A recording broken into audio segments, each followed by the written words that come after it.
This rookie is an absolute menace who treats a brutal territory capture tournament like a personal piggy bank. Because he is supposed to be just a newbie, nobody expects him to be a massive threat. Even so, the rookie has absurd strength and ruthlessness, instantly slicing through anyone who steps into his zone just to farm credits at 300 a pop.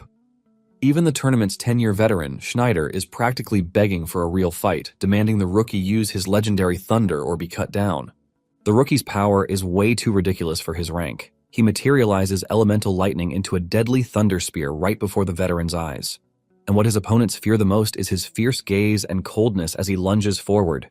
As soon as their blades collide, it causes an overwhelming nuclear explosion.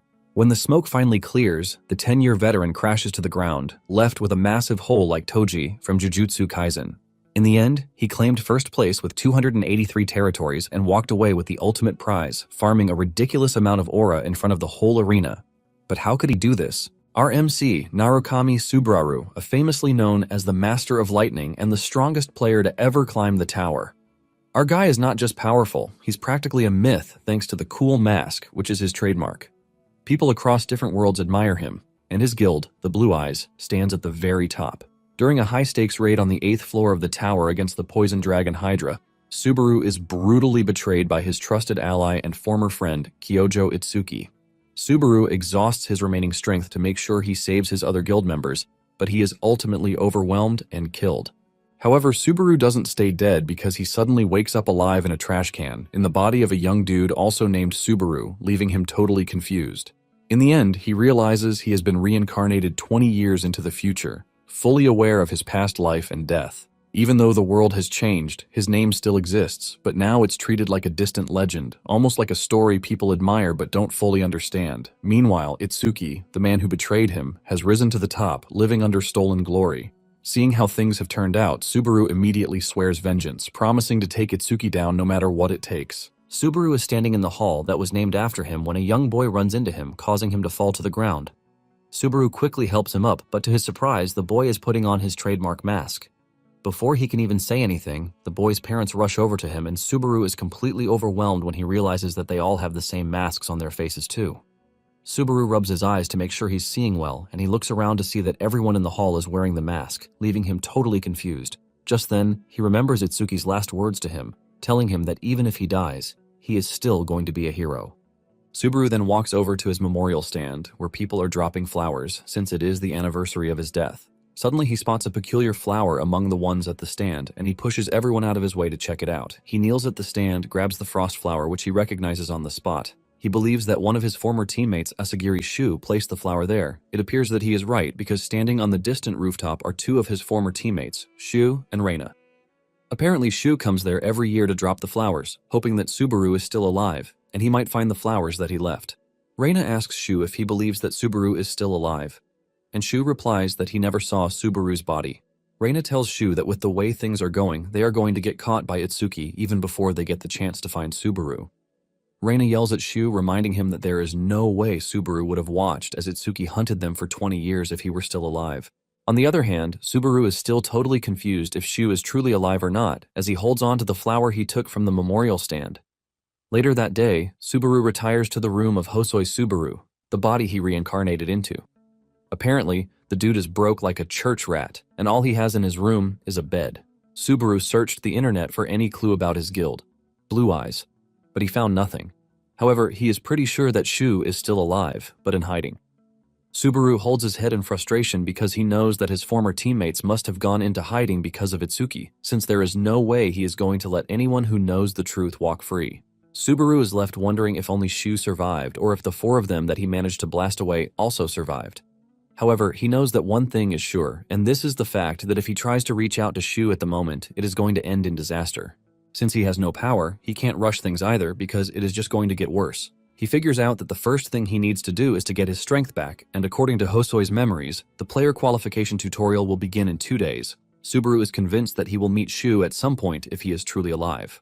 At the tutorial trial grounds, Hyuga, the examiner, is not entirely impressed with the bulk of players who have shown up to take the trial. Once they manage to clear the first stage, which is killing 2 goblins, they just straight out dip out of there, since they have gained their qualifications already. Hyuga is not really satisfied with the idea of allowing weaklings to go past the first stage, but rules are rules. It turns out that only one person has been able to impress him so far, and this is a dude named Isaac, who is the son of a big shot Reinhardt. Apparently, Isaac was able to make it to step 2, but everyone else has been trash. Hyuga complains about how the tutorial has gotten too easy and the kids nowadays are just weaklings. Moments later, Subaru shows up to take the trial, and the moment he sees Subaru, Hyuga admits that he has a big name. However, he would like to see if Subaru actually has what it takes to pass the test. The first stage begins where he is required to kill 2 goblins, and before Hyuga can even tell him to defeat the goblins, he has passed them, cutting them down with a single strike. Hyuga watches in shock as he sees the goblins' heads fly past him. Subaru smiles because he knows what he is capable of, since he spent the last 2 days getting his new body to work nonstop. He is glad that the body he reincarnated into is actually a decent one. Apparently, Hosoi has talent, but he never used it properly. After clearing the first step, he is asked if he wants to challenge the next stage, while letting him know that the higher the steps, the more bonus he gets. Without hesitation, Subaru chooses to challenge the next stage, and in no time, Subaru has gone up several steps, leaving Hyuga in complete shock. Bodies of goblins lie everywhere, and he realizes that Subaru isn't swinging wildly. In fact, he is reading multiple moves ahead.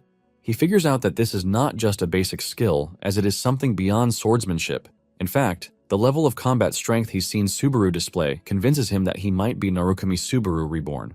Minutes later, Subaru has cleared 49 steps, and he is asked if he would like to challenge the final boss. Even though he looks exhausted already, he decides to take on the final boss. Just then, a scary aura fills the space, and a giant hand starts to emerge from beneath the ground. Hyuga yells at Subaru not to take the challenge because he might actually die, since he is not Narukami Subaru. Hyuga screams at Subaru to stop at that instant if he doesn't want to die. But Subaru has no intention of backing down, and before he knows it, a scary orc appears in the arena. The orc is enraged after seeing the bodies of his comrades lying around, and Hyuga urges Subaru to give up because what he is doing is totally reckless. He tells Subaru that no matter how good he is, pure skill can't allow him to defeat the orc. Deep down, Subaru knows that with his current stats, he can't even leave a scratch on the orc, but this doesn't mean he has any intention of giving up. Just then, he drops his sword, and Hyuga loses his mind because he can't believe that Subaru just dropped the only form of weapon that he has to defend himself. The orc dashes toward him with rage, but he is suddenly hit with a dart that forces him to stop dead in his tracks. He looks at the tiny dart on his leg, and when he looks up, he sees Subaru holding a few poison darts in his hands, which he had picked off the baton of the goblins that he killed. Subaru teases the orc, suggesting that they make a bet. He wants to know if the orc will be the first to defeat him, or if he will be the one to turn him into a pincushion. The next pair of darts that Subaru unleashes hits the orc in the eyes, causing him to scream in agony. The orc holds his eyes in pain as he crashes to the ground, and Subaru dashes toward him without fear. In his past life, Reina was the one who taught Subaru how to throw items, telling him that everything can become a weapon as long as he grasped its center of gravity. The orc manages to get back on his feet, but before he knows it, his entire body has been covered in darts. Hyuga remembers that the goblin corpses and poison darts don't disappear until the trial ends, which means Subaru is basically using the system to his advantage. Hyuga cannot believe that Subaru is able to cut down goblins with a sword, while still possessing the ability to throw weapons efficiently. At this point, Hyuga believes that Subaru being called a genius is a serious understatement. Moments later, the orc finally loses mobility and he crashes to the ground.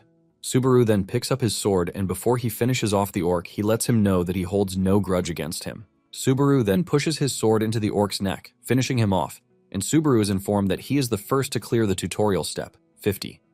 Subaru is glad that he finished the tutorial, but he can't believe that they added such a tough monster to a training stage.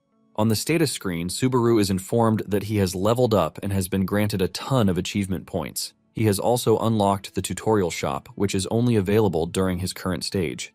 His current points are just over 2,000 points, and he wonders what he can buy with them. Since it is his first time seeing the shop, he excitedly opens it and he realizes that there are a ton of items listed in the shop. The lowest item he can get is 5 points, while the highest is around 200 points. Just then, he notices that the Demon Blade is available for sale, and it costs 1,000 achievement points. This is a rare weapon that consumes the user's stamina and mental energy to boost cutting power and physical ability. Because it is a failed creation by the Demonsmith kindred, it remains unnamed. Subaru admits that it is tempting, but the ability to drain stamina and lightning is something huge. On the other hand, there is the Holy Sword, Miranda.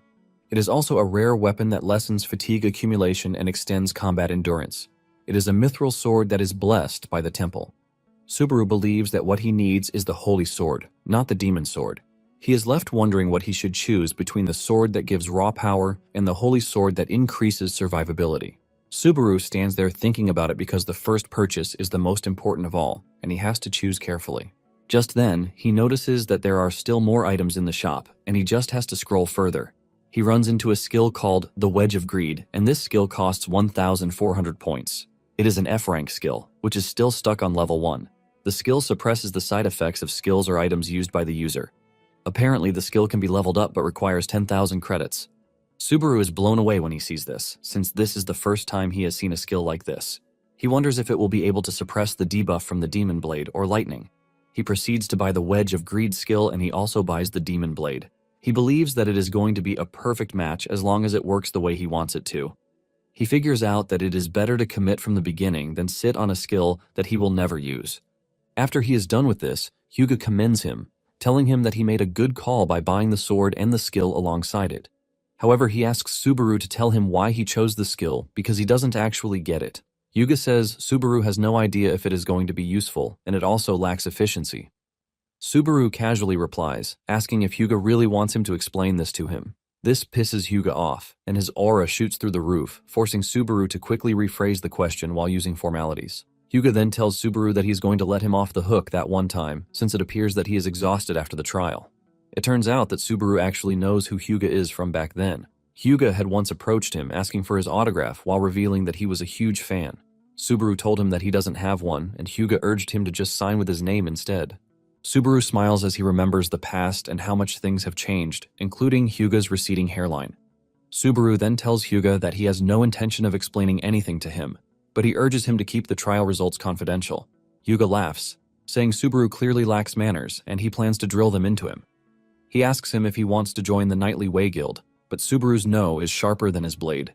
Hyuga tries to convince Subaru, telling him that it is actually rare to see an examiner personally scouting someone, but Subaru ignores him and just moves up to the second floor of the tower, leaving Hyuga hanging. Subaru emerges on the second floor, which is buzzing with other players, and since he is back on a familiar floor, Subaru promises himself that he is going to play his new life smarter. He has been given a second chance to correct his mistakes, and he doesn't plan on wasting it. He is prepared to do everything for his teammates who are waiting for him and for the revenge that they never got in their brutal final moments.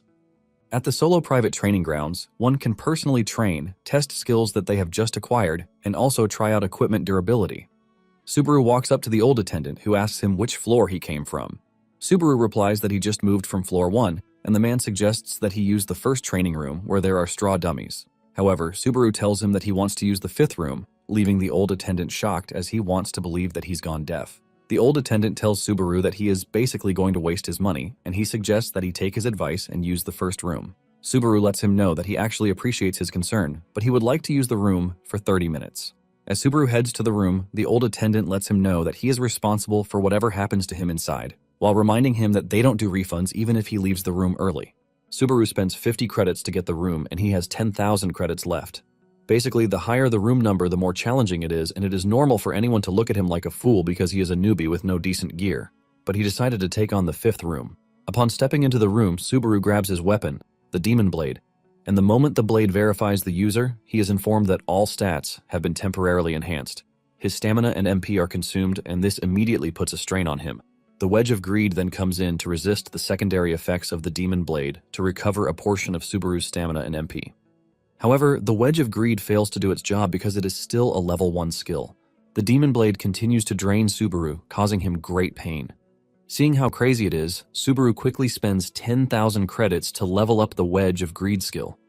The skill moves from F rank to E rank, and with this, it is finally able to resist the effects of the Demon Blade to some extent. Subaru could finally hold the sword straight, and once his stats are enhanced, he dashes into the training grounds for a test run. Minutes later, the old attendant is sleeping and drooling when Subaru walks past him. He catches a faint image of Subaru leaving the premises with his body totally battered.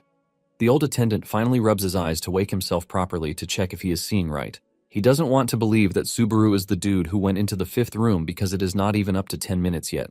The old attendant walks over to the 5th room to knock on the door, asking Subaru if he is still in there. When he doesn't get a response, the old attendant opens the door to check, and to his utmost shock, the room has been turned upside down with almost every piece of equipment in the room shattered and destroyed.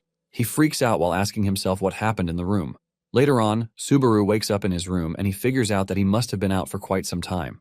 He stretches to try to move his stiffened body. He knows that he would have been screwed inside the training ground if he were using any other weapon, which is not the demon blade. Subaru then heads to a cafe to chill out, while the strain on his body gradually reduces. He checks out his stats and realizes that if not for the Wedge of Greed skill, he wouldn't be able to even hold the demon sword, let alone wield it.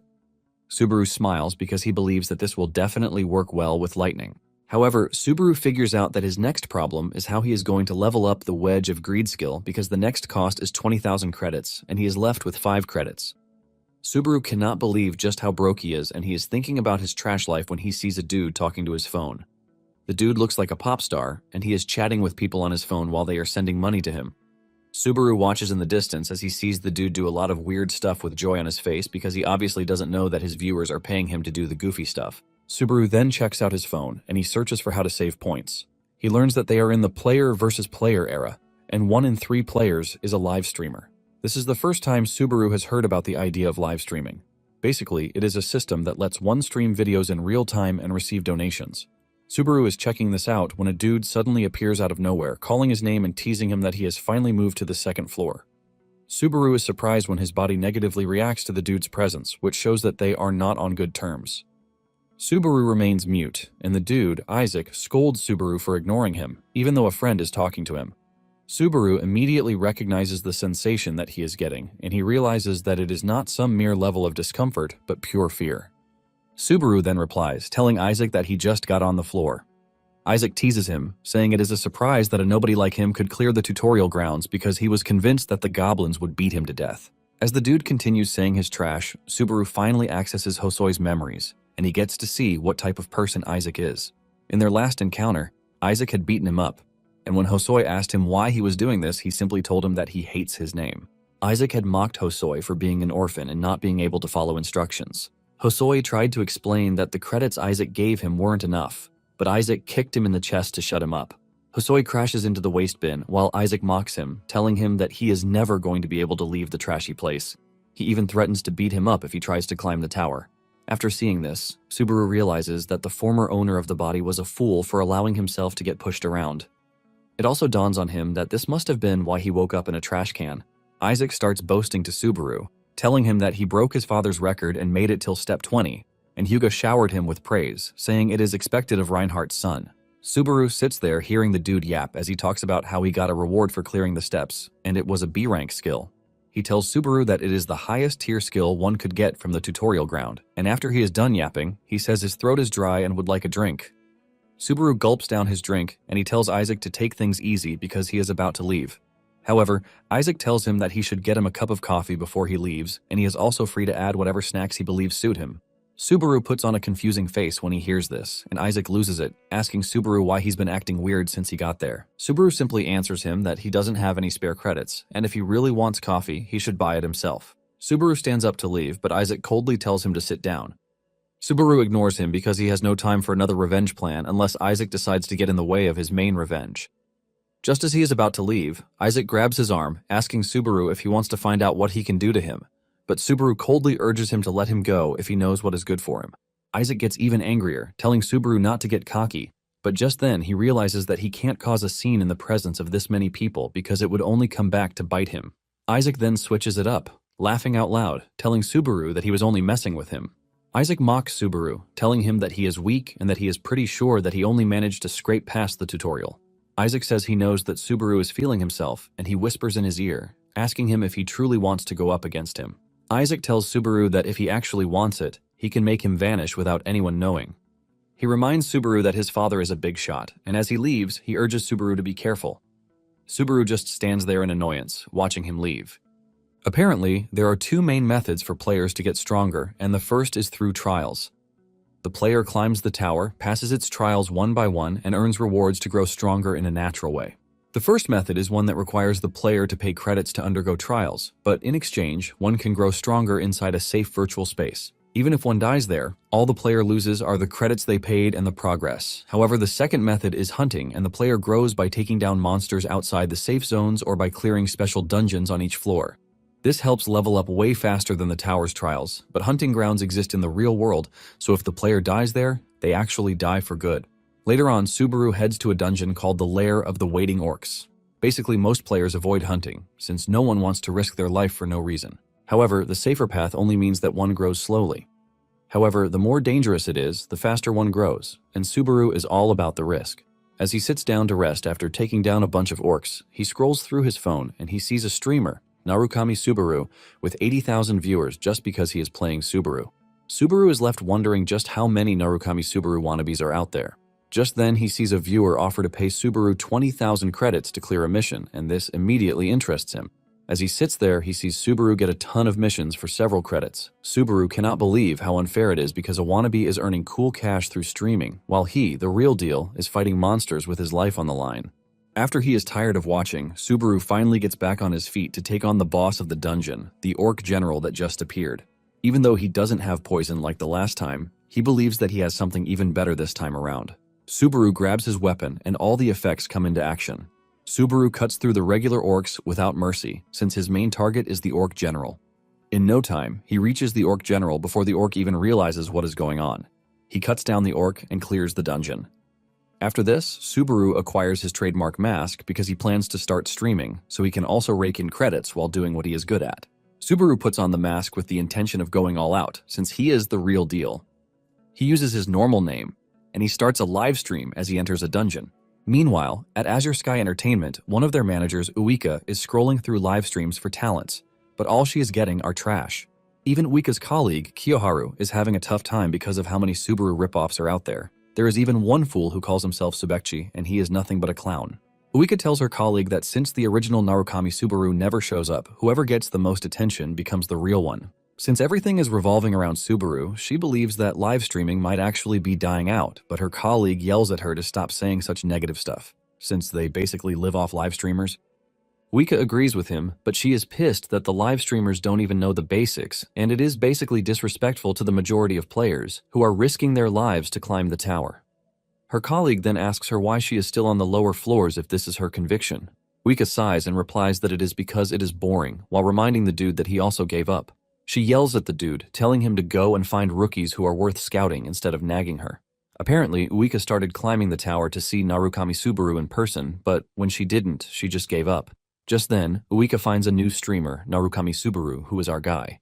However, Uika's colleague yells at her for even tuning in, since she is the only viewer. In fact, Subaru is still on the second floor, but Uika replies that anytime he sees someone wear the mask, she gets some sense of hope.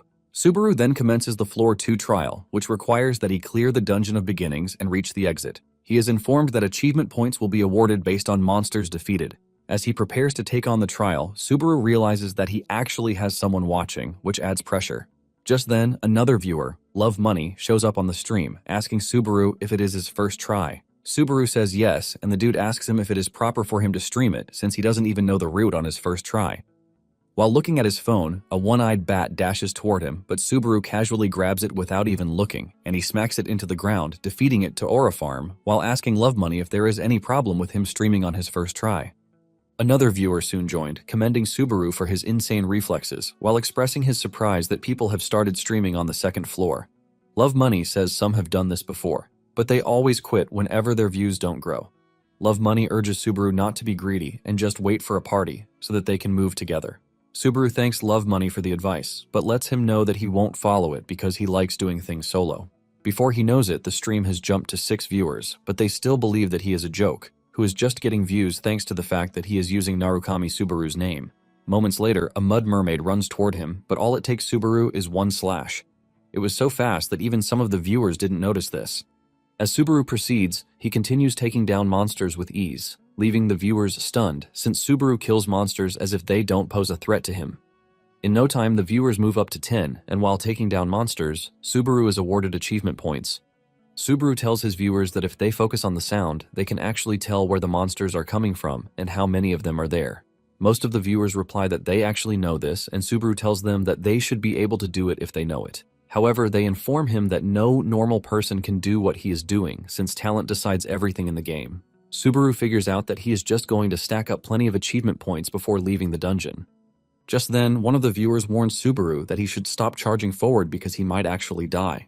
Moments later, he runs into a pack of one-eyed bats, and the moment the viewers see this, they all assume that he is done for. Surprisingly, One of the viewers, My Deadstream, gives him a mission to kill all the bats for 100 credits. The other viewers laugh at this, saying there is no way Subaru is going to clear it. However, Subaru thanks Deadstream for the 100 credits. Meanwhile, Wika is glued to her screen, trying to see what Subaru is going to do, while her colleague is losing his mind. The dude moves over to check what Wika is watching, and Wika suddenly screams out in surprise. The dude believes that Wika is yelling at him for losing money on a gamble, and he tries to clear the air, but Wika tells him that he has it all wrong. She mentions Subaru's name, and her colleague cannot believe that she is still watching Subaru's stream. He decides to take a glance, and he is stunned when he sees Subaru cut down bats like paper. Subaru remembers when Shu lectured him on how to properly use his sword angle. It turns out that Subaru was just moving out of instinct back then until Shu mentioned it. Basically, when clearing one-eyed bats, one shouldn't aim for their eyes one by one because they always lunge head first. The more they are, the bigger the opening that they leave, and Subaru demonstrates this to his viewers by cutting down the bats at once. The viewers are left stunned, and those who believed in him from the start are calling out those who called Subaru a noob. One of the viewers says he can't believe that he is currently on the 4th floor, but a 2nd floor noob is tutoring him. Most of the viewers don't even get the explanation because Subaru is basically a bad teacher. Just then, Love Money tells him not to forget to claim his credits, but this is where Subaru ran into an issue. They notice that he is not moving, and they ask him if there is something wrong. Subaru finally speaks up, asking them how he is supposed to claim the credits, and his viewers laugh out of their heads when they hear this. They realize that Subaru is cracked when it comes to fighting, but he is basically a noob when it comes to streaming. Love Money then explains to him, telling him to tap the claim button at the top of the mission list in chat. Subaru thanks him and then proceeds to do so. At this point, his viewers have jumped to 20 and he decides to go for the last push. Back at Azure Sky, Uika is losing her mind because she can't believe what she just watched. Her colleague scolds her, telling her that she is basically insane, but she asks him if he has ever seen a stream like this before. The dude urges Uika to stop freaking out because it is just the 2nd floor, but this only makes Uika freak out more. Uika is totally sold as she stares at her screen, and she even starts cooking up assumptions that Subaru might be Narukami Subaru reincarnated. Kiyoharu cannot believe that it is easy for her to lose her mind anytime it is about Narukami Subaru. Just then, Uika talks about scouting Subaru, and Kiyoharu almost loses his mind. Kiyoharu says Subaru might have talent, but he is definitely a nobody with a dead stream. Uika says she knows this, but Kiyoharu doesn't really think she does because the department will only scold her again. Uika berates Kiyoharu, reminding him that he was just gambling, so there is no difference between them. Nonetheless, she has no intention of giving up on her ambition to scout Subaru. Soon afterwards, Subaru makes it to the end of the dungeon, and he pushes the door open to reveal a wolf warrior, Greg. The moment he reaches this stage, the viewers start talking about their experiences with Greg, and one even says he needed 8 tries to get past Greg. The system tells Subaru to make Greg acknowledge him, and the moment he proceeds through the door, the trial has begun.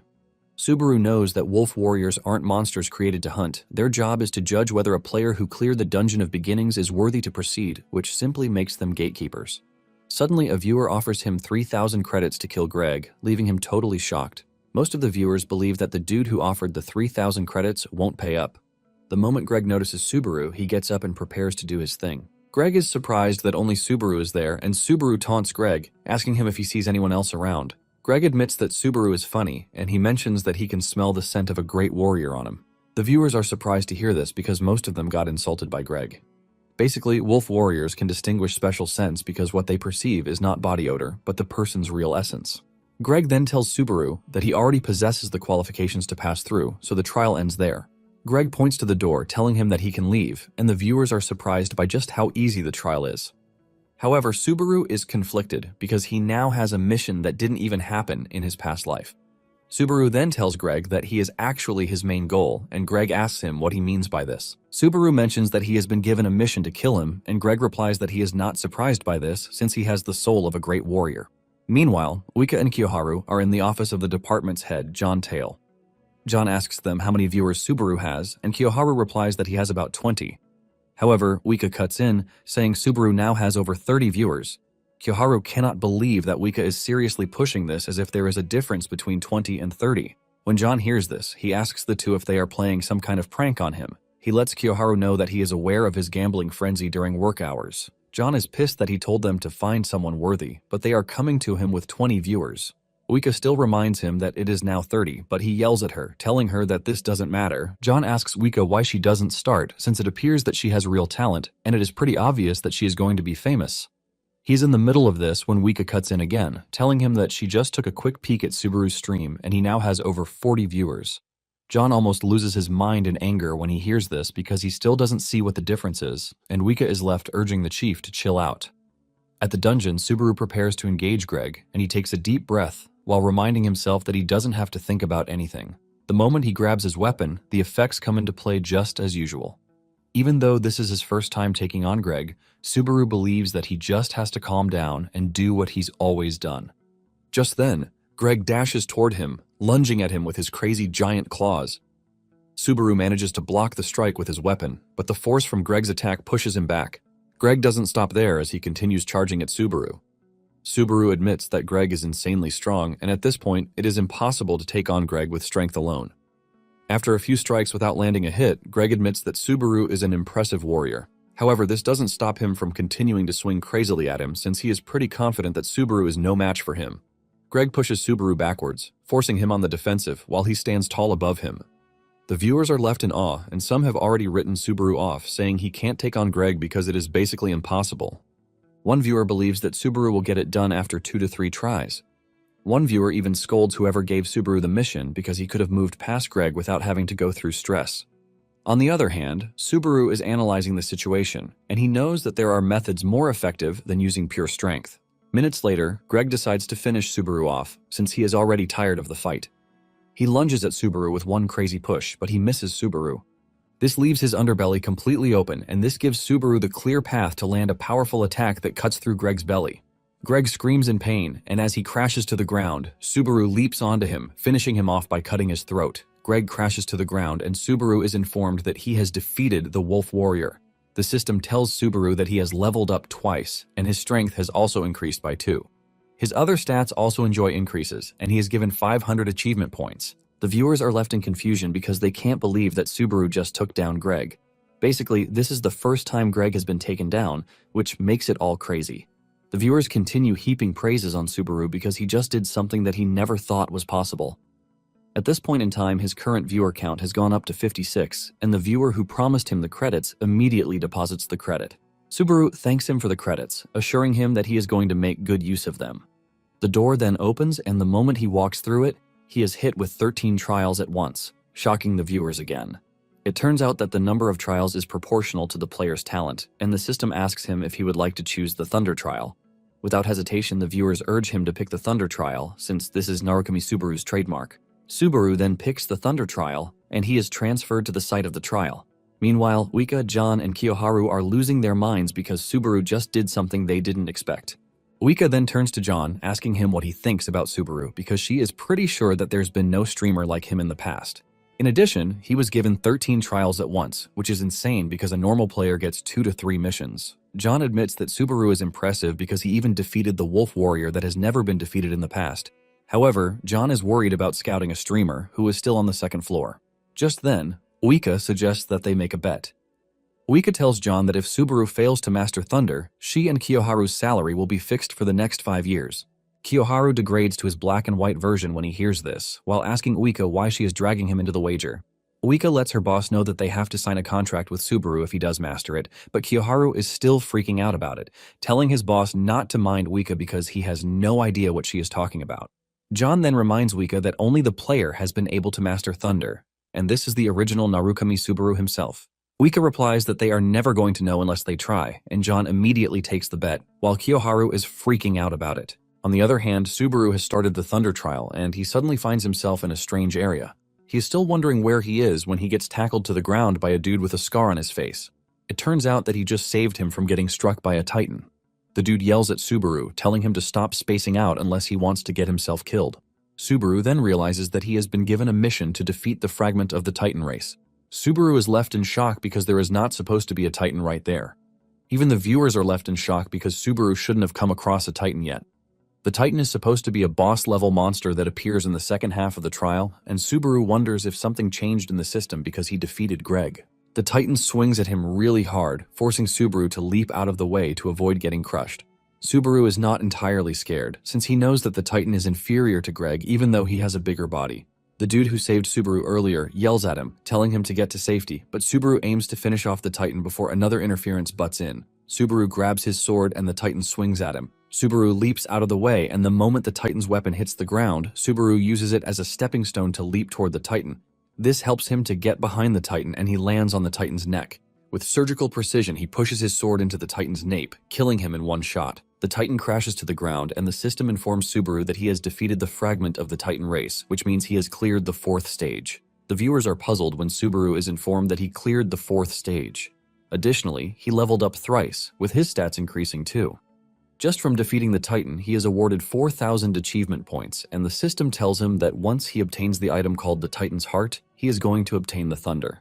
The viewers are left raving because Subaru just got 4,000 points, and he also gets rewards for stages 1 through 4. They believe that Subaru must have automatically cleared stages 1 through 3 because he defeated Greg. The dude who saved him, Falcon, witnesses Subaru take down the Titan in one hit, and instead of talking to Subaru rudely, he starts addressing him formally. Falcon asks Subaru why he is there, and Subaru replies that he is there to defeat the Titan. Later on, Subaru retreats to his room, and his viewers beg him to show his items. Subaru agrees to this, and he shows them the Titan's heart that he acquired. It is a ring made by removing the heart of a Titan that increases stamina and healing efficiency. Subaru is pleased with the item because it increases his stamina. He also gets protective gear named Thunder. This is an armor imbued with the power of thunder. It can use thunder once per day, and status ailments are negated. The viewers are blown away, and they believe that Subaru should be able to use this up to the 5th floor. Just then, a viewer, Narukami Subaru Love, gives him a mission to obtain Thunder for 5,000 credits. Before Subaru knows it, several other viewers troop in, telling Subaru that they are going to give him thousands of credits for the same mission. Subaru thanks them, promising that he is definitely going to show them Thunder. Subaru is left in awe because he didn't know that many people were actually rooting for him to acquire Thunder. This finally gives him a reality check that Narukami Subaru was more extraordinary than he even imagined. Just then, he hears a knock on the door and he asks whoever it is to come in. The door opens and Falcon comes in with another dude, whom he introduces as Peleus, the village's chief of knights. Peleus tells Subaru that Titan attacks have been rampant lately and the knights are on standby 24 hours a day while donning full armor. Falcon mentions how surprising it is to have met an outsider at a time when the villagers are not even advised to go out. Peleus expresses his gratitude to Subaru for protecting the village while he was away. Subaru replies that he only did the right thing. Subaru knows who Peleus is, and he is a brave knight who is not scared to take on Titans. Peleus reveals that they have been able to find out where the Titan leader is, and they plan to finish things once and for all. Falcon and Peleus then bow to Subaru, asking him to help save their village. On the live stream, the viewers are already dropping hints that Peleus is going to die. Apparently, Peleus actually dies in the next stage. Subaru then urges them to raise their heads while assuring them that he is going to help them. With this, the 5th stage, which is named Survival, begins. Not long after this, Peleus and his knights, accompanied by Subaru, head to where the Titan leader is. Subaru checks out and realizes that the comments are coming in every second thanks to the growth in his viewership, and he is worried that he might not be able to communicate properly with his viewers. Moments later, they find the Titan leader lying down in the distance. Peleus prepares to draw the Titan leader's attention so that they can attack from behind, but Subaru taps Peleus on the shoulder, telling him to wait. Peleus wonders why he is stopped, and he soon understands when he sees a ton of Titans emerge from their hiding places, revealing that the Titan leader is not alone. Before they know it, the Titans swarm them, grabbing some of the knights and tearing them apart. The knights scream for help as the Titans feast on them, and Peleus yells at the knights, telling them to retreat to the foot of the mountain. Some of the knights don't want to leave as they watch their loved ones get shredded by the Titans, but Peleus shouts an order at them, telling them to leave the battlefield. He tells them to think about the village and their families who are waiting for them at home because their fight isn't over yet. The knights start making a run for it, and Peleus urges Falcon to lead the way.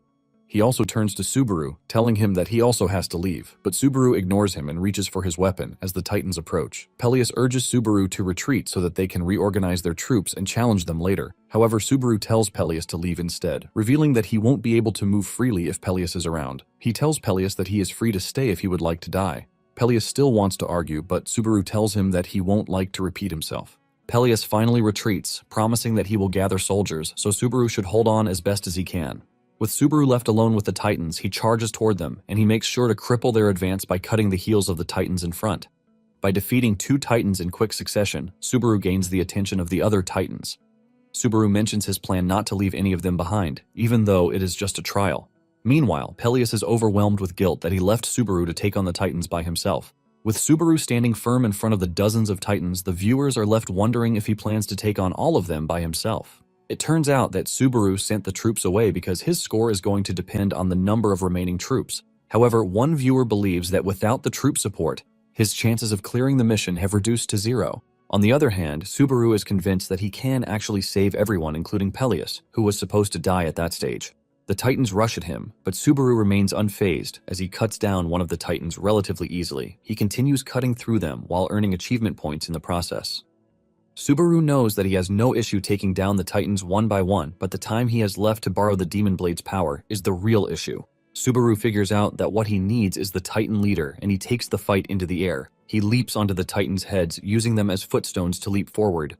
Subaru dashes past the Titans using this method, leaving the Titans eager to catch him, but they are having a hard time doing so. The viewers are blown away by Subaru's agility, but they know that one misstep from him and he is going to find himself in the belly of a Titan. One viewer even mentions that air combat is Narukami Subaru's specialty. Just then, the Wedge of Greed comes in, helping him restore some of his mana, and he realizes that having equipment makes a huge difference. However, Subaru knows that he has to take down the Titan leader before he reaches his limit. Moments later, he spots the Titan leader in the distance, smiling at him, teasing him to give it a try. Subaru doesn't hesitate, even though the Titan leader is more than capable of finishing him with one strike, thanks to the Titan leader's big baton. Nonetheless, Subaru knows that he has just one chance to take down the Titan leader, and he has to do it in one hit or else he is done for. He has a plan in hand, but he can only beg that it works, or else he is screwed. Just as he is about to reach the leader, Subaru snaps his finger and activates the thunderclap. The thunderclap hits the battlefield in the most brutal way. As it reverberates throughout the entire battlefield, the Titans are critically affected, and they grab their heads in agony, including the Titan's leader. He screams in pain while calling Subaru a vile human, but with the leader covering his ears with his hands, Subaru gets a free chance at his neck.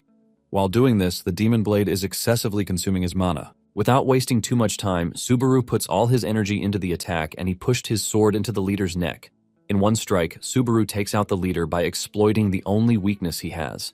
Before the other Titans can even recover, Subaru has taken down their leader, and the system informs him that he has cleared the 5th stage. The system admits that Subaru has accomplished an astounding feat, and because of this, he is leveled twice. His stats also get significant increases. The viewers are left in awe, and messages start flooding. They are totally blown away because they don't even defeat the Titans in this current stage. They don't even understand when the Titans became killable, and they admit that Subaru is an impressive person to have been able to defeat monsters that are not meant to be defeated. Even some of the viewers hate that they are so weak that they can't do what Subaru is doing. Just then, the Titans start recovering from the thunderclap that hit them. At the same time, Subaru is informed that the Wedge of Greed can no longer resist the secondary effects of the Demon Blade. This is when it dawns on Subaru that even though he has cleared the stage, the monsters will only keep respawning until he finishes the actual trial. Subaru can't believe that he is about to be bitten in the back by the same mechanism that he exploited. Subaru finds it hard to stand straight as he loses his strength with every second that passes. Just as he is about to be overwhelmed by the Titans, thunder hits from above, running through Subaru's body in an overwhelming amount. Meanwhile, in a distant, remote area, Reina is on her phone when Shu steps out of the cabin, asking her what she is doing. Reina talks about how nice the weather is, while sadly revealing that this is the only thing that they can indulge in now. Shu tells Reina that it is about time for them to put an end to things. Shu then notices that Reina is focused on her phone, and he decides to take a glance. Reina explains that she is watching the stream of a player named Narukami Subaru, and Shu freaks out when he hears this. However, Reina urges him to chill out because she is pretty sure that he is not the one they know. Reina believes that this Subaru is just calling himself that, since he is a streamer who has just started taking his second-floor trials. Reina then tells Shu that it is pretty obvious that if Subaru were still alive, Itsuki would have been long gone from the tower. Shu asks her what she is trying to say, and she yells at Shu, saying that what she is trying to tell him is that Subaru is dead. She wants Shu to face reality, but Shu suggests that they change the topic. Reina is not about to hold back, and he asks Shu how long he plans to continue living in Subaru's shadow. Shu retaliates, asking her why she is also watching the stream of someone using Subaru's name. He grabs the device from her, and Reina claims that she is only trying to pass the time. Suddenly, they see something insane on the stream that leaves them totally speechless. Back on the battlefield, it turns out that the thunder that struck was a sign that Subaru has acquired the skill, Thunder. In addition to this, he has been awarded 2,000 points, and he is asked if he wants to continue the trial or if he would like to move to the next floor. The viewers go wild when this happens, and it finally dawns on them that this is how to obtain Thunder. A viewer says it is pretty easy to get the Thunder, since it only requires the player to kill the Titan leader. One replies that they finally understand why Narukami Subaru didn't tell anyone, but another lets them know that even if Subaru had revealed this, there is no way any of them is pulling it off. It turns out that the Thunder skill is an A-rank skill that drains stamina and magic to use the power of Thunder. Since it is still at level 1, it can be leveled up using additional Thunder shards. Nonetheless, Subaru is glad that he survived the stamina drain because the trial ended at the right time. Because he cleared the mission, his credits started rolling in from people who gave him the mission to do so. Subaru thanks them, and at this point, he has 20,000 credits. Subaru then decides to put on a thank you show for the support, and he resumes the trial. He wastes no time spending 20,000 credits to level up the Wedge of Greed so that it can finally hold back the Demon Blade's debuff. Even though he would like to cover his entire body with thunder at that moment, he knows that he can't, and he limits the use to his hand in the meantime. As the Titans rush toward him, he envelops the Demon Blade with thunder, and he unleashes a powerful strike that slices through the Titans with just one strike.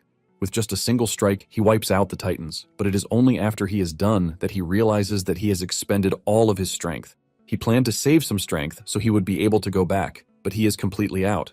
Subaru loses his balance, but rests on his sword to try and hold on. Meanwhile, Peleus and his men are returning to the battlefield, and Peleus is shocked when he sees the bodies on the ground. He rushes towards Subaru, who is barely holding on. The moment Subaru sees Peleus, he finally gives in, and he passes out. Later on, Kiyoharu and John are seen watching Uika freak out over how she is supposed to approach Subaru now that they are finally ready to sign a contract with him. She already sent him a business proposal, but she is still feeling like Subaru might count it as a love confession. Kiyoharu cannot believe just how far she has gone when it comes to loving up, and he lets her know that she has nothing to worry about because it's nothing but business. John cannot believe that Uika was begging to be a manager for a streamer, but she is panicking when it is time for her to do the job. Uika tells John that this is different, and this is because she was a devoted fan even before she became a manager. She is also raving about Subaru getting the thunder, but Kiyoharu is just relieved that they are keeping their pay. John admits that thunder is not something a random person can learn, which shows that Subaru is worth keeping an eye on. Just then, Kiyoharu informs them that Subaru has read their mail. Uika hears this and almost dies from happiness, but she freezes up in shock when she learns that Subaru left the mail on read. It gets progressively worse as she degrades into her soulless art form, leaving her colleagues ultimately speechless. Meanwhile, there is a streamer out there, Hawkeyes, who specializes in analyzing player combat capability. He has established himself firmly by using insight and streaming expertise to beat his competitors. Hawkeyes has reviewed a ton of footage from various players, and he has provided an accurate analysis of them.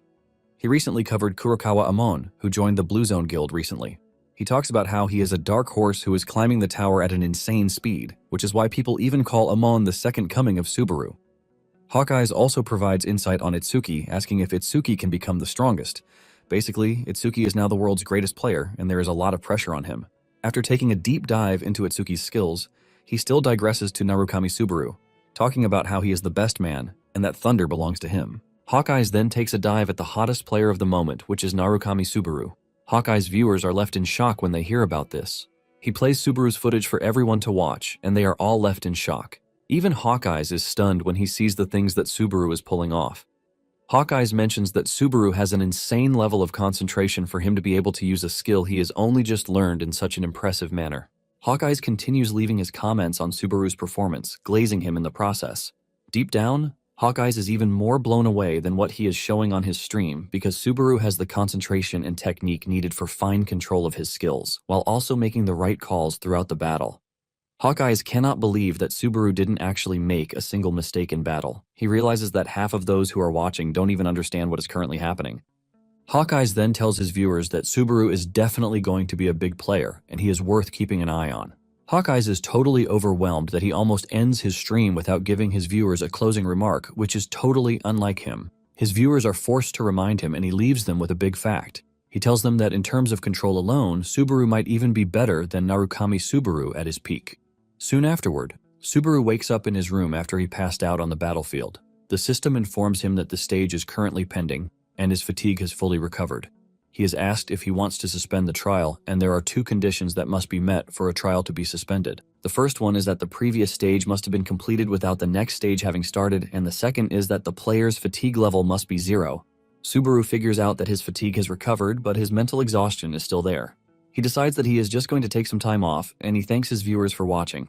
The viewers are disappointed that the stream is about to go off, and one even asks for an end-of-stream performance. Subaru is left in shock when he realizes that his viewers have gone over 700 people.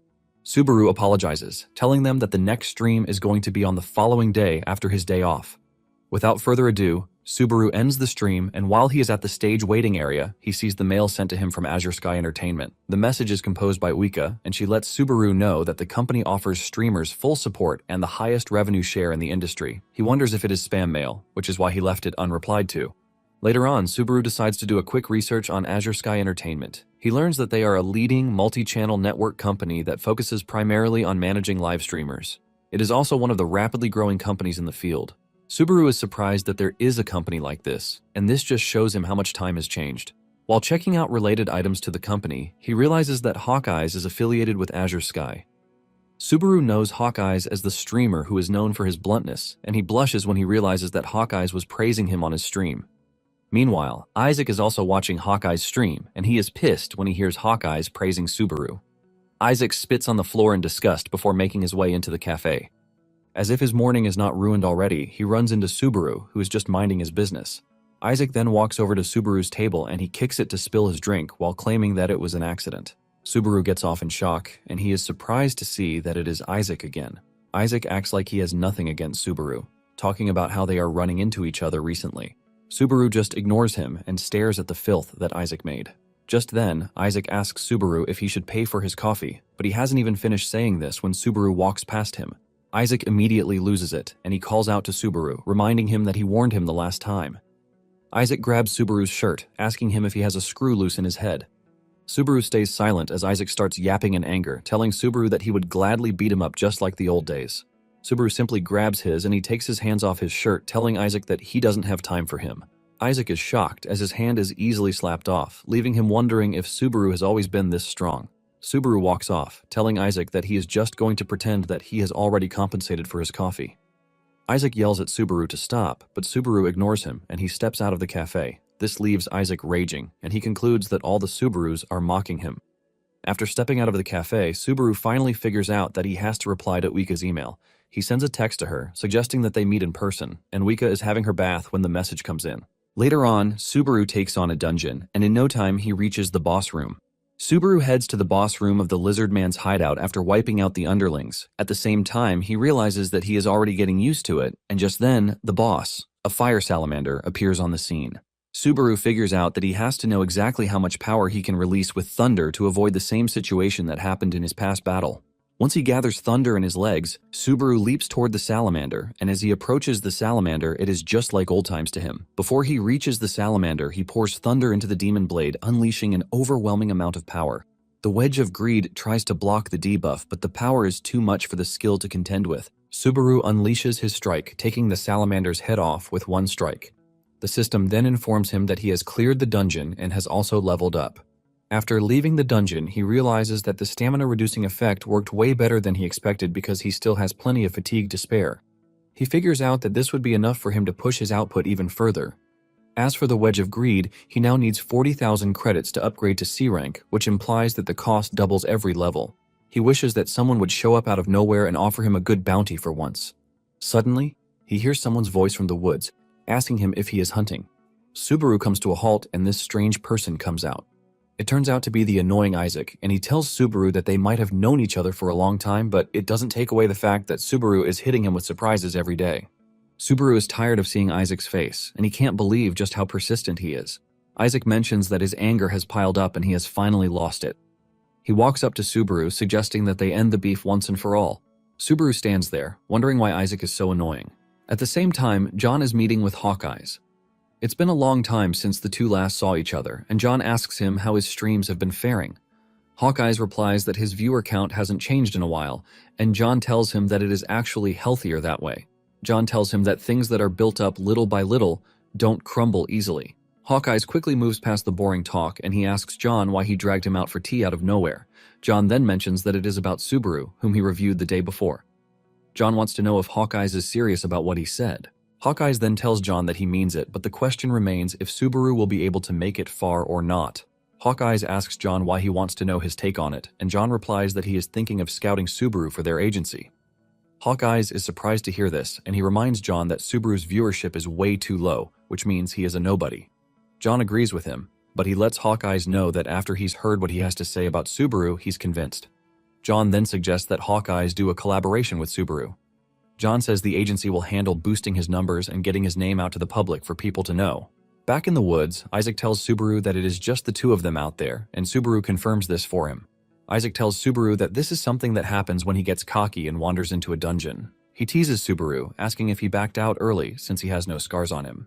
Isaac tells Subaru that this is exactly why he told him to stay put, and he asks Subaru if he is pushing himself hard because he believes that he is the next Narukami Subaru.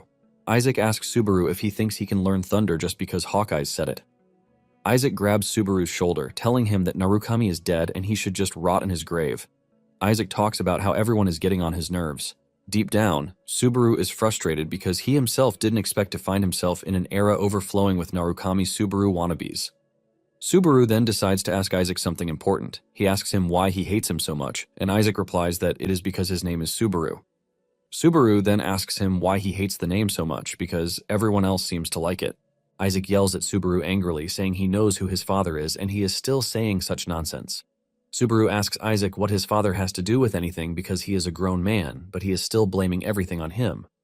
Isaac loses it and says his father is Reinhardt, a ranker on floor 9. The moment Subaru hears this, it finally dawns on him that Isaac is Reinhardt's son, and Reinhardt is known as the One-Swordsman. In the past, Reinhardt had challenged Subaru to a duel because he was a newcomer, but all it took Subaru to defeat him was a single slash. The whole fight didn't even last 30 seconds, and Subaru defeated him in such a humiliating manner. Isaac yells at Subaru, telling him not to mention his father's name so casually. Subaru finally understands that the reason Isaac hates him is because of his father, the One-Swordsman. Subaru asks him if he knows just how much Hosoi suffered because of him, but Isaac tells Subaru to shut his mouth. Isaac unleashes his firepower, enveloping his hands in flames, telling Subaru that it is time for him to die because he is tired of hearing him talk. Isaac talks about how Subaru didn't do a damn thing, but he was worshipped all around like he was a big deal. In addition, he believes that his guild, Blue Eyes, got cocky because they were riding on Subaru's influence as a grandmaster, but in the end, they got sunk. Isaac talks about how he enjoyed their deaths, and these statements are already fueling Subaru's rage. Isaac hurls a fireball at Subaru, telling him that ending up with the same name as the original Subaru is tough luck. The fireball is so massive that Isaac believes he has gotten the better of Subaru. He even talks about how he plans to go kill the masked streamer, and Subaru's voice cuts through the smoke, calling him out on this. Isaac is shocked, and to add to his surprise, Subaru puts on the mask to show him that he is the masked streamer that he is talking about. Isaac starts freaking out, talking about how the blast should have killed Subaru because it was really powerful. Seeing that Isaac won't shut his mouth, Subaru dashes toward him and punches him in the chest while calling him a man-child. The punch hits him so hard that he crashes to his knees in pain. Isaac coughs up blood, and Subaru lets him know that he has no right to even talk about his past teammates. Isaac cannot believe his eyes, and as he tries to catch his breath, he starts asking stupid questions. Subaru decides to give him a pop quiz. He takes off the mask, and he asks him who he thinks is standing before him at that very moment. He wants to know if he thinks he is the Hosoi Subaru that he used to bully, the masked streamer, Narukami Subaru, or the Blue Eyes Narukami Subaru himself.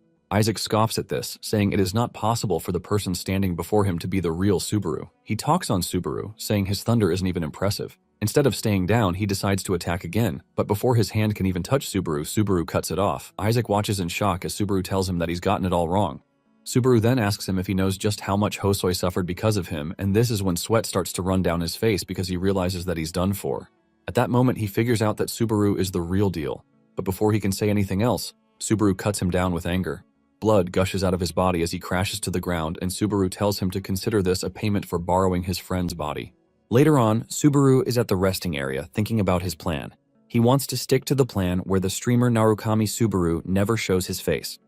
While he is waiting there, some girls in the room can't believe that someone is seriously playing Subaru in there, and they talk about how embarrassing he looks. Subaru doesn't really care because he knows that keeping his identity hidden is a huge advantage when the other side has no idea who they are dealing with. Moments later, Wika shows up, and just from greeting Subaru alone, her face has turned red. Wika introduces herself and reveals that she is the manager who contacted Subaru. Subaru shakes her hand, introducing himself, and Wika almost dies from excessive blushing while telling Subaru that it is good to meet him. Deep down, Wika is blown away because it appears that the real Subaru is standing in front of her. Subaru notices how Wika is staring at him, and he asks her if there is any problem, but she nervously says no. Before coming to meet Subaru, John had told Wika that she had to get everything right, since it was her first time meeting a client. However, seeing how she has just messed up her intro, she can't believe that her boss's words went to waste. Subaru notices how she is acting all nervous, and he asks her if she is a fan of the late Narukami Subaru, and she says yes. In fact, she lets him know that she is a die-hard supporter. Subaru then urges her to relax because he is not the real one, and he is pretty sure that he is younger than her too. Uika argues that she is also a fan of the streamer Subaru. She starts talking about the first time she watched Subaru's stream when he went into the dungeon to defeat the one-eyed bats, and all. This is when Subaru starts to wonder if Uika is his first viewer because she basically remembers everything in detail even more than him. Subaru commends her, saying he was sloppy back then, but it now feels dreamlike to hear Uika talk about how she watched everything. Uika boasts about this and mentions that this is exactly why she told the company to assign her to be his manager. It then dawns on Uika that it is finally time for her to act professionally so she can win Subaru over. Uika mentions that they have already drafted the contract, and since it is bulky, she will try to summarize. She places the contract book on the table, revealing that their company will handle everything from commercials, event highlights, merchandising, and anything that they can build using the brand, Narukami Subaru. Subaru asks her what he needs to do in return, and Uika says all he has to do is keep streaming as he has always done. Subaru then asks Uika if being a streamer is this convenient, and Uika replies with a smile that Subaru is the first streamer to have learned Thunder. In addition, she mentions that John thinks highly of Subaru. Uika is about to push for the final part when Subaru cuts her short, asking her if this is how all the managers in Azure Sky act. Uika replies truthfully, saying everybody else is way cooler and even more reliable than her. However, Subaru tells her that this is not what he means. Deep down, Subaru can see that the aura she gives off is not like a typical player, which leaves him wondering if the average level has gone up so much that someone like her is only working as a manager. Uika is already freaking out because she believes that she's messed the whole thing up. Unknown to her, Subaru is just thinking about how decent she is, which means he has to get stronger because it appears that the people he will be facing from there on won't be regular guys. Uika is about to burst out in naivety when Subaru stretches his hand to her to shake her, telling her that she looks like someone that he can trust, which is why he is going to accept the contract. Subaru lets her know that he looks forward to working with her. And with her whole face red already, Uika takes his hand, replying that she feels the same. Later on, Subaru restarts his stream, and to his surprise, there are over 700 viewers already. It dawns on him that the announcement from Uika must have worked, and without wasting time, Subaru suggests that they get down to business for the day. Subaru then continues with Stage 6, which was already pending, and this is named Legend. While holding out in the military camp, Peleus asks his men if their savior Subaru has woken up yet, and Falcon says no. One of the knights expresses his doubts, revealing that he doesn't even think that they can trust someone who is not a knight. Another knight agrees with him, saying Subaru is a random outsider who showed up out of nowhere just to kill the Titan boss himself. They find this really hard to believe, and they ask Peleus if he knows what he saw because he might have been tricked. Peleus yells at them in anger, asking them how they are able to say things like this. Just then, Peleus is informed that Subaru is awake, and Subaru makes his way into the tent. Peleus welcomes him with all excitement, asking him how he feels, and Subaru thanks him, telling him that he is pretty good. The knights start mumbling when they see Subaru because they can't believe that he is the one who took down the boss, since he doesn't even look that strong. Subaru then asks if they really don't believe that he did it, or if they just don't want to believe it. Before he started streaming, Uika had explained a mic function to him to help him get past situations that might bore out his viewers. Just then, one of the older knights, Dale, stretches his hand forward to shake Subaru and to thank him. Subaru mentions that it is their first meeting, and Dale confirms this, revealing that he was protecting a village, but everyone got crushed. Subaru asks him what he means by this, and Dale mentions that it was a terrifying Titan who did it.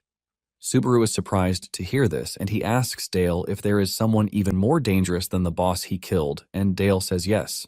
He mentions that long ago, the true Titans waged war against the gods, but these Titans have been sealed away. Apparently the ones around now are mostly remnants of the original. However, the Titan that came after the one that Subaru killed was different because it was closer to the legendary Titans.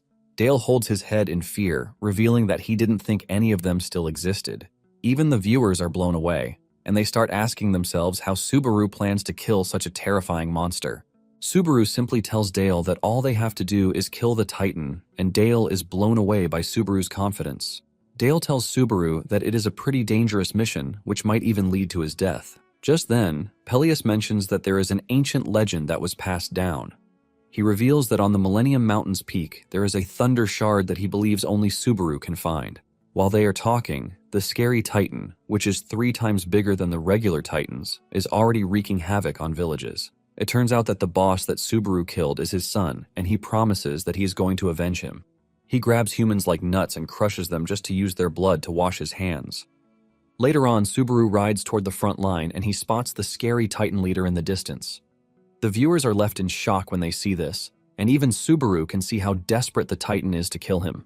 His viewers tell him that the mission seems impossible because what they are staring at is no ordinary Titan. According to the information and the distance, Peleus tells Subaru that it is going to take the Titans around 3 days to reach where they are. Peleus tells him that he has to run away by that time if he can't find the shard, because this is the only way he is going to survive. Subaru then rushes over to the Millennium Mountain on horseback because he has to get his hands on the Thunder Shard no matter what. The viewers urge him to quit and retry later, telling him that he should be able to clear it in 2 tries at best. However, Subaru disagrees with them, telling them that there is no trial that cannot be cleared. He has just finished saying this when it dawns on him that he just accidentally slipped out his old catchphrase. One of the viewers recognizes this catchphrase but can't pinpoint where exactly. Just then, viewers start to drop credits for him to beat the mission. Subaru is only glad that they didn't catch on to what he just said. Moments later, he arrives at the peak of the mountain where the shard is said to be. He remembers Peleus telling him that the Thunder Shard only appears in legends and no one even knows if it is a unique power item or even a person. Subaru had asked Peleus if he knew how to obtain it, but Peleus told him that the only thing they knew was the location. However, he lets Subaru know that someone who once wielded the thunder wiped out the Titans entirely. Meanwhile, when Wika told her boss that it was a success, they celebrated this as if they had just won the jackpot. John teases Wika, telling her that she's finally becoming someone reliable. John then reveals that he met with Hawkeyes, and before he can even finish his statement, Wika ends the call on him because she is done with work for the day. She figures out that it is time to watch Subaru's stream, and this is when she hears Subaru casually let out his catchphrase. This catches Wika's attention immediately because this is something she hasn't heard in 20 years. Back on the mountain, Subaru is punching the rock really hard while the viewers believe that he's gone mad. Subaru reinforces his fists with thunder, and he delivers a powerful punch that shatters the rock, revealing what was hidden behind it. It turns out that there is a door behind the rock, and Subaru can sense an overwhelming energy of thunder calling out to his own thunder from behind the door. Because of how big the door is, the viewers believe that it was made by the Titans, and since there is no key, they are left asking how Subaru plans to open it. One even says he might just punch his way through it. Subaru touches the door, and it gives off a lightning reaction, which is the perfect hint that Subaru wants. Subaru immediately casts thunder, and he conjures a lightning ball in his hand because he can sense that the real trial is behind the door. Once the thunder strike is charged enough, Subaru unleashes it onto the door, and as it courses through the door, it gives off a massive sensation, causing the door to open by itself. The viewers are eager to see what is behind the door, and they start urging him to go inside. The moment he steps through the door, the system informs him that he has entered the pathway of thunder. The door shuts behind him, telling him that he cannot leave the area until he has cleared the stage. Meanwhile, Peleus and the others are holding out at the camp, and Dale asks Peleus if he truly believes that Subaru can get the shard. Peleus replies that he is sure of it, and Dale asks him why he trusts Subaru so much, even though he is an outsider. Peleus replies that Subaru has already demonstrated his skill, so there is no reason for him to doubt him. Suddenly, one of the knights starts freaking out, telling the adults that there is no way out for them. The dude says even the shard won't save them because the Titans are pretty strong. He says he has witnessed what the Titans can do at the village, but Peleus tells him that this doesn't mean that they have to give up.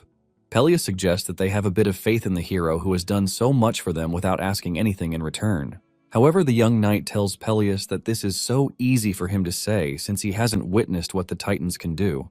He is so scared down to his bones that he has bitten his fingers till blood is coming out of them. Suddenly, a scout rushes into the tent to tell them that the Titans are upon them, and this immediately sends shivers down their spines. Meanwhile, Subaru is still walking through the tunnels, wondering what he is supposed to do.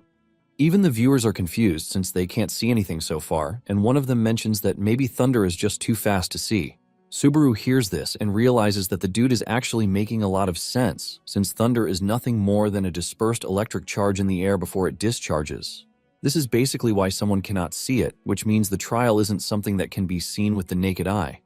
He remembers that the trial is called the Pathway of Thunder, and there is also an overwhelming energy of thunder calling him from deep inside.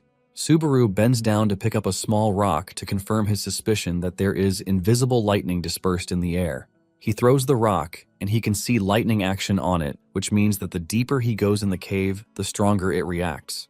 Subaru realizes that it is basically a trial where he has no choice but to continue to go deeper, and he tells his viewers that it is a test of endurance. With the look of things, Subaru believes that he is going to die if he fails the trial. The viewers start to donate credits for him to cheer him on, telling him not to be scared.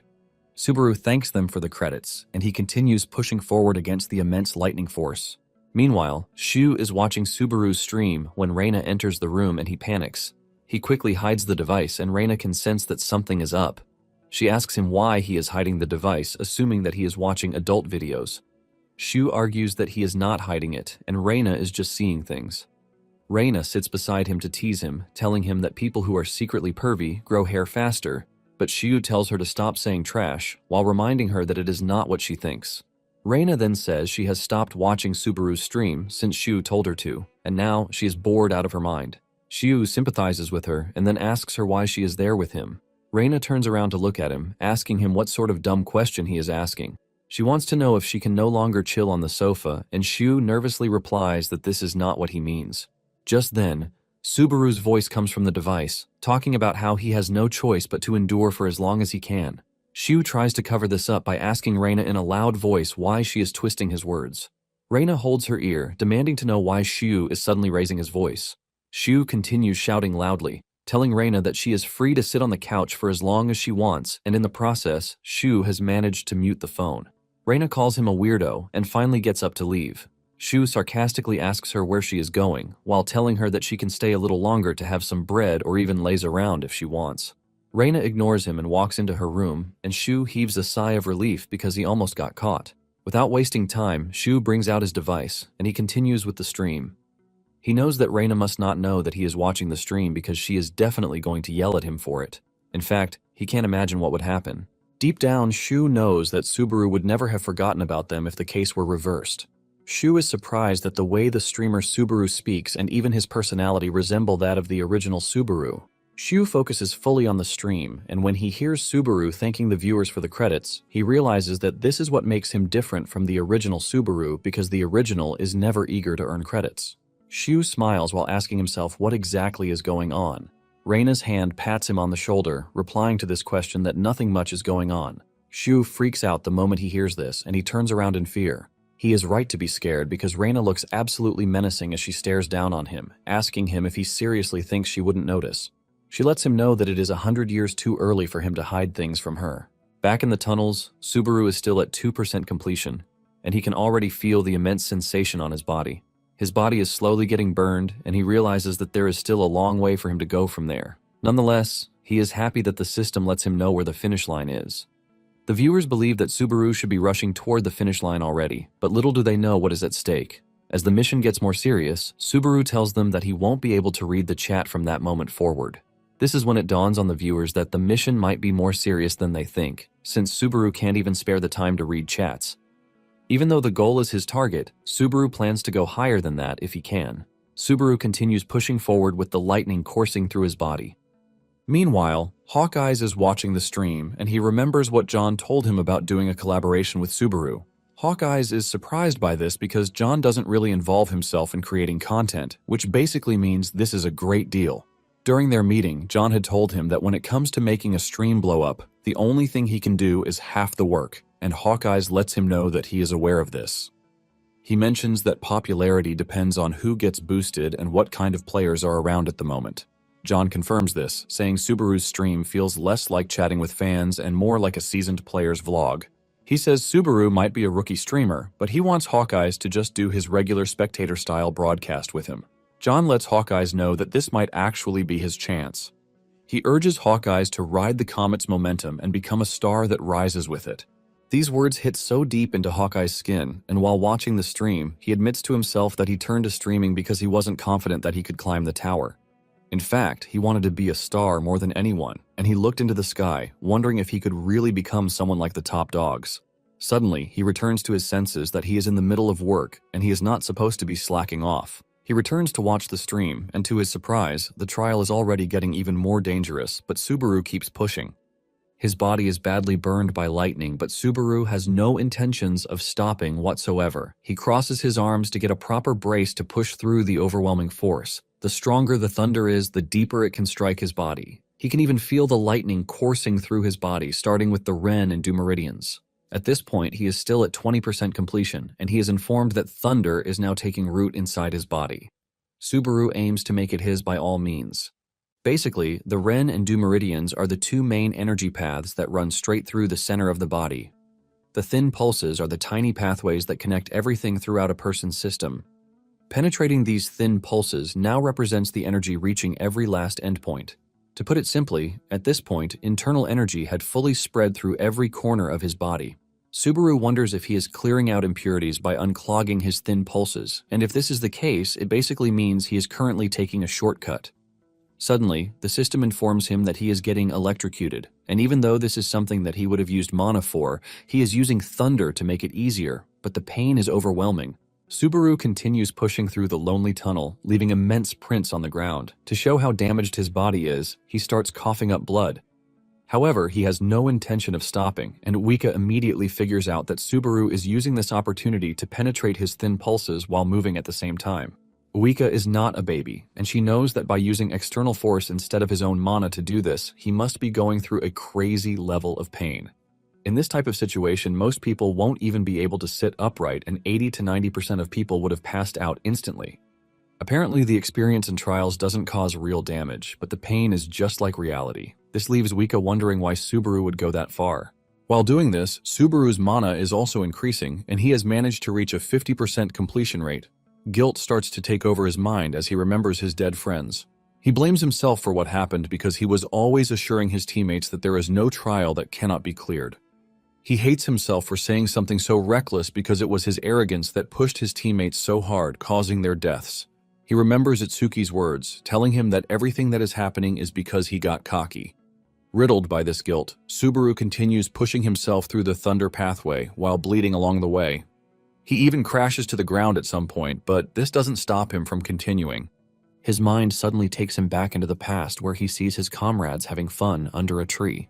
Seeing all of them alive, Subaru raises his voice in joy, and he dashes toward them because he believes that everything that has happened so far is nothing but a bad dream. He rushes over to them, telling them that he just had a bad dream, and he tells them to ask him what the dream was all about.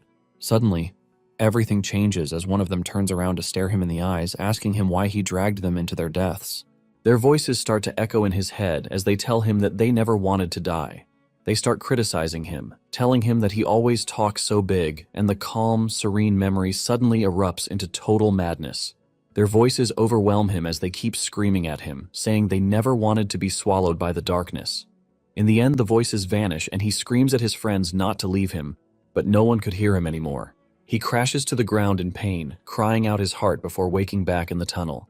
Subaru realizes that he just suffered a hallucination, which is something that happens during thin pulse penetration, and this almost sent him into psychosis. Subaru continues moving, and before he knows it, he has reached a 97% completion rate.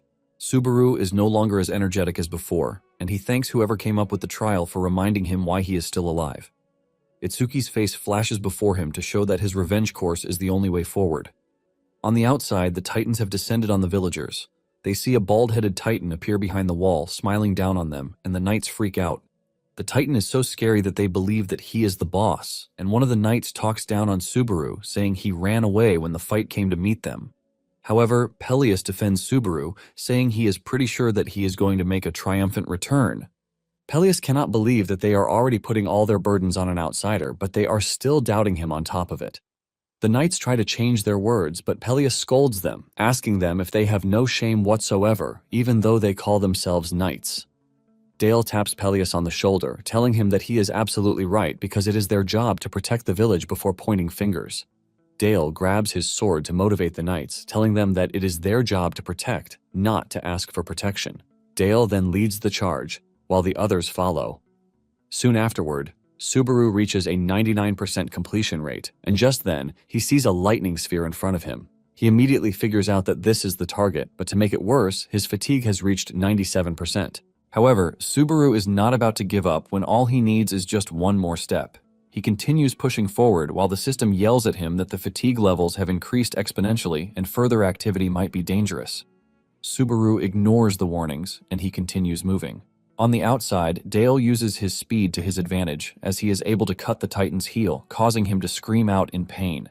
The Titan crashes to his knees and he throws a huge punch at his attackers, but Dale and the others dodge the attack. Peleus then makes the final charge, telling them to leave the rest to him. He lunges toward the Titan as he kneels down defenseless, and Peleus delivers powerful strikes to shatter the Titan's head, ultimately defeating him. The Titan crashes to the ground, and the knights start to celebrate because they have finally gotten it done. The knights stomp on the Titan's body, calling him a gross freak, while hailing Dale for leading the charge. Peleus smiles, saying that they can finally rest, since the most dangerous Titan is already dead. However, Dale clears the air, saying this isn't the Titan that he is talking about. The knights misheard him and believed that he said that they had defeated the target already, so they started celebrating Dale and Peleus's bravery. One of them is talking big until he suddenly gets smashed by a giant leg, and before they know it, a huge shadow covers them. They look up, and what they see sends horror into their bodies. The knights yell out in fear, admitting that the Titan they are looking at is on another level. Meanwhile, Subaru has finally gotten his hands on the lightning ball that he has been walking towards since he entered through the giant door. The moment he gets his hands on the shard, he promises to kill Itsuki and send him to hell. A huge wave of lightning is discharged, and before he knows it, an overwhelming energy courses through his body, shocking every atom in his body. The system informs him that the thin pulse penetration is complete, and his mana has been amplified by 20%.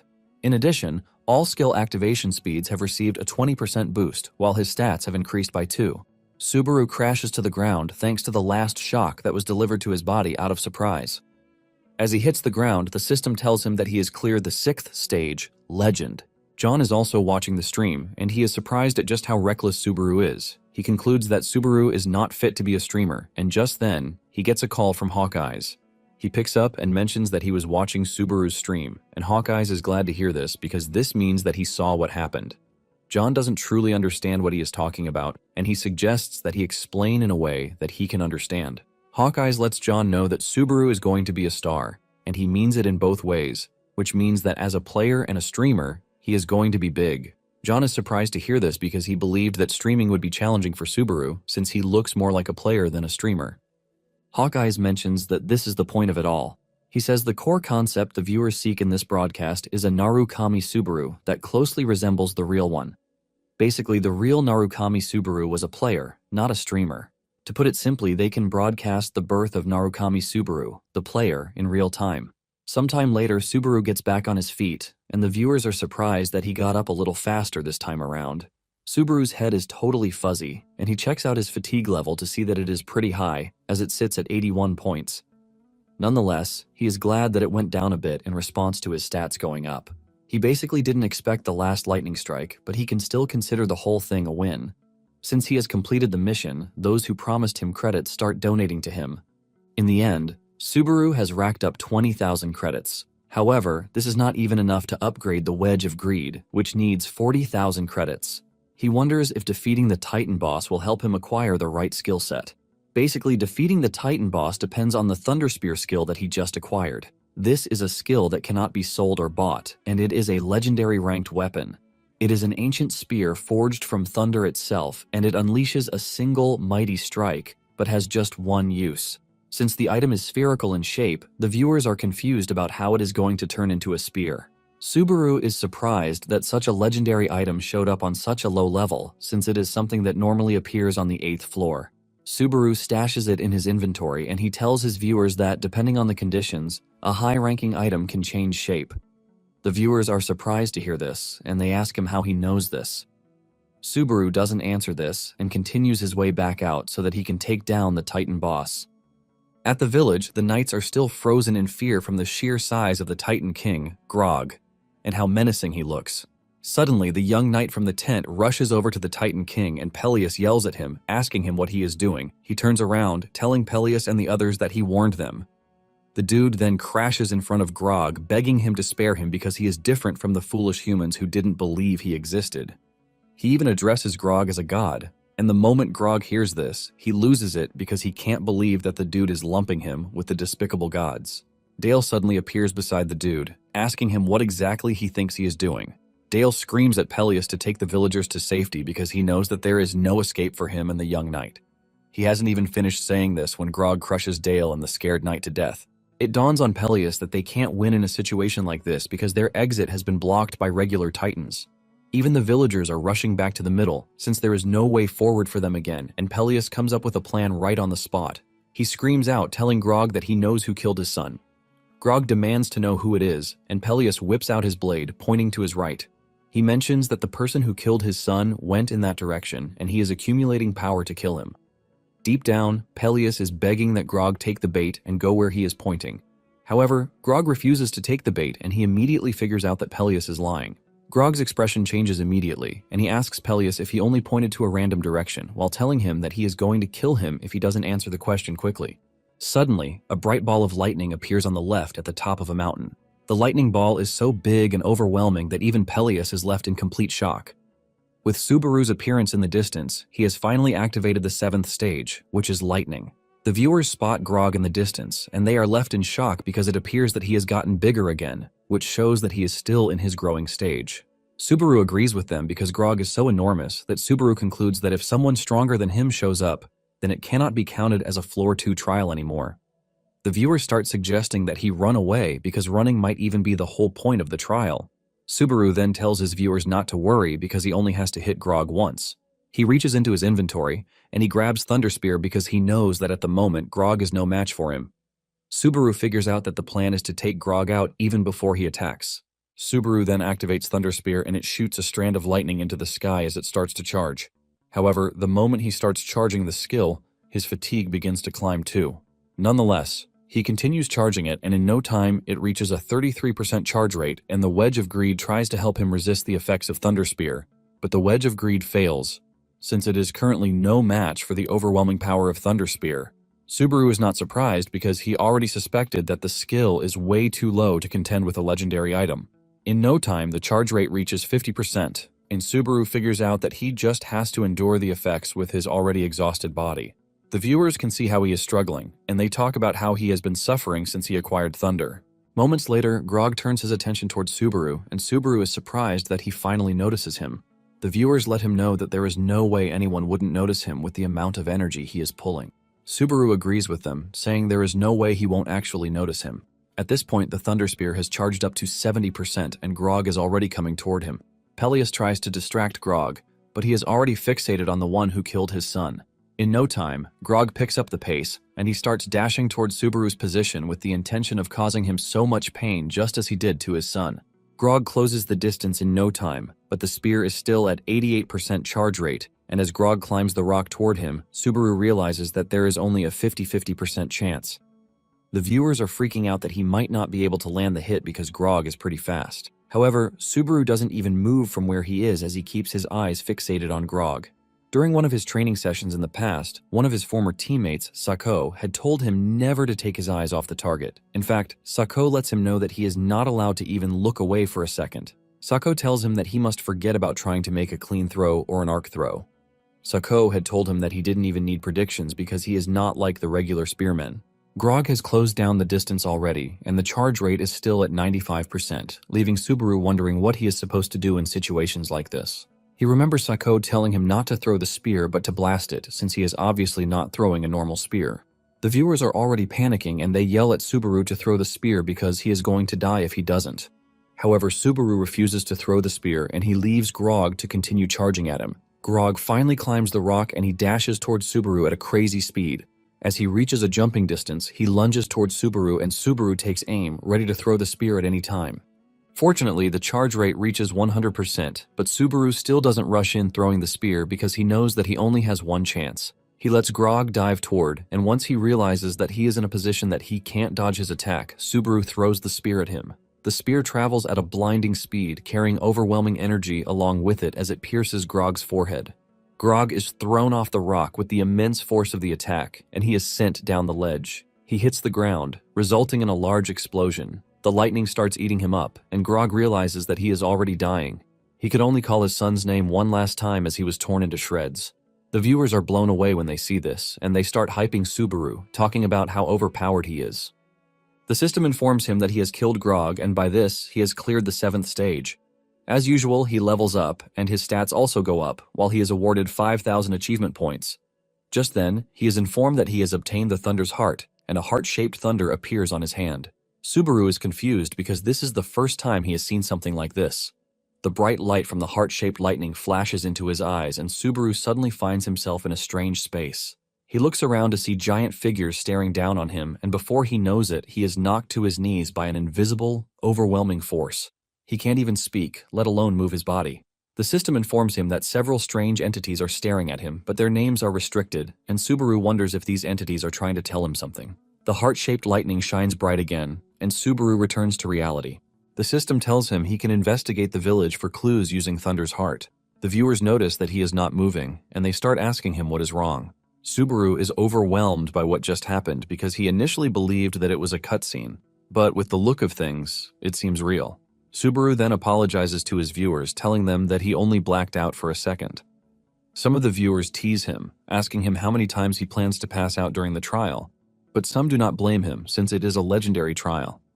Subaru then clicks on the claim section to claim his credits, and by the time he is done, he has racked up to 40,000 credits. The viewers urge him to show them the Thunder Heart, but he lets them know that he is exhausted, so he might show them another time. Subaru then ends the live stream at that moment, and later on he meets with Uika, who commends him for his good work. Subaru is surprised that he is getting praised, and he asks if the stream was okay, the way he went off. Uika lets him know that it is perfectly fine because he actually peaked over 3,000 viewers, and he must not have noticed this. Subaru is surprised to hear this because he was so focused on the trial that he didn't even check the viewership. Just then, Subaru detaches the lower part of his mask to take his drink. And Uika is surprised, since this is the first time she's seen him do that. Uika lets him know that it is an incredible feat for a rookie to peak at 3,000 viewers. In addition, the timing of his stream ending was perfect, and it was his fatigue that worked in his favor. Subaru asks Uika if this is the moment people care about, like a situation where they want to see the next episode drama. Uika is surprised, and he asks Subaru if he did it on purpose. Subaru mentions that he planned to check the rewards with the viewers next stream, and this way his reaction is genuine, not fake. Uika is blown away by this because she didn't expect Subaru to figure out streaming that easily. She realizes that John was just worried for nothing, and Uika tells Subaru that she has a present for him. Subaru asks her what it is about, and she assures him that it is something he won't be able to resist. Uika then tells him to look up a Hawkeyes, and Subaru immediately whips out his phone to do this. Hawkeyes is talking about him when he tuned into his stream, and it appears that Hawkeyes has something to explain to his viewers. Hawkeyes mentions that during the pain endurance trial, Subaru was also taking on another challenge. Basically, Subaru was facing the main trial while putting himself through another trial. Hawkeyes decides to sum it up in one sentence, and he mentions that the streamer Subaru might be Narukami Subaru himself. Subaru is surprised when he hears this, and he wonders if Uika thinks the same thing. Uika then asks Subaru if she can ask him something weird, and he tells her to go ahead. Uika says what she is about to ask is rude, but she is going to ask anyway. Uika asks Subaru why he streams, as she wants to know if it is for money. Subaru takes a minute before answering, and he replies that it is for money. Subaru says there is no other reason why he does it, and Uika almost turns into a tomato thanks to how red she is. Uika apologizes for asking something so weird, saying money is pretty important, and Subaru lets her know that he is not taking any offense. Uika mentions that Hawkeyes is part of Azure Sky, and he has been contracted for 6 years, so he is pretty reliable for his commentary-style content with a loyal fanbase. Uika then mentions something important, and this is the fact that all of Hawkeye's stream revenue will be split with Subaru. Basically, Hawkeye's current content is based on Subaru, which includes ads, donations, archives, and everything. Subaru is surprised to hear this, and he mentions that since he joined the agency, he has been hearing nothing but good news. Uika blushes just as she always does, and she asks Subaru if this is how he really feels. Subaru says yes, while mentioning that what she just told him is basically a surprise bonus. Uika then asks him if he would like to do a collaboration with Hawkeyes as a small gesture. When Subaru returned to his room, he started wondering if he didn't need to wear the mask when he met Uika. In addition, he believes that he shouldn't have pushed the "I'm only here for money" line. He takes off his mask and he stands in front of the door thinking about the whole thing. He figures out that the more new connections he makes, the less he knows what he is supposed to hide. Nonetheless, he now has 40,000 credits, so he can upgrade the Wedge of Greed skill. Without hesitation, he upgrades the skill to C rank, but for his next upgrade, he will need 80,000 credits, and he currently has just 120 points. Seeing this, Subaru concludes that he actually needs money. However, he is convinced that he is going to make some money from the collaboration stream that will happen in a couple of days. He reaches into the inventory and brings out the ice flower that Shu left at the memorial stand to stare at it. Meanwhile, Uika is in her room fantasizing about Subaru. She is basically twisting everything Subaru to fit into her own delusional thinking. After satisfying herself with enough delusion, she concludes that Narukami is a man with a secret nobody knows. Meanwhile, on the 7th floor, Amon of the Blue Zone Guild is training while also training, and he hears Hawkeye's conclude that Subaru might be the original. This pisses Amon off, but this also gets him curious about who Hawkeye's is. His assistant informs him that he is a streamer called Hawkeye's, and he averages 8,000 viewers. Amon replies that he once tried his hand at streaming too. His assistant then tells him to forget about Hawkeye's and focus on Narukami Subaru, whom Hawkeye's mentioned in his stream. Amon believes that Subaru is just a fake who managed to learn Thunder. He then watches a clip of Subaru using Thunder, and he has no choice but to admit that it is impressive. Amon mentions that Sako, one of Subaru's former teammates, once mentioned that keeping one's eyes on the target is everything in spear throwing. Amon's assistant is surprised that Amon remembers lines like this, and Amon mentions that he tried his best to copy everything that revolves around Blue Eyes Guild since it was filled with players who stood at the very top. In addition, he believes that everyone intentionally avoids the fact that every single member of Blue Eyes was at the pinnacle, not just Narukami Subaru. Amon mentions that the way they even died didn't make sense. Amon is pissed that Hawkeye's just kept mentioning Subaru's name like they are buddies or something. His attendants let him know that this is the problem streamers have. As long as it makes good content, streamers will basically toss their pride and conviction right out the window. Amon angrily turns off the screen, asking his assistant why he would show him something as annoying as that. The dude then replies that it wasn't his intention but Itsuki's decision. Amon is surprised to hear this, and the dude mentions that lightning was Blue Eyes' symbol, and the same Blue Eyes as Blue Zone's predecessor. The assistant says that they have received intel that Subaru is obsessed with money. A background character wheels in a cart, and the assistant takes off the cloth covering the cart to reveal what is stored there. Amon is completely blown when he sees what was just brought in. The entire consists of a stack of gold, and the assistant mentions that Itsuki has ordered that they bring Subaru in no matter what. Amon can't believe his eyes, and he concludes that Itsuki is a moneymonger. Later on, Subaru continues the trial, and he shows up when Peleus and the knights are putting everything in order. The moment Peleus sees him, his face lights up in joy, and he rushes over to ask him how he is feeling because he collapsed right in front of the village, so they were all worried. Subaru lets him know that he is still a bit dizzy, and Peleus understands this, since it's just been a day. Subaru then suggests they talk at the inn later because there are things he would like to ask him. Peleus assures him that he is up to answering whatever question he has. Peleus then rushes off, telling Subaru that he is going to see him later. Subaru admits that Peleus is such an honest person, and his viewers tease him, telling him to get a bromance going. Subaru then heads to his room so that they can check the reward together. He whips out the Thunder's heart, and the system lets him know that it can never be traded or sold. As for its rank, it's classified as a unique item. Its other stats also look insane, and it even has fire resistance. Subaru reads everything, and his expression causes him to say, "No way." The viewers ask him what this means, as they don't know if he is impressed or disappointed with the expression he just gave off. Deep down, Subaru realizes that the Thunder Heart has perfect stats for Thunder users, which is insane. He smiles under his mask, and he makes a fist bump because he has just stumbled on gold. Just then, he hears a knock on the door, and he tells the person to come in. Peleus enters the room bearing fruits, while asking Subaru if he slept well. The viewers see this and start teasing him, saying his lover has come to visit him and even brought a fruit basket. Subaru and Peleus then sit to talk, and Subaru lets him know that the legend was true. Peleus agrees with him, saying he was also blown away when he saw the light. Subaru then whips out the Thunder's heart, and Peleus's face is covered in shock. Subaru asks him if he knows what it is, but Peleus lies that he doesn't. However, his expression basically contradicts what he is saying. Peleus finally comes clean, revealing that he's only ever heard of it in legends. In fact, he doesn't know if it is real or even if it happened at all.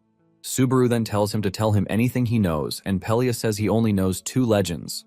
The first is that thunder was used to wipe out the Titans, just like Subaru took down Grog with thunder. And the second is the legend about the gods and Titans fighting over thunder. Subaru is surprised to hear this, and Peleus says it is basically a legend among legends. Apparently, the gods and Titans waged war over thunder, and the Titans lost. This basically means the Thunder's heart was most likely crafted by someone. But Subaru can't wrap his head around who would make something like this. However, this part doesn't appear in the legends, but the purpose is for humans to be able to wield thunder. The reason humans needed thunder is because of the gods and Titans, since they are beings so powerful that humans cannot compare to them. Thunder's heart was made so that humans could fight and defeat these powerful beings, and after Peleus mentions this, the system informs Subaru that he has viewed all chapters of The Forgotten Human. With this, he has also cleared Thunder Trial, and he is informed that he has earned 17,000 achievement points in total. His Thunder also receives a level up, and just then he is transferred to the 3rd floor, while Peleus is left screaming after him. Moments later, Subaru arrives at the 3rd floor, Ortonarl, and the moment he shows up on the transfer stand, other players are already talking shit about him because of the Subaru mask he is wearing. One of the viewers donates to him asking him how he feels now that he has arrived on the 3rd floor. This question eats deep into him, and he remembers the first time he arrived on the 3rd floor in his past life. This was when he met Reina, who approached him, telling him that she had gotten separated from her party. She tries to describe who she is looking for, and Subaru points her in the direction she is supposed to go. Reina rushes off with excitement, revealing that she was always a happy girl. However, she couldn't even get the direction that Subaru pointed her to, and Subaru is forced to lead the way since he is also heading in this direction. Subaru showed her the way that day, and it was the day they got to know each other. This leaves Subaru wondering if Reina and the others would still be alive if he had only shown her the way and nothing more that day. After thinking about this beautiful but sad memory, Subaru answers the question he was asked. He replies that he feels as if he has lost something important, and this leaves his viewers asking themselves what he meant by this. Subaru then tells his viewers that for his next stream, he will be doing a collaboration with Hawkeyes, and after passing along the information, he ends the stream. Later on, Subaru meets with John in the cafe, and he lets him know that Wika is going to join them very soon. He explains that moving between floors takes time, unlike when a player just clears a trial and they are automatically transferred. John introduces himself, and Subaru is surprised that he is the nagging boss that Wika talked about. John asks him what he means by this, but Subaru quickly changes the topic, telling John that Wika has told him a lot about him. John also mentions that this is something he would have passed on to Wika, but he wanted to meet Subaru in person, which is why he showed up himself.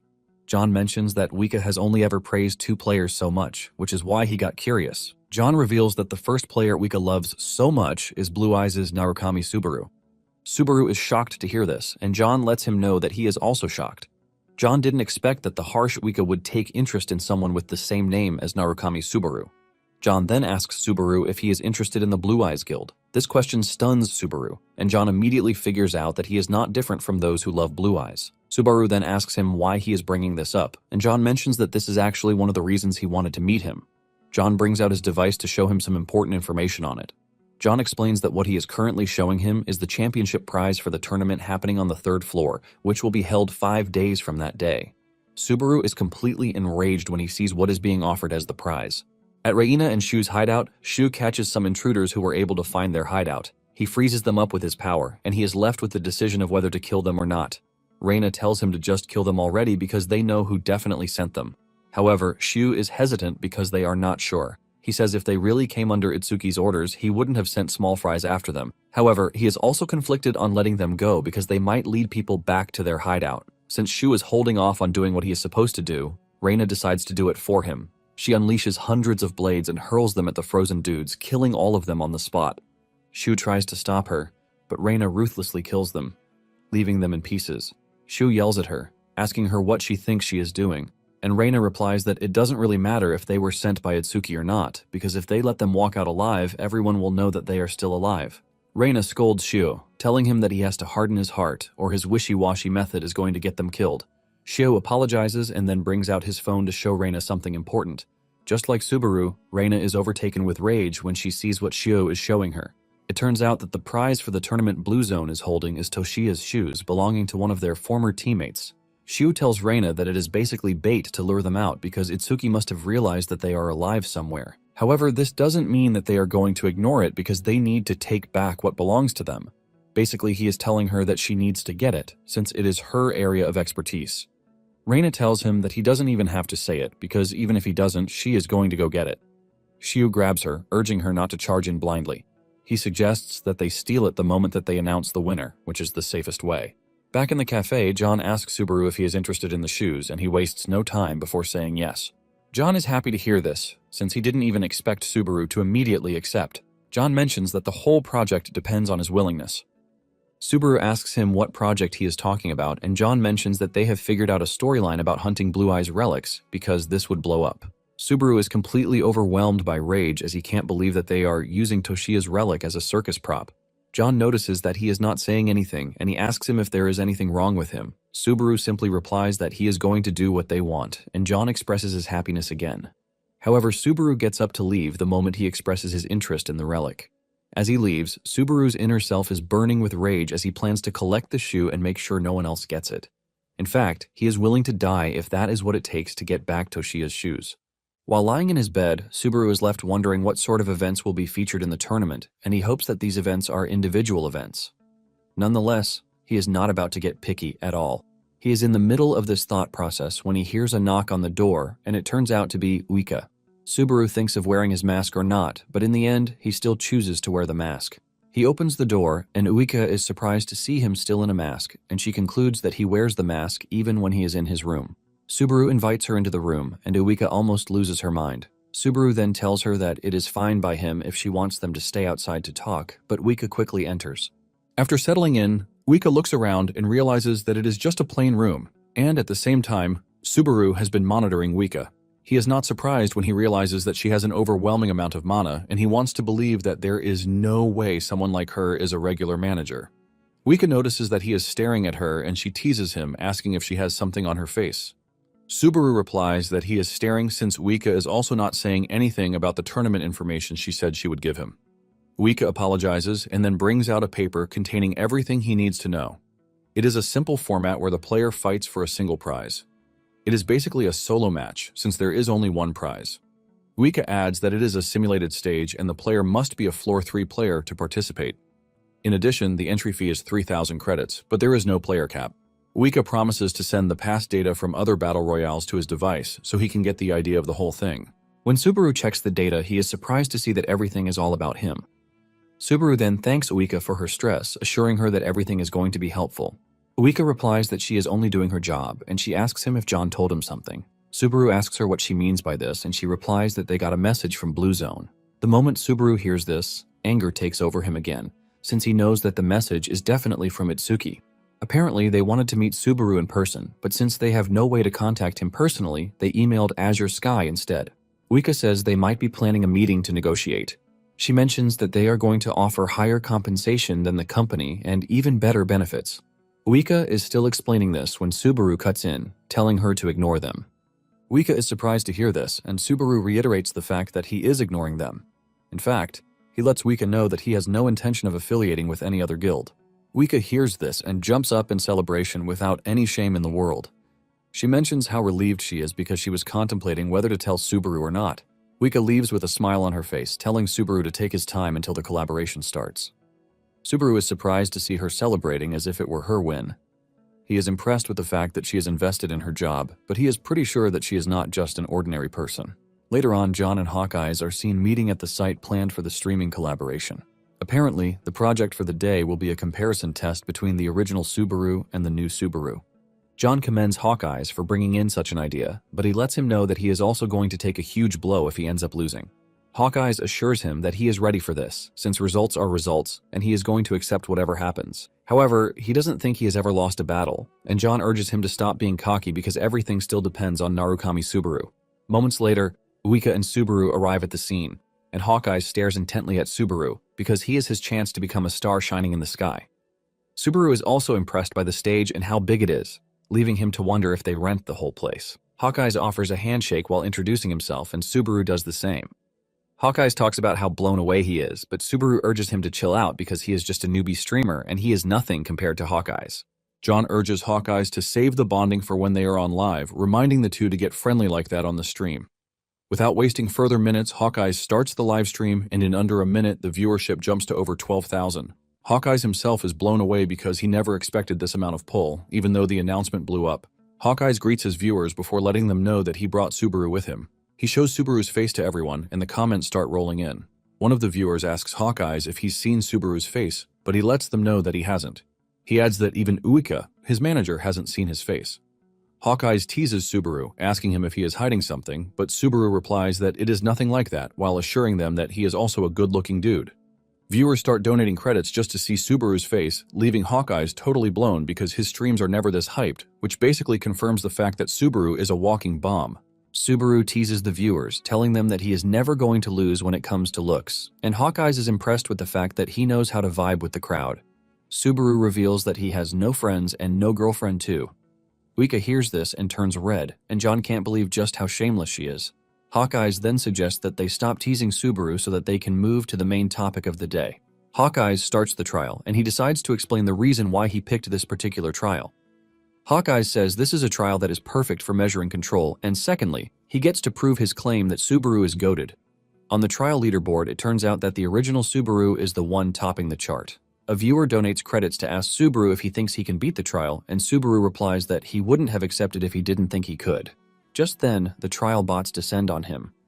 As they surround him, the viewers are conflicted on whether Subaru has what it takes to be able to clear the trial. A viewer then offers 10,000 credits for Subaru to get 43 or more kills in one run, and if he fails to do so, he is going to show his face to the camera. Subaru quickly raises his hand to reject the mission because he knows it is way too early for him to risk taking off his mask. However, several viewers start pouring in credits just to follow up on the same request. Subaru finally agrees, promising the viewers that he is going to show his face if he fails. Suddenly, one of the viewers mentions that only Subaru is eating the penalty, but he is still going to split the mission reward. Hawkeyes agrees that this is a fair point, and he decides that for the mission, all credits will go to Subaru. Once they are all in agreement, Hawkeyes starts the timer, which is 3 minutes. The bots start charging at him, and Subaru activates Thunder as he dashes toward them head-on. He grabs the first bot and smashes its head into the ground, one-shotting it. The viewers are blown away when they see Subaru one-shot a bot without his sword. Even Hawkeyes is hyped because he never thought he would see Thunder live in action. To take things seriously, Subaru unleashes his demon blade and he cuts down 4 bots at the same time. Before they know it, 20 seconds have gone by already, but the viewers are still impressed with how fast Subaru is. With the way he is moving, one of them believes that he can even get 70 kills. However, another viewer lets them know that it is only going to get harder from there on. In no time, the bots start to swarm him, and Subaru decides to use one of them as a springboard to lunge himself into the air. This leaves the viewers raving again, since aerial combat was the specialty of the OG Subaru. After gaining enough momentum in the air, Subaru dives down, hitting the ground with his sword and unleashing a massive wave of force that wipes out a bunch of bots. With 1 minute and 26 seconds to go, Subaru is still on 26 kills, but he is not slowing down. Even John and the other 2, who are watching it live, are left in awe.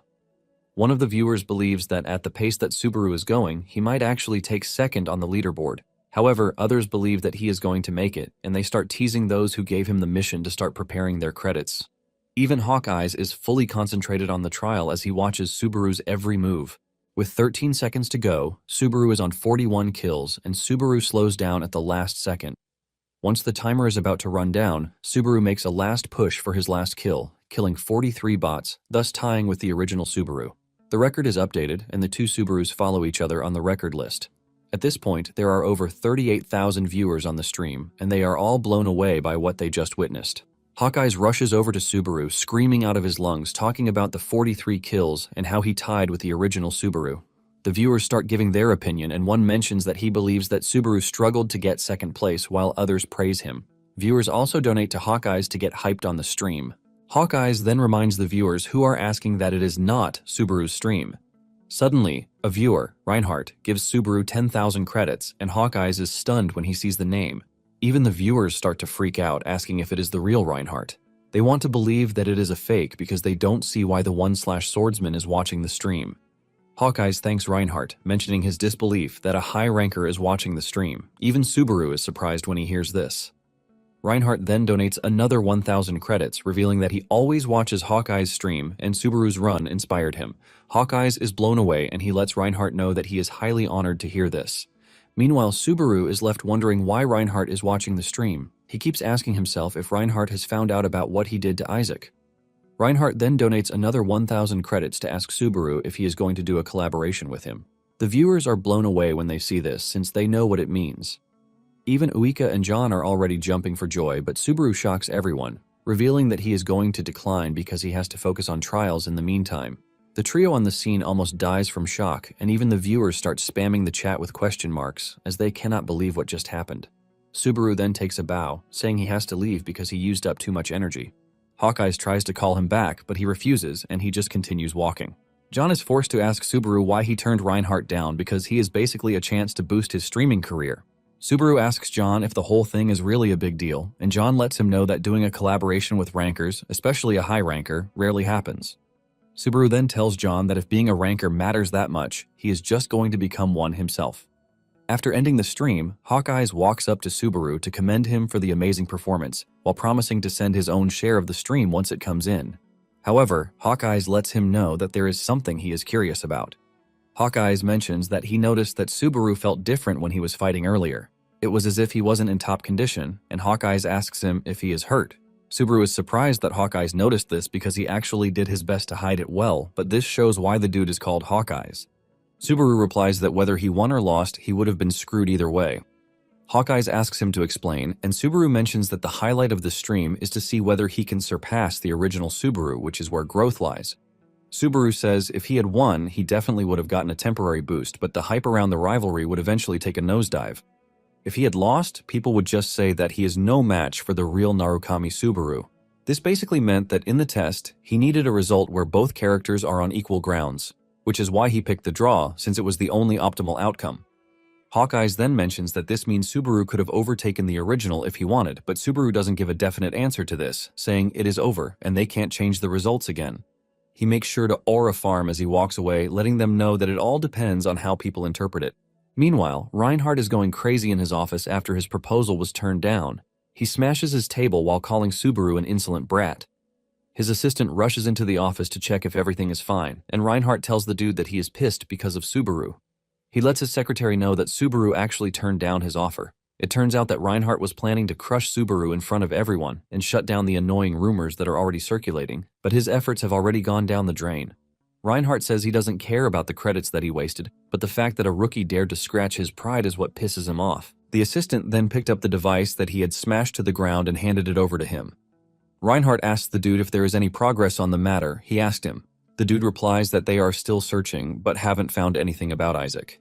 The dude then continues yapping, talking about how it is not a big deal for Isaac to have disappeared for a few days, since he is not a kid. He hasn't finished saying this when Reinhardt grabs him hard by the neck using his power. He starts choking him out, asking the dude if he is also trying to mock him. With his life flashing before his eyes, the dude apologizes, and Reinhardt slams him into the wall. Reinhardt asks him when he started nitpicking his orders. The dude quickly goes on his knees, begging for forgiveness, while assuring Reinhardt that he is going to resume the search immediately. Later on, Wika is having a good day until she receives a call from her boss. Just from the way she speaks, John can see that she is frustrated, and he yells at her, asking her if his call is that unbearable to her. John tells Wika to at least talk to him the way she talks to Subaru, but this only makes it worse. Before John continues yapping, Wika cuts him off, asking him if what he called about is the Reinhardt proposal. John says yes, revealing that they cannot afford to blow such a big opportunity. Wika replies that their hands are tied, but John reminds her that Subaru is a streamer, and since it is a huge chance for him also, he urges Wika to convince him as his manager.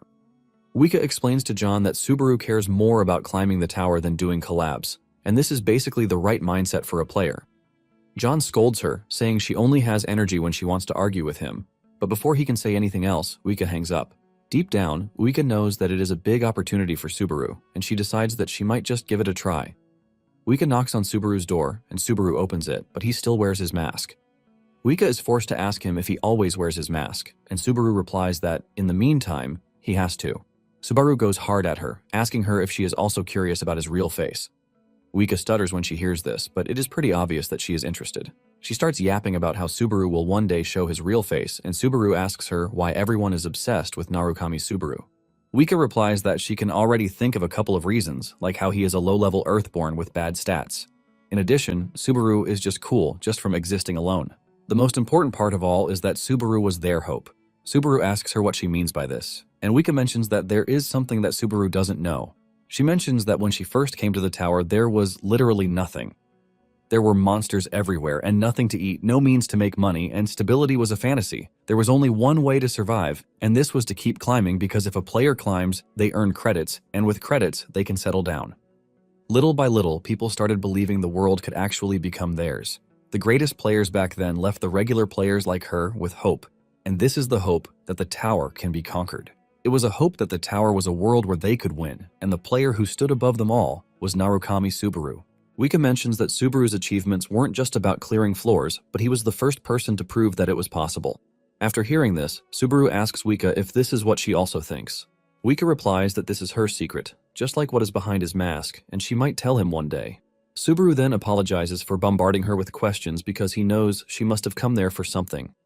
He suggests that they talk inside, but Uika nervously replies that it is not a big deal, while telling Subaru that she is just going to head out. Subaru watches as she walks away, and to Uika, she no longer sees any reason to persuade Subaru after blabbing like that in front of him. She also wonders why he is always trying to invite her in. Sometime later, Subaru restarts his stream as he prepares to go on another mission. From the get-go, 2,000 viewers have already joined the stream, and donations are also pouring in. Subaru realizes that the collaboration was a big help in achieving this. Subaru realizes that he just has to give people what they want, and they are going to pay him for it. Subaru then starts the third floor trial, and he is asked to pick his faction. There are two factions, and it is the Ottoman Kingdom and the Conrad Kingdom. Most viewers are rooting for the Ottoman Kingdom because it is the most popular among players. Apparently, this floor's trial solely depends on the player's faction. There are two factions that despise each other, so the quests change depending on which one the player joins. Surprisingly, Subaru picks the Conrad Kingdom, which is something only about 3% of players choose, and there is a reason for this. Subaru soon arrives at the Conrad Kingdom's mercenary rest area, and the moment he steps in, a weird dude spots him. The dude looks like a troublemaker, and he quickly makes his move. He walks past Subaru and intentionally brushes his shoulder. The dude is surprised when he loses his balance, showing that Subaru is actually strong. Instead of stopping, Subaru continues walking, and the dude yells at him to watch where he's going. Subaru turns around and the dude asks him what his problem is. Subaru simply answers that he is the one with the problem because he bumped into him on purpose. The dude angrily grabs Subaru's shirt, saying he is pretty sure that Subaru is an E-rank mercenary, so he is not supposed to talk to him, who is a B-rank mercenary. The whole room is already hyped as they see the two arguing with each other. It turns out that this is a regular thing for the dude, who likes to pick on newbies. Since the dude, Vulture, claims that he is B-rank, Subaru decides to test something. He gathers lightning around his legs, and before Vulture even knows what is happening, Subaru kicks him under the shin, sending him flying into the distance. Vulture hits the ground hard and passes out right on the spot. The other mercenaries are stunned when they see this, and they start wondering what just happened right in front of them. The other mercenaries lose it when they realize that Subaru is an E-rank, but he is showing off. They rush toward him to attack him, but in no time, Subaru has beaten all of them to a pulp, leaving them in embarrassing positions. Just then, a strange man approaches him, admitting that he has talent, and he introduces himself as Raymond, an A-rank examiner. Raymond mentions that this is the first time he's seen Subaru around, and he asks him what jobs he's cleared so far. Subaru replies that he hasn't cleared a lot since E-rank mercenaries can only take limited jobs. The viewers immediately figure out that Subaru must have caused a scene just to speedrun jobs. Apparently, the third floor's trial is to take on various mercenary jobs and earn 10,000 achievement points. The completion reward for E-rank mercenaries is not more than 50 points, so players usually get stuck at the floor for over a year on average, which is why Subaru decided to take a shortcut. Subaru knows that he doesn't even have the time to waste. Raymond then asks him if he is an otherworlder, revealing that it's been a long time since they have seen people like him. Raymond reveals that even though he appears to be impressive, he can't give him special treatment, since everything has its proper order. Subaru tells him that there must be a way to shorten the order, and Raymond asks him if he thinks that there is any point in giving special benefits to an otherworlder who will eventually leave. Basically, the people refer to the players as otherworlders. Subaru then tells Raymond that he is going to make his dream come true.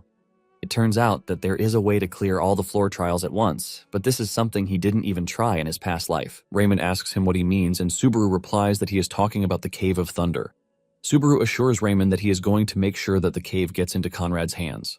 Raymond is shocked when he hears this, since only A-rank mercenaries can take the job. Subaru lets him know that he is aware of this, since it is a battle of pride between Ottoman and Conrad over an impregnable dungeon. Apparently, the Cave of Thunder has never been cleared in history. Between the Conrad and Ottoman kingdoms, there is an enormous impassable mountain range that the two nations have fought over for decades. This is the Cave of Thunder, which allows easy passage straight through the mountains, and it has long been their ambition to block invasions to gain military superiority. Subaru assures Raymond that if he issues him proof of A-rank status, he is definitely going to clear it, while assuring Raymond that he is not going to abuse it. Raymond takes a moment to think about it, and Subaru becomes worried, since he knows that if he gets turned down, he will have no choice but to take Raymond down.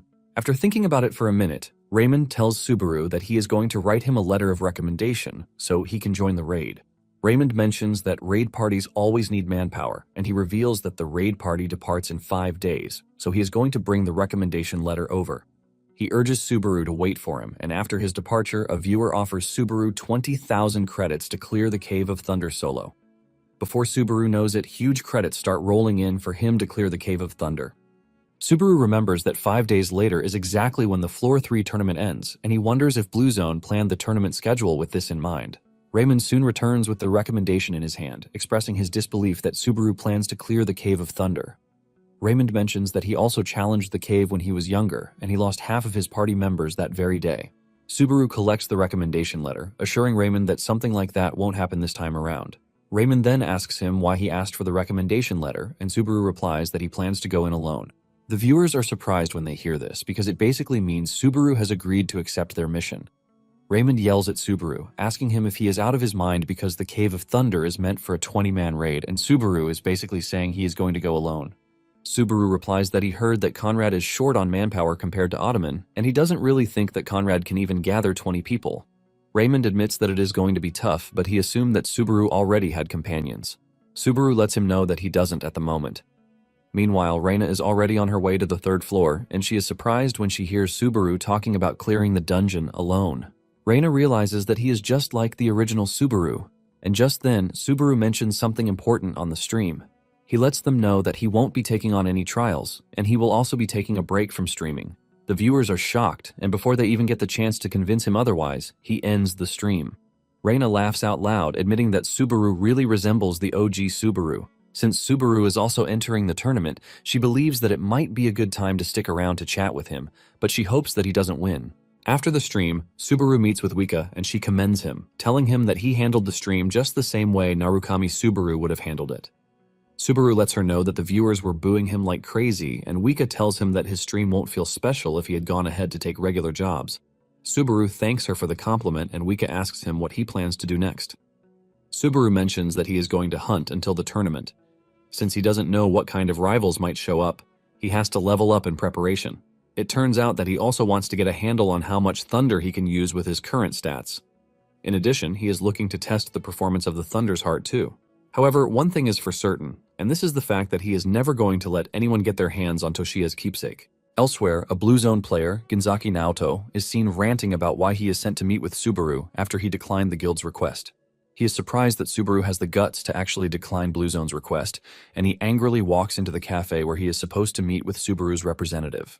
The rep meeting him turns out to be John, and the two sit down for a drink. John welcomes him, telling him to go ahead with what he wants to say because he heard that there is something he wants to discuss with one of his streamers. Ginzaki confirms this, but asks John where Subaru himself is.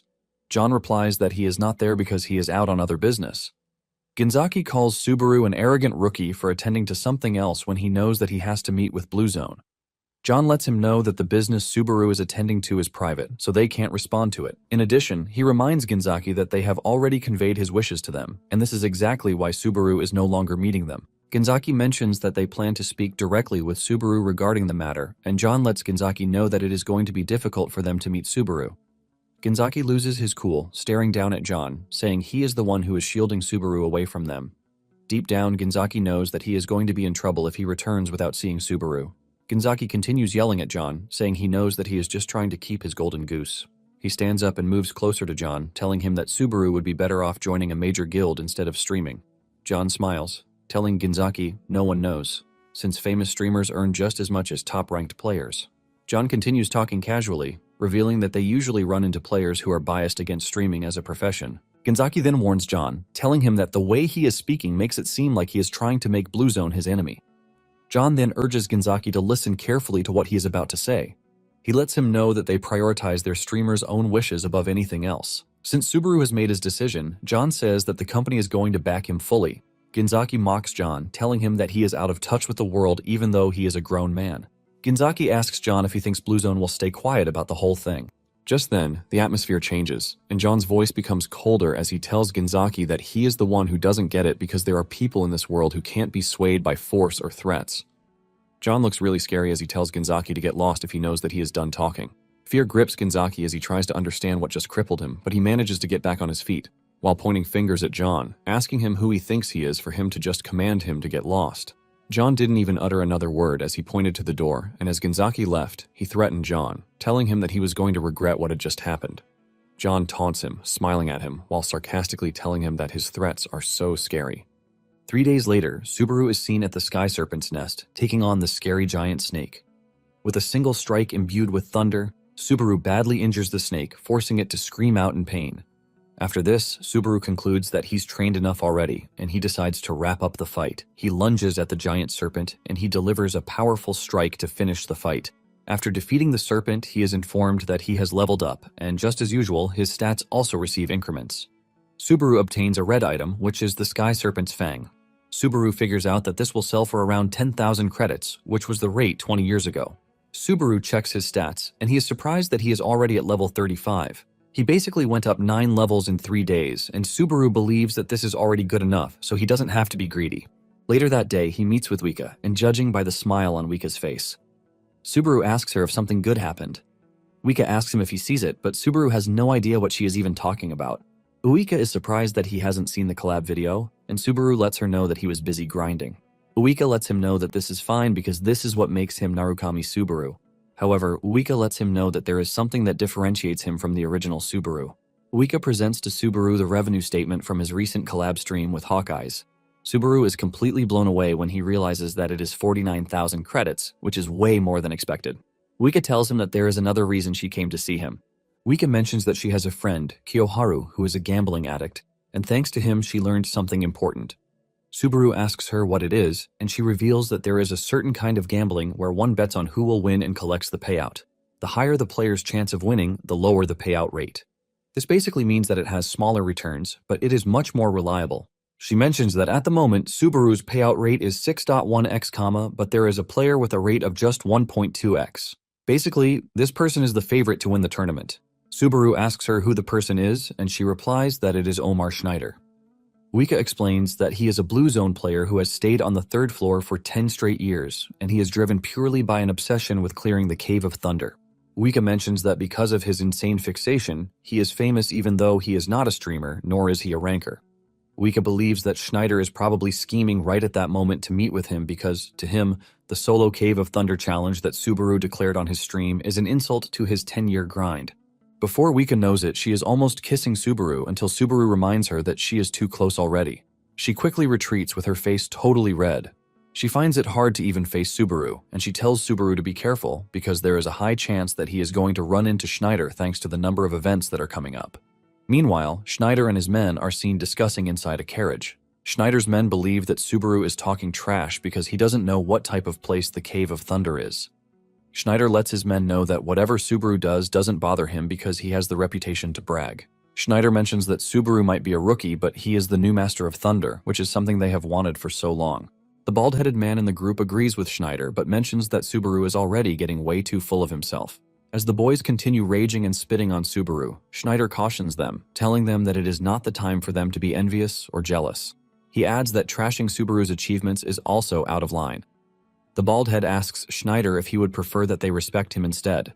Schneider replies that if necessary, they are free to do this. In fact, Schneider says he doesn't mind respecting Subaru. The two are completely shocked when they hear this, and they know that the captain might be talking big, but they are pretty sure that his pride is currently shredded. The two are worried about Subaru as they don't understand how he plans to go up against a monster like Schneider. Later on, Subaru reads up about Schneider in his room, and he is completely overwhelmed. He realizes that Schneider only started to stand out about 5 years ago, which is around the same time he joined Blue Zone. Subaru finally realizes why Itsuki is so confident in organizing such a tournament, and this is because there is an internal favorite to win. However, Subaru is pretty confident that Schneider has nothing on him, and he is eager to see if things will go Itsuki's way or not. The next day, Subaru heads to the market to sell the Serpent's Fang that he obtained. Unfortunately for him, he picked the worst trader in the market, and this is a trader who is known to defraud players. The trader is completely blown away when he sees the Fang, and Subaru asks him how much he is willing to pay for it.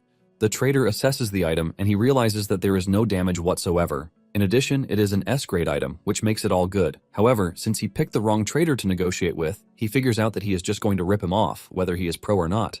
The trader finally speaks up, admitting that the item is in good condition, but it is a B to A rank item. He also commends the hunter who obtained the Fang, saying he could have called it S rank if not for the tiny scratch on it.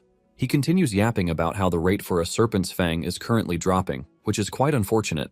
However, he assures Subaru that he is in a good mood, so he is going to offer him 8,000 for it. Subaru doesn't suspect a thing, since it's been 20 years already, and he doesn't know the rate. He is considering accepting the offer when a voice appears from behind, saying the Fang is easily worth 15,000 credits.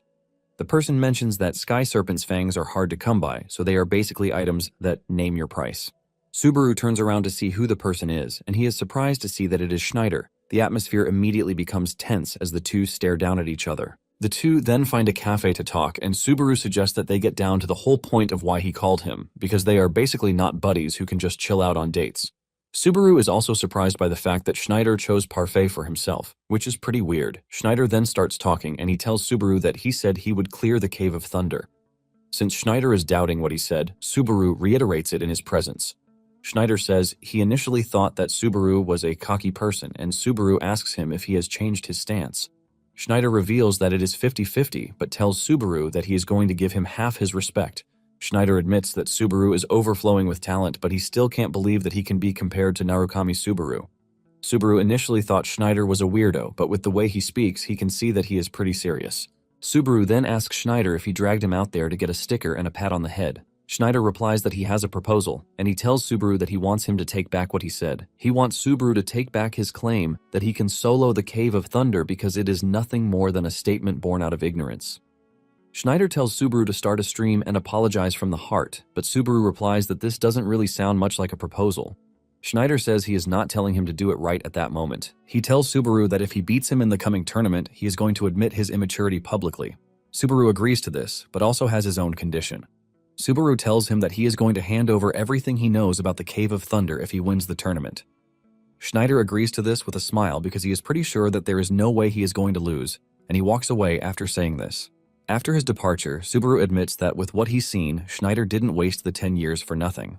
At Azure Sky, Kiyoharu is busy monitoring everything happening concerning the tournament, and he knows that he definitely would have joined if he were still on the 3rd floor.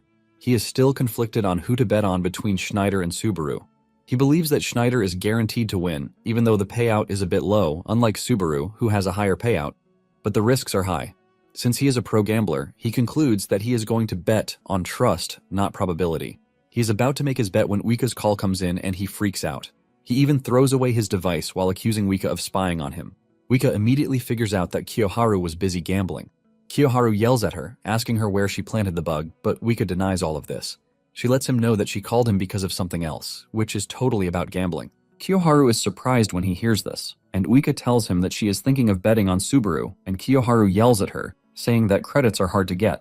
Uika immediately understands that Kiyoharu believes that Subaru is going to lose. Kiyoharu replies that he is not underestimating Subaru, but with the analysis he's done, Schneider is going to come out on top, since he is not even a player who belongs on the 3rd floor.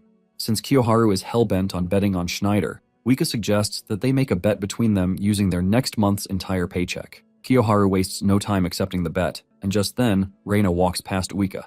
Even though she is wearing a hood, Uika can feel an overwhelming presence from her. She immediately hangs up to try to verify what she saw, leaving Kiyoharu to start wondering if something happened. Elsewhere, the baldhead asks Schneider what he thinks of Subaru, and Schneider admits that he is not a player to be joked with. However, he is pretty sure that he is not going to lose to him. Meanwhile, Reina is watching from a rooftop, and she can clearly see that Schneider's mana is overwhelming, which means he is insanely strong. With this, Reina believes that she can relax knowing that there won't be an upset. It is finally tournament day, and the Coliseum is already filled with people. The moment Subaru enters the arena, everyone starts hyping him up. However, it is not a secret that he is still second on the ratings, and the first is none other than Schneider. Schneider steps into the arena and the noise triples with everyone shouting his name. Moments later, the lady host shows up in the sky, welcoming everyone to the arena. She introduces herself as Mizuha, and she is also from Blue Zone, the organizing guild. She mentions that the tournament will be divided into qualifiers and the main event, and she shows everyone the prize to be won, the shoes, Talaria, which belongs to Toshiya. The moment Subaru spots the shoes, he makes a silent vow that he is definitely going to get Toshiya's shoes back. Meanwhile, Uika is watching from the stands and she is waiting for Subaru to restart his stream. Just then, she hears someone spitting out curse words beside her, and when she turns around, she realizes that it is the same lady who walked past her in the street before. This time around, she is wearing a Subaru mask to conceal her face. Before the tournament begins, Subaru starts the live stream, and the viewers go crazy again, since they are all waiting to see how the tournament is going to end. Subaru apologizes for disappearing, but they assure him that they are there for him. Subaru is surprised to see how hyped up they are, and with the number of messages coming in, he can hardly keep up. A viewer then gives him a mission to win the tournament to get 30,000 credits, which blows Subaru's mind, and he thanks the viewer. Some viewers don't believe that Subaru can win, and they are just there to make sure they witness him lose. Once everything has been spelled out, the tournament begins. The host casts a large greenish umbrella over the arena, which blows everyone away. Once the entire arena is covered, the players are thrown into the preliminaries, and they are informed that once they die, they are out. They are informed that the round is going to end when the number of survivors drops to 1,000. At the start of the preliminaries, there are over 10,000 players in the arena. Subaru takes a moment to think about his strategy. Since no one will be targeting him in the prelims, he plans to save his strength, but just then, someone gives him a mission, telling him that he is going to pay 100 credits for every kill.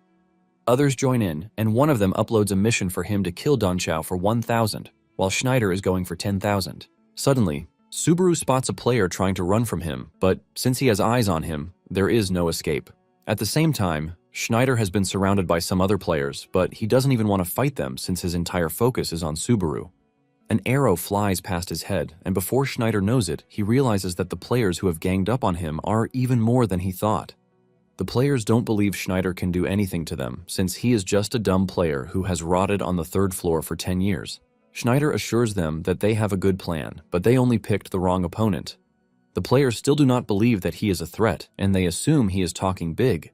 Suddenly, one of the players loses his head before anyone even understands what is happening. The fear immediately kicks in, since they couldn't even see Schneider's attack until the dude's head flew off. Schneider figures out that it is time to aura farm, and he starts spinning his spear so fast that it can even hypnotize whoever is staring at it. Without further hesitation, Schneider makes his move and heads start disappearing, while lecturing them too. He lets them know that shortcuts don't work on the tower because the only thing that can help a player is their own strength. Schneider's cold expression covers the entire screen, and the spectators are blown away. On the battlefield, some of the players who were talking big before start running away in fear for their lives. Those who are brave try to convince the runners that they should stay and fight, since it is just an exam and nothing big. Meanwhile, Reina is focused on Schneider, and she can clearly see that he is on another level compared to the other players. Reina is pretty sure that once Schneider climbs higher, he is going to break into the top ranks. However, she can't even fully concentrate on the match because Wika is busy screaming and hyping Subaru while watching his stream. Reina immediately becomes interested when she realizes that she is watching Subaru's stream. She makes a comment, and Wika asks her if she knows Subaru. Wika then assumes that Reina is a fan, since she is even putting on a Subaru mask. Wika lets Reina know that she is also a fan, and she's been a fan for 20 years. Back in the arena, Subaru has been able to gather 90+ kills, and the survivor count has dropped drastically. There are just 1,300 survivors left, and Subaru knows the prelims are about to come to an end. Even though he is getting 200 credits per kill, he believes that the number of kills he's gotten so far is a bit underwhelming. Suddenly, he gets the bright idea to announce his presence to draw players in. The viewers immediately figure out that he is up to something the moment he pulls out his sword. The bright ones realize that he is trying to farm aggro to get the players to charge at him. Subaru then cuts down the large tree in front of him in one single strike, but he makes sure to pack lightning into the strike to make it cool and let anyone who is around know that he is there. The treetop crashes to the ground loudly, but standing at the other side of the tree is Schneider, and not any random player. Schneider has just finished wiping out the players who made the mistake of ganging up on him, and the universe has also dropped Subaru at his doorstep. Schneider declares with a cold voice that he's found Subaru, but Subaru replies that he found him first. The viewers immediately remind Subaru that there are 10,000 credits on the line, so he knows what to do. Schneider is also hyped, and he suggests that they end their beef right there. Subaru aura farms in front of the viewers, saying he is going to be taking the 10,000 credits away sooner than he expected. Suddenly, Schneider's spear flew past Subaru's head and he barely dodged it, preventing him from losing his head. The hit from the spear evaporates the tree standing behind Subaru in an instant, and Schneider teases him that he has time to breathe, since there are 202 players left. Subaru senses that what almost hit him wasn't a skill but a pure technique, and he is dead if he loses track of the tip of Schneider's spear. Basically, the spear is able to casually reach distances that it shouldn't even reach. Schneider swings at Subaru again, and Subaru quickly grabs his weapon to use his sword's power. He blocks the overwhelming strength of Schneider's attack, and he replies with a counterstrike. Schneider immediately closes the distance on him, trying to tear his head off with the spear. Subaru manages to dodge the strike and he leaps sideways. Subaru swings at his opponent, but he also blocks it. Subaru manages to create a distance between them by unleashing a powerful strike that sends Schneider flying backwards. Schneider then calms down, asking Subaru why he is not using thunder, and Subaru replies that it would be a waste. Subaru then says the whole thing is about to end, so it doesn't even make any sense. Schneider loses his cool when he realizes that Subaru is basically telling him that it is going to be a waste to use Thunder on him. He then realizes that Subaru was only stalling for time since there are just 7 players left before the survivor count drops to 1,000. Schneider angrily dashes towards Subaru, aiming to finish the fight at once. Subaru teases him, telling him that he can also say the same thing for him, that he is not going all out. Before Schneider gets the chance to finish the match, the number of survivors drops to 1,000, and the preliminaries end. As they are transported to the waiting area, Schneider tells Subaru to prepare himself for the next time that they are going to meet. Subaru also boasts, saying he is just going to have to wait till later to collect the 10,000 credits. Upon arriving at the waiting room, the players are informed that they have 30 minutes to rest. Subaru stares at his hand and can see that it is shaking. He admits that he almost got pushed back right at the very end, and if it had dragged on even a little longer, he might have been killed. Surprisingly, Subaru's viewers have climbed up to 11,000. He remembers Uika's words that there is a streamer's wall, which has 10,000 viewers. However, once a streamer breaks the 10,000 view count, they can survive in the industry. He realizes that the stream with Schneider ended up being a positive net for him. Nonetheless, he is left worried that someone as strong as Schneider couldn't even clear the Cave of Thunder. Meanwhile, Shu is also watching the stream, and with what he's seen so far, he realizes Schneider has the upper hand. This leaves him asking why Schneider is still stuck on the 3rd floor. However, there is one thing that Subaru has over Schneider, and this is Thunder. Even though Shu is hoping for an upset, he doesn't think it is going to happen with what he has seen so far. While waiting for the match to resume, Subaru starts claiming the credits that he already has. Even the viewers are surprised that Subaru is claiming credits out of nowhere. Unknown to them, he has plans for the credits, and this is to upgrade the Wedge of Greed. After using 80,000 credits to upgrade the skill, he has just 16,000 points left. However, to upgrade the skill again, he is going to need 160,000 credits to go to A rank. With the current level, which is B rank, Subaru believes that he finally has a chance. Subaru goes quiet, thinking about his plan, and the viewers ask him what he is thinking about. Meanwhile, Mizuha has been informed that there is going to be a possible attempt to steal the shoes. Mizuha doesn't want to believe that Reina would be coming for the shoes, and just then she learns that reinforcements from the Guild HQ have arrived at the venue.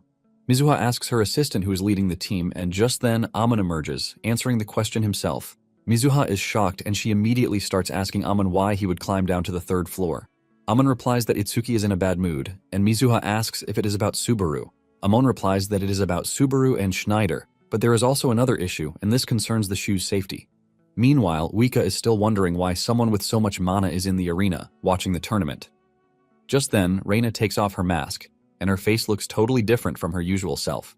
She introduces herself as Tamai and urges Uika to stop calling her a miss. Uika nervously replies that she is calling her miss since she is giving off a totally not normal aura. Uika lets Reina know that she can clearly see that she has trained for a very long time. In addition, she can clearly see that she is using a disguise technique. Reina is impressed by Uika's insight because she was only testing how much she could see through before. Reina doesn't want to believe that Uika is an assassin sent by Itsuki since she won't be blabbing that much. Uika then tells Reina that she is pretty sure that she has her reasons because the stronger someone is, the more they have to hide who they are. Just then, she asks Reina if she is there to mess with the tournament, and Reina asks her what she is going to do if that is the case. Uika unleashes her overwhelming aura and tells Reina that she is going to stop her, no matter what it takes if she is there to mess with the tournament. Once the 30 minutes are up, the finals commence, and the players are informed that the finals will be held in territory capture format. Basically, they are expected to capture each other's territory, and Mizuha decides to explain to them. She mentions that once the match starts, each player is assigned a territory, and only up to 2 people can enter a single territory. They are expected to defend, steal, and hold on while taking over other players' territories. Once a player defeats another player, they automatically take their territory. Basically, up to 2 people can stay in one territory, and if they beat the opponent, the territory becomes theirs. The player controlling the most territory when the time runs out wins. This leaves Mizuha asking who is going to become the new owner of Talaria, and this is a question that they are going to find out in 2 hours. After Mizuha is done with the explanation, the players are sent to their respective territories. Subaru figures out that the whole thing is going to be slow at first, but it is going to get bloody as time goes on. Subaru knows that waiting around is the standard procedure, but at the moment, he is getting paid 300 credits per person, so he can't afford to be idle. Without hesitation, he starts cutting through his opponents without mercy. At the same time, Schneider is trashing his opponents, trying to look for Subaru. The other opponents are just little flies to be taken out of the way for the two to get to each other.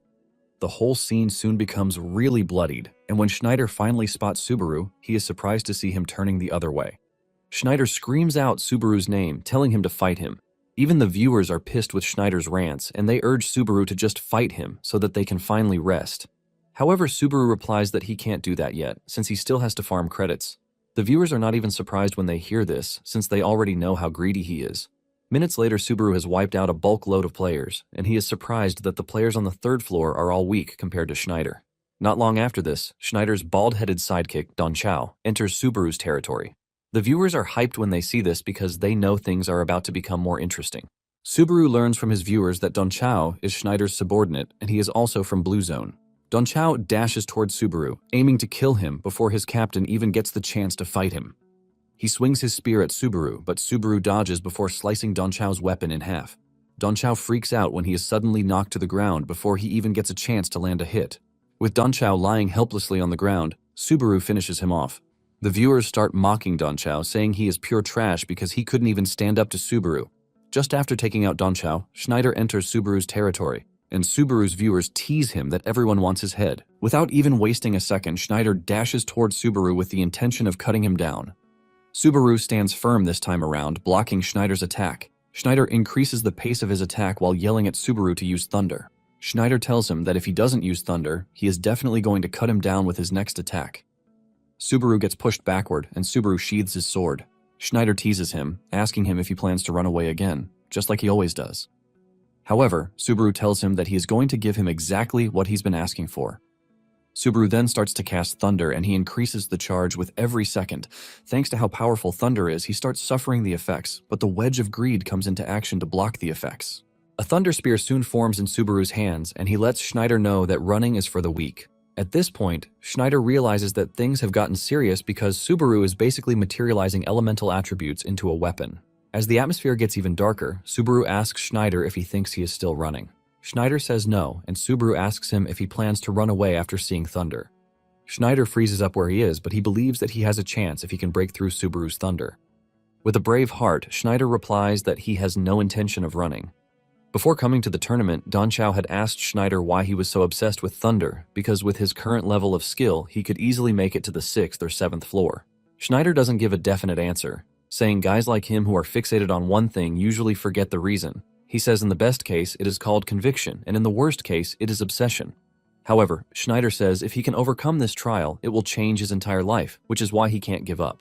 Back on the battlefield, Schneider pulls all his strength together to take on Subaru with the realization that Subaru is about to become his second obsession. Schneider dashes towards Subaru with insane killing intent. At the same time, Subaru doesn't plan to hold back because he is looking to honor Schneider's 10-year grind. The two lunge at each other with their spears, and the moment it hits, it gives birth to a large explosion that leaves a huge nuclear reaction. Back in the Coliseum, Uika tells Reina that she is willing to risk everything to stop her because she is Subaru's manager, and if the tournament gets wrecked, it will definitely affect his streaming career, so she is not about to let it slide. Reina wears an expression of shock and disbelief when she learns that Uika is Subaru's manager, and Uika soon forgets about the threat she just made. She switches personality, talking about how hard it was for her to have landed the role.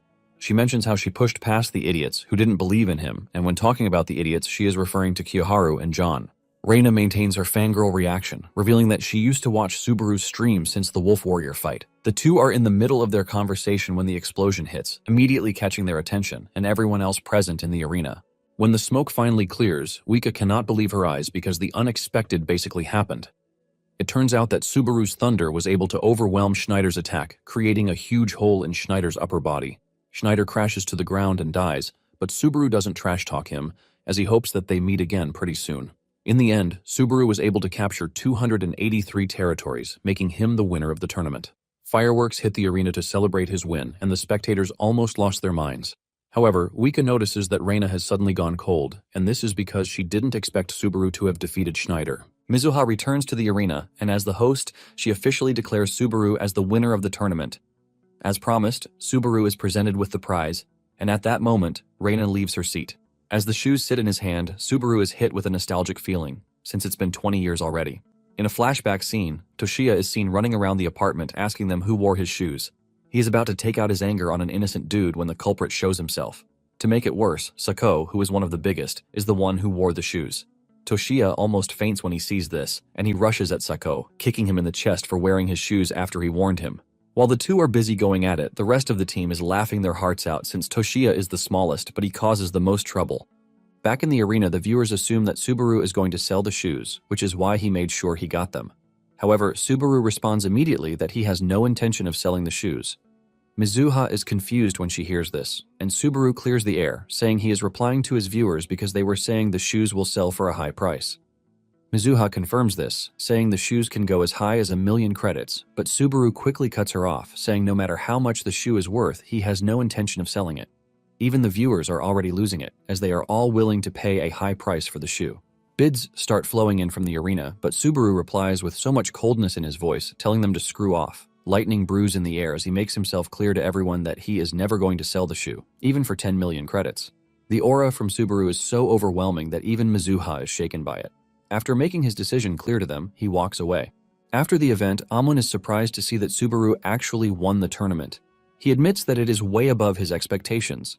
Amon's colleague, Hanamaki Hiyori, talks about how amazing Subaru is because he was able to defeat Schneider of all people. Hiyori asks Amon if he thinks Subaru will go ahead to become like the real Subaru. Hiyori says people have been going around talking about things like if the original Subaru can do it, the new Subaru should be able to as well. Amon asks her what this means, and Hiyori mentions that this is basically what people are calling the two. The Blue Eyes Subaru is the original, and the streamer is the new one. Amon is not really comfortable with this, and he says it should be the other way around. Hiyori replies that it is still the same thing, but Amon argues that it is not, and Hiyori frustratingly whispers that the Blue Eyes fanboys like Amon are the worst. Amon lets her know that he is aware that she is mumbling under her breath, but she yells at him, asking him if he is not interested in what will happen from that moment forward. Amon replies that no matter what happens, they still have a job that they need to sort out, and this is their task to catch the shoe thief. It turns out that Amon and Hiyori have an entire squad backing them up just in case. On the other hand, Subaru is glad that he was able to get the shoes because this is his own way of getting into contact with Toshiya again. Subaru thanks his viewers for the missions, telling them that because of them, he was able to scrape through.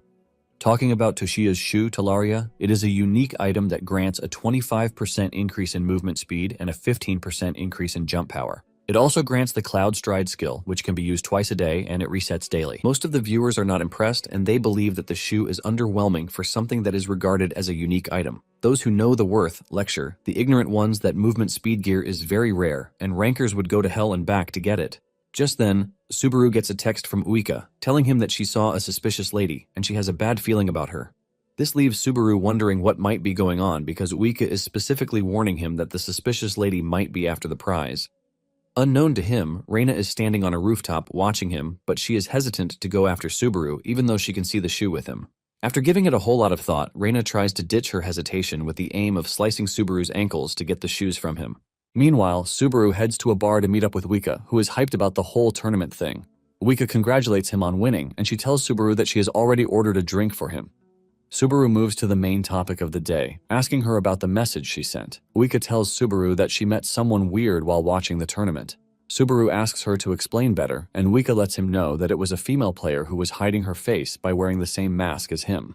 Uika initially thought she was only shady, but after they warmed up to each other, she realized that she was also a fan, so they just continued talking. However, the moment Subaru won, Uika explained that she suddenly made a strange face. Uika demonstrates the expression, saying it was as if she got dumped, and she believes that if Reina were truly her fan, she wouldn't have made a face like that after seeing Subaru win. Uika tells Subaru that after this she just vanished, and she tried chasing her, but she was pretty good at hiding her presence. Uika tells Subaru that she is pretty sure Reina is not a random person. After hearing this, Subaru takes a minute to think about who could hide her presence well, while being his fan at the same time. Uika then mentions something important, telling Subaru that when she asked Reina if she was a fan of Blue Eyes Subaru, she showed a nostalgic expression, like she was reminiscing about something. The moment Subaru hears this, everything clicks in his head, and he dashes out of the building in a rush. Uika calls after him, but he ignores her and makes his way into the streets. Meanwhile, Reina has figured out that Itsuki has sent people after her, but she is not impressed, since both Amon and Hiyori can't even stand against her if she wants to take them on. Suddenly, she spots Subaru running off in the distance, leaving her to wonder where he is running to.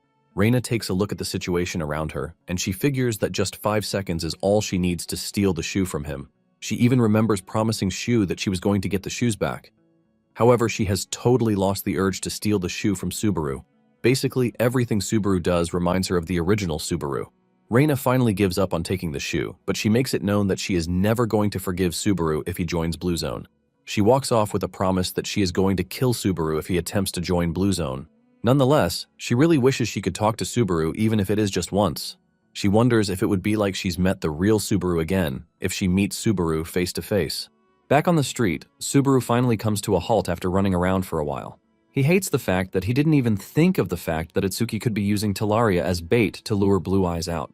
Subaru figures out that Reina was the one who came after the shoe, which is why her presence was well hidden. In addition, he senses Shu's mana from the ice flowers, and just that, someone who could be Reina was at the tournament. With this, Subaru receives a great deal of hope that all four of them might still be alive. At the same time, he doesn't want to assume things too early, because Reina would have had a hard time chilling out while Toshiya's shoes were right in front of her. He is busy thinking about all of these right on the streets when Uika shows up behind him, asking him why he suddenly bolted out of the bar. Subaru replies that he ran out because he thought the person she was describing was someone he knew. Uika is surprised to hear this, and Subaru replies that he must have been mistaken. This then pushes a hard question out of Uika, asking Subaru if he has friends.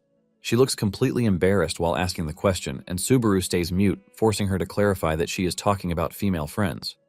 Subaru ignores her question and suggests that they go home. He walks off hastily, leaving Uika to run after him, asking him if she had upset him.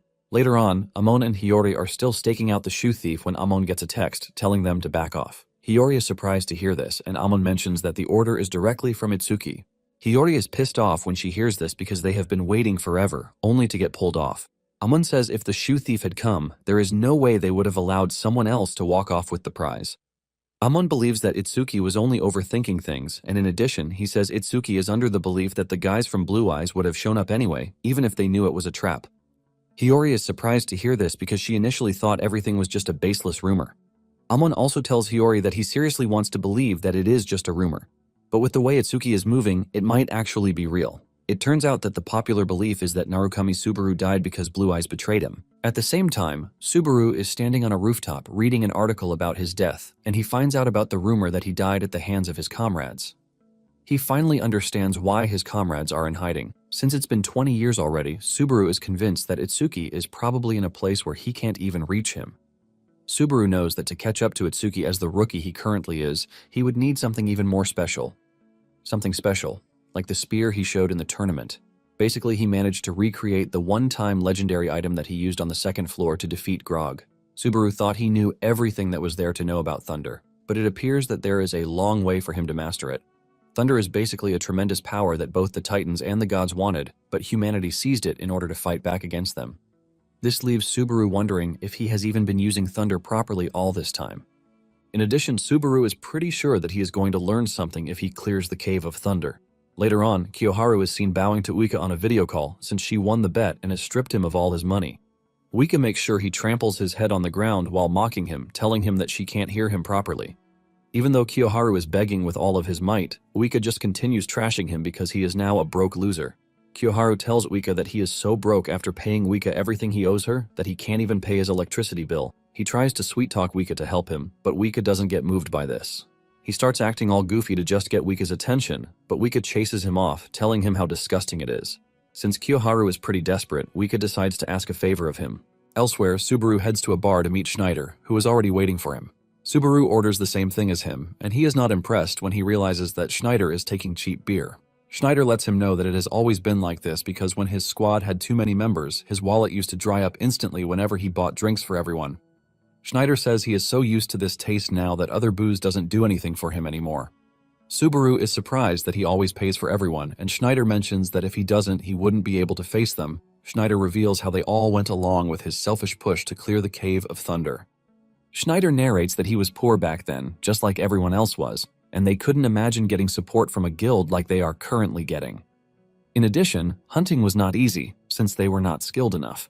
Basically, a player needed credits just to take the exam, but if a player dies midway, they would lose what they had and come out even worse. However, they had no choice but to hunt, since this was the only option they had left. It was one fateful day that they went out hunting just as usual, just so that they could scrape together exam fees or raise their levels a little. On that fateful day, they ran into a sky serpent, and at the moment, they didn't even have the experience or chance to stand against it. Just like what anyone would expect, 4 people died, and these were not just random guys. These were his best friends, and Subaru asked him if they hated him for it. Schneider mentions it intently that they hated him to his bones because he heard their screams so much that his ears bled. All he was always hearing was how they yelled at him, asking him what was so important about the Cave of Thunder that they had to die. Schneider narrates with pain the sad things he heard from them, and Subaru imagines that this is the same thing his former teammates will be yelling in his ears. He quickly tells Schneider to stop narrating, saying he's heard enough.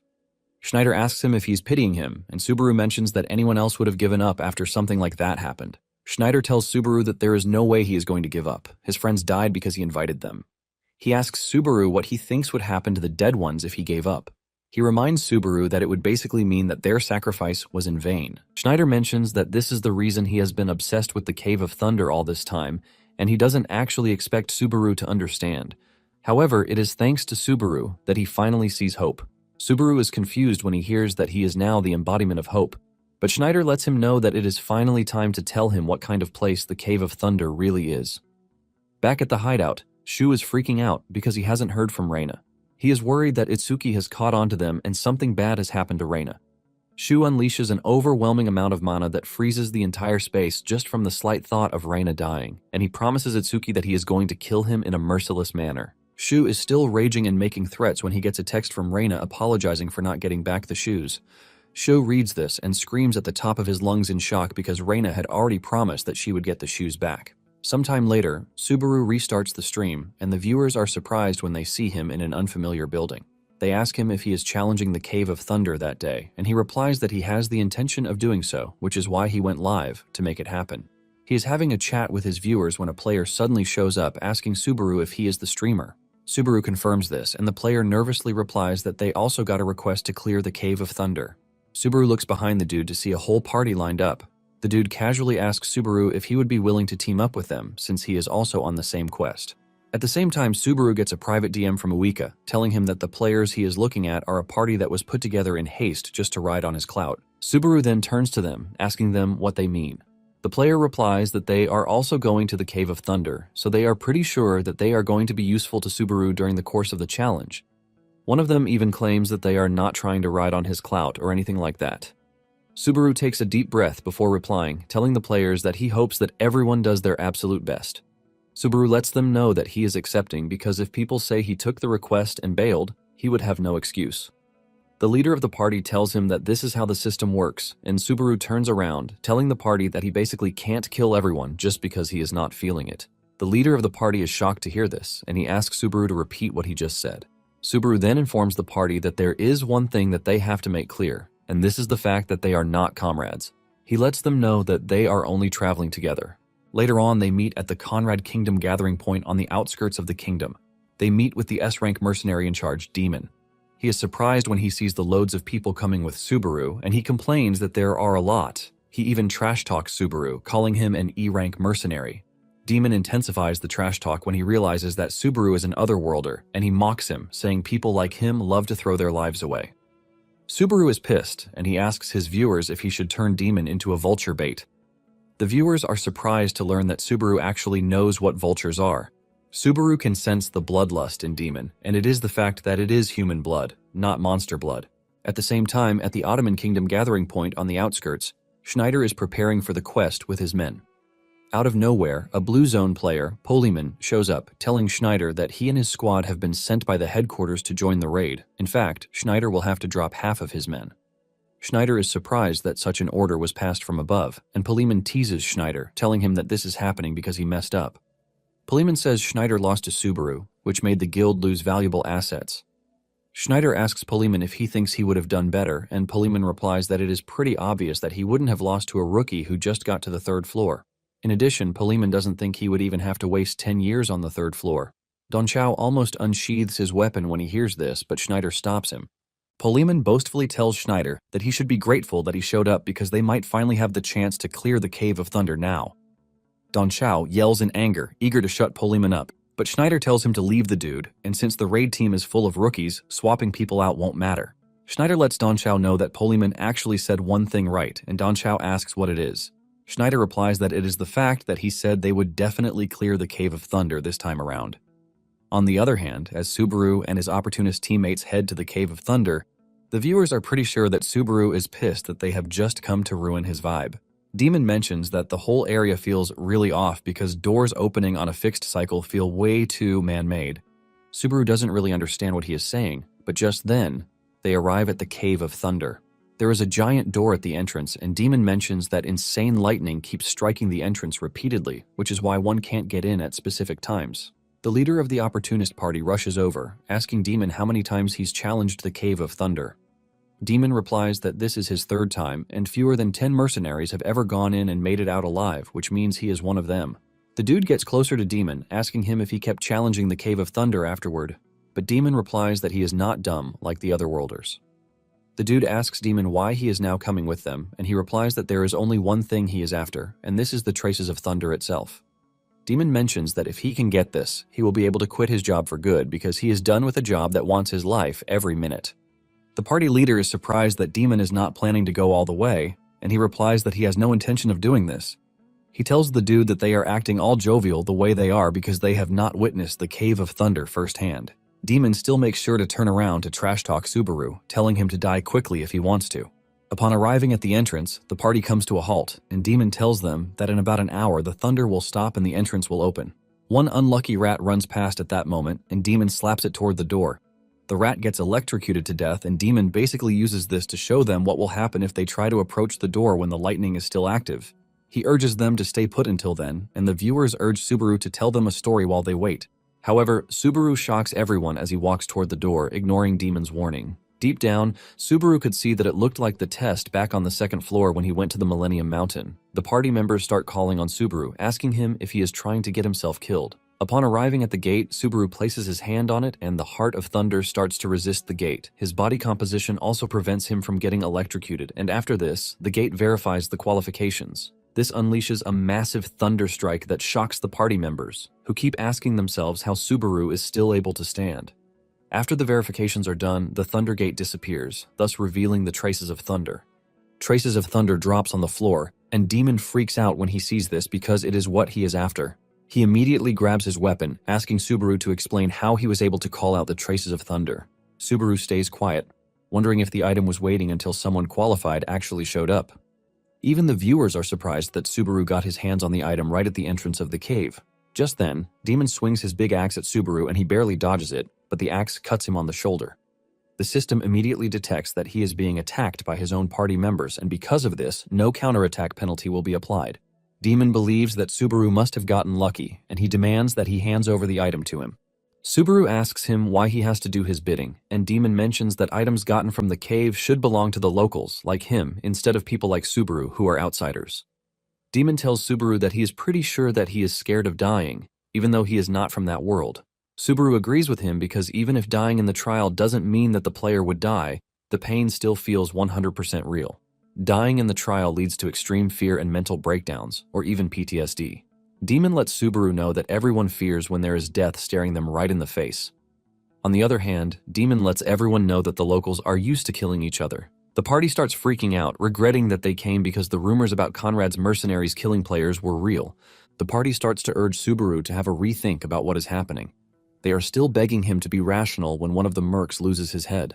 Subaru confidently declares his intention to wipe out those who want him dead. Even Demon is shocked because Subaru is supposed to be E rank, but the way he is moving is not even explainable. Subaru then lunges at him and he swings at him, but Demon manages to dodge the attack. Subaru teases him, asking him if not letting him kill him in one shot is his pride as an S rank. Demon starts yelling at Subaru, asking him what sort of person he is because he basically tricked him. Demon tries to attack Subaru, but he loses his attacking arm in a flash.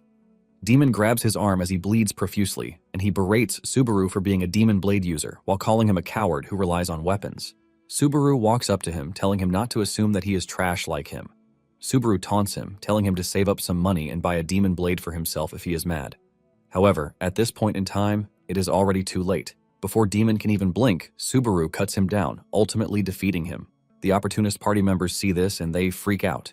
Subaru turns to them, asking them if they also would like a chance to take the Traces of Thunder away from him. The leader of the party nervously replies that he has no intention of doing this while addressing Subaru as a lord.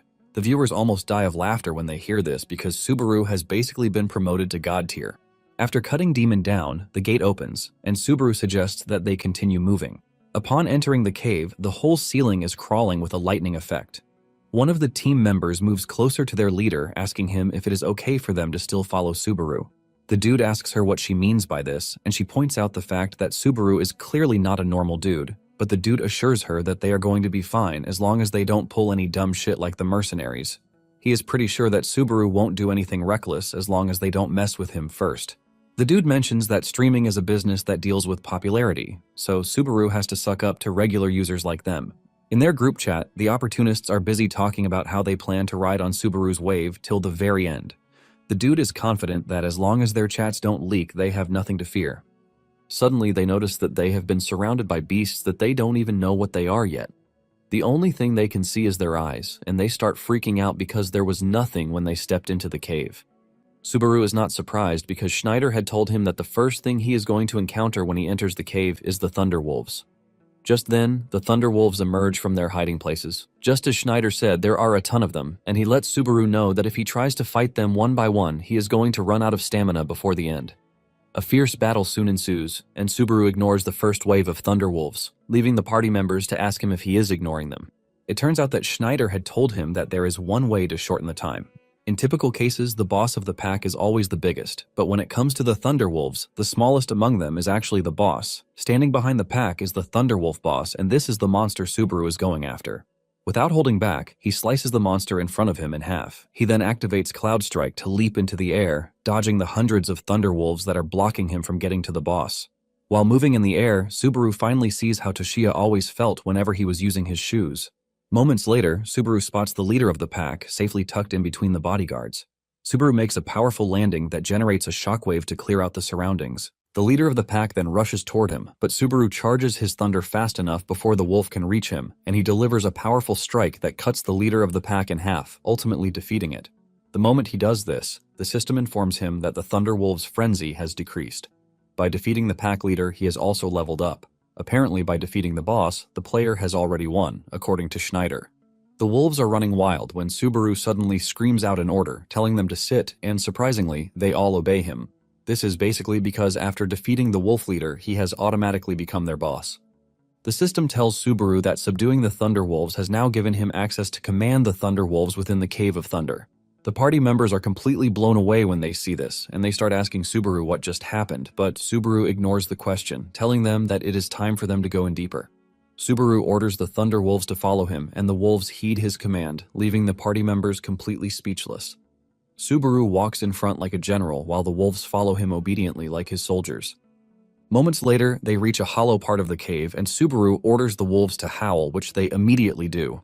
They start howling like crazy while the party members freak out, asking Subaru what he is trying to do. In no time, monsters start emerging from every corner of the cave, surrounding the team. The party freaks out, urging Subaru to calm down because he is going to draw all the monsters here if the wolves continue howling. They ask Subaru what he is thinking, and he replies that he wants a surrounded hunt, which is how he does his things. Subaru tells the team that they don't have to worry about him because he has the Thunderwolves, so he is definitely going to manage. However, the team leader reminds him that they are vulnerable.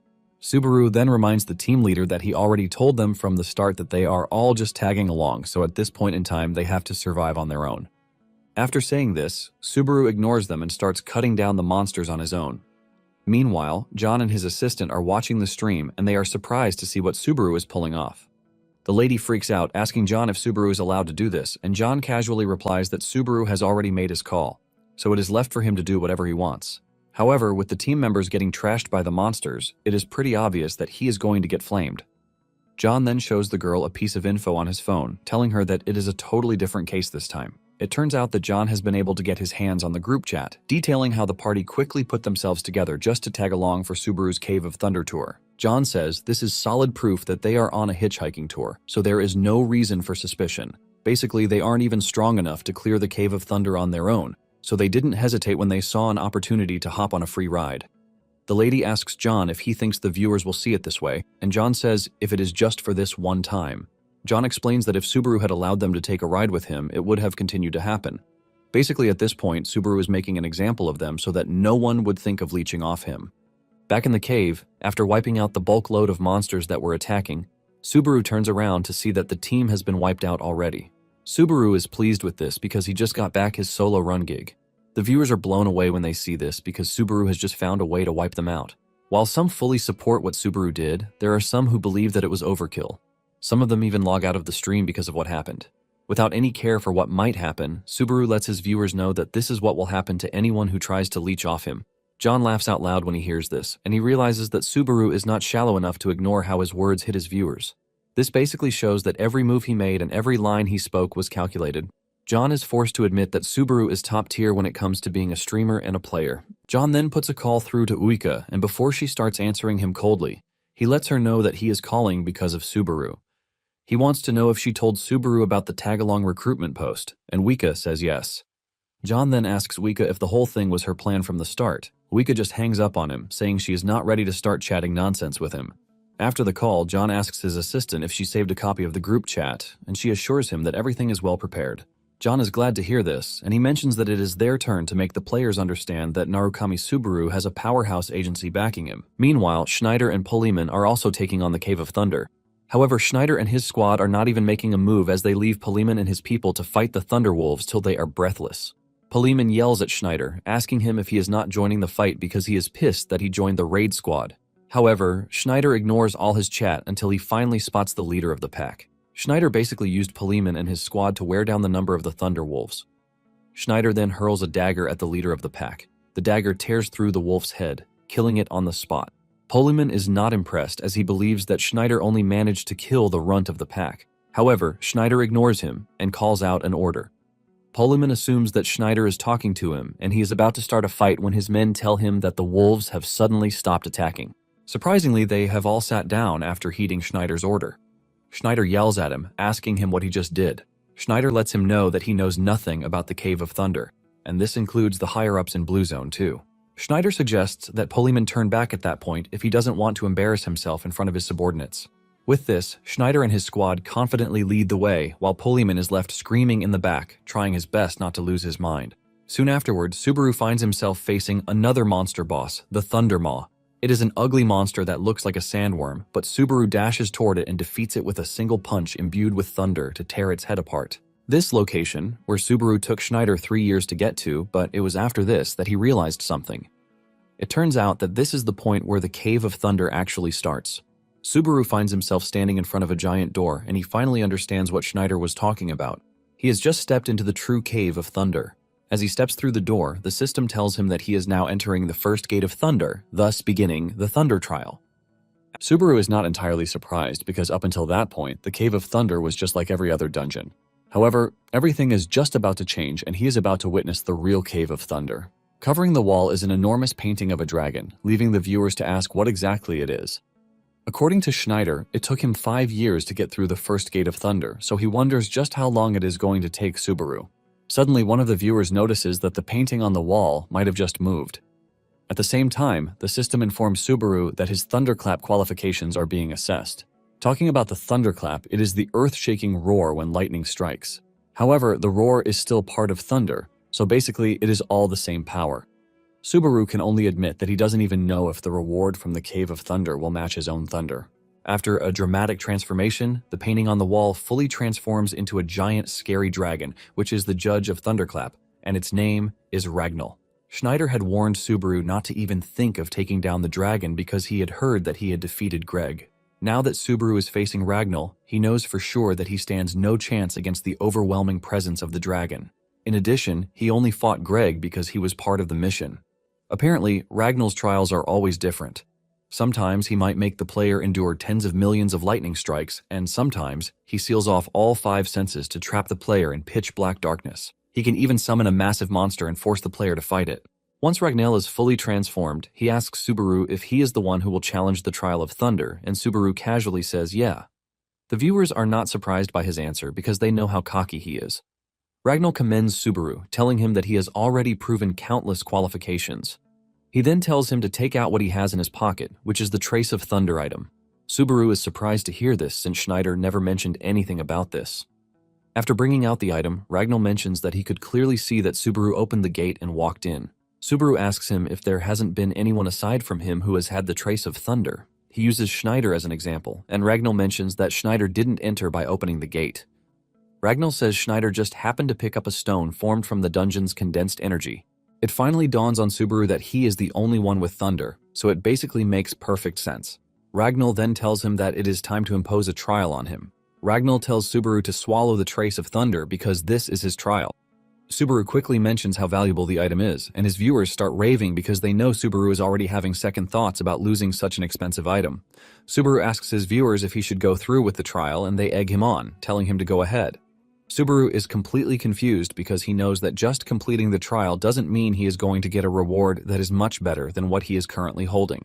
Even though it feels like a waste at this point, he has no choice, and he also remembers that he has been saving up for the next trial, just in case.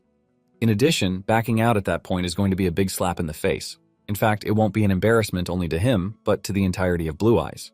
Without thinking about it further, Subaru swallows the trace of thunder, and the system informs him that the gate's trial will now begin within his body. Subaru's eyes shine brightly in pain as the trace of thunder starts to implant itself in him. Meanwhile, Uika is also watching, and she is pissed at the fact that Subaru had to swallow the trace of thunder because she knows just how much it is worth. In fact, Subaru is obsessed with money, which means the item would have been good for him. She is in the middle of the stream when she receives a call from Kiyoharu. Kiyoharu tells her that he is about to arrive, and she is surprised to hear this. Surprisingly, Uika talks to Kiyoharu calmly while apologizing to him.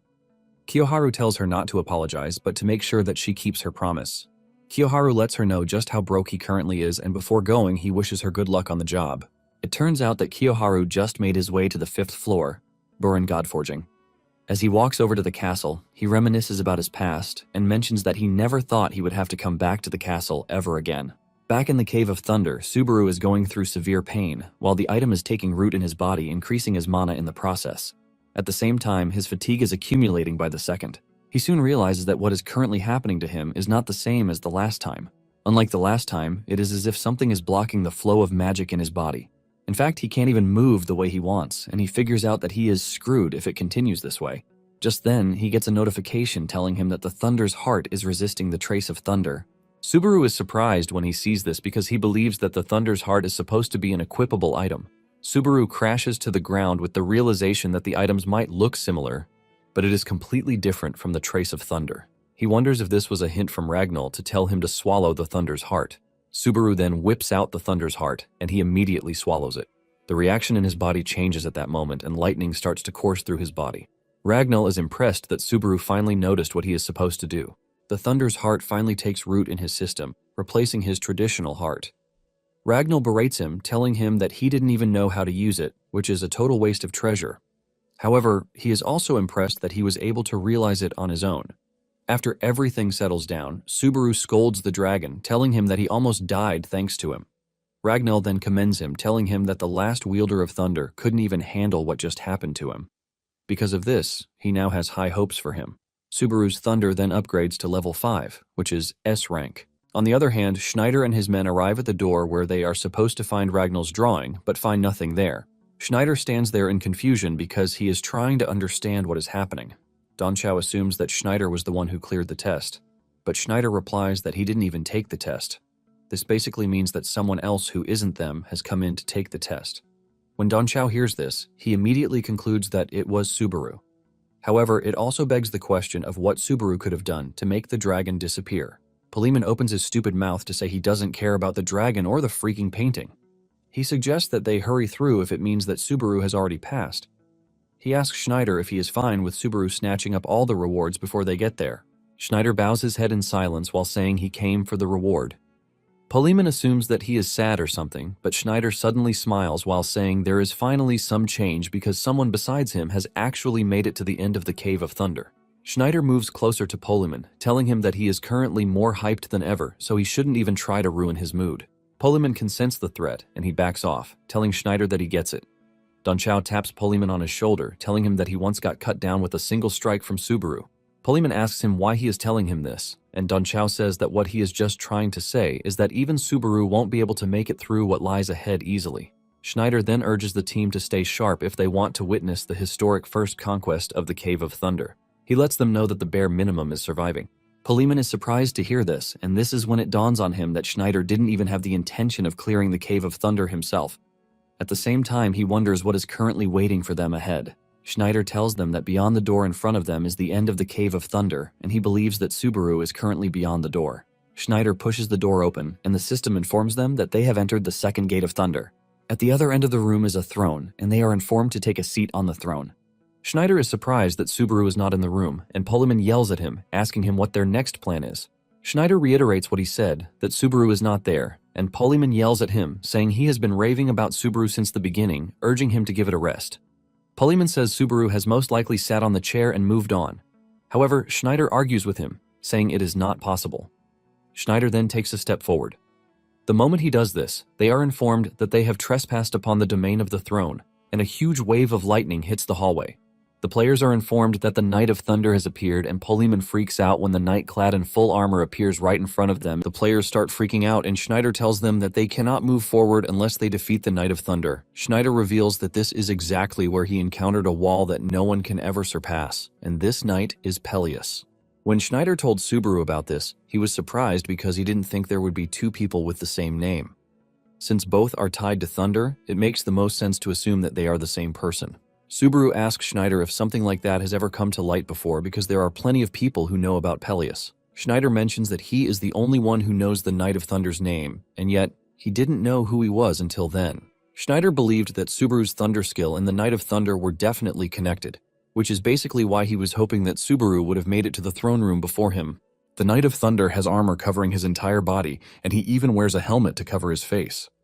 He walks up to Schneider, revealing his surprise that he is back again. Schneider quickly figures out that the knight was waiting for someone else, and Peleus commends his intuition. Schneider then asks him if he has met the person he is waiting for, and the knight says no. Schneider smiles when he hears this, and he grabs his weapon, but before he can do anything, Polyman orders his men to surround Peleus to block off his escape. Schneider panics, and he screams at the players to stop whatever it is that they are trying to do. Before Schneider can even finish shouting out his warning, the Knight of Thunder has wiped out the players who surrounded him with a single strike. Schneider watches in horror as the players are killed, and he lets them know that such cheap tricks don't work on the Knight of Thunder. Instead of listening to Schneider, Polyman decides to do things himself, and he whips out his blade. He dashes toward the knight and tries to cut him, but Peleus easily blocks his attack, thus breaking his sword in the process. This leaves Polyman completely open, and he watches in horror as Peleus's weapon makes its way to his throat. Elsewhere, Subaru finally wakes up, and he asks his viewers how long he was out for. They let him know that he has been out for 30 minutes, and one of them even teases him, saying passing out is basically his thing. One of the viewers then gives him a mission, telling him that the next time he passes out, he has to do a collab with Narukami Subaru.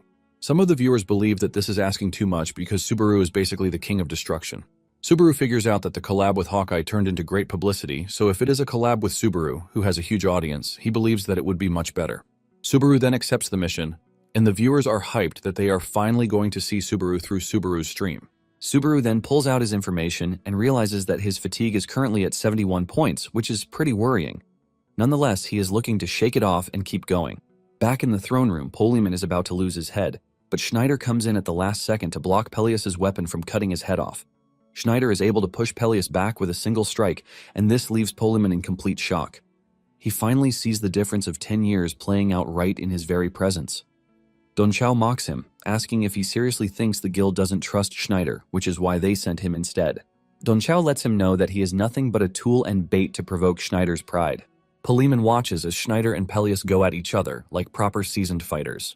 Seeing how powerful Schneider is, Polyman confirms from Don Chao that Subaru defeated Schneider during the tournament, which shows how insane our MC is. As the battle intensifies, Schneider loses his stand against Peleus, and Peleus cuts off his arm, telling Schneider that he is still not a threat to Peleus. Schneider starts calculating how many minutes he can hold out against Peleus as things stand.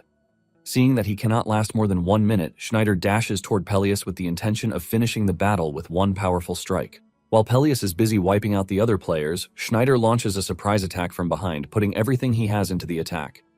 Just as the attack is about to land, Peleus catches on to him and he turns around just in time to block the attack with his shield. This leaves Schneider completely open to Peleus's attack. Peleus commends him for having grown a bit, but it is still not enough, so it is time for him to die.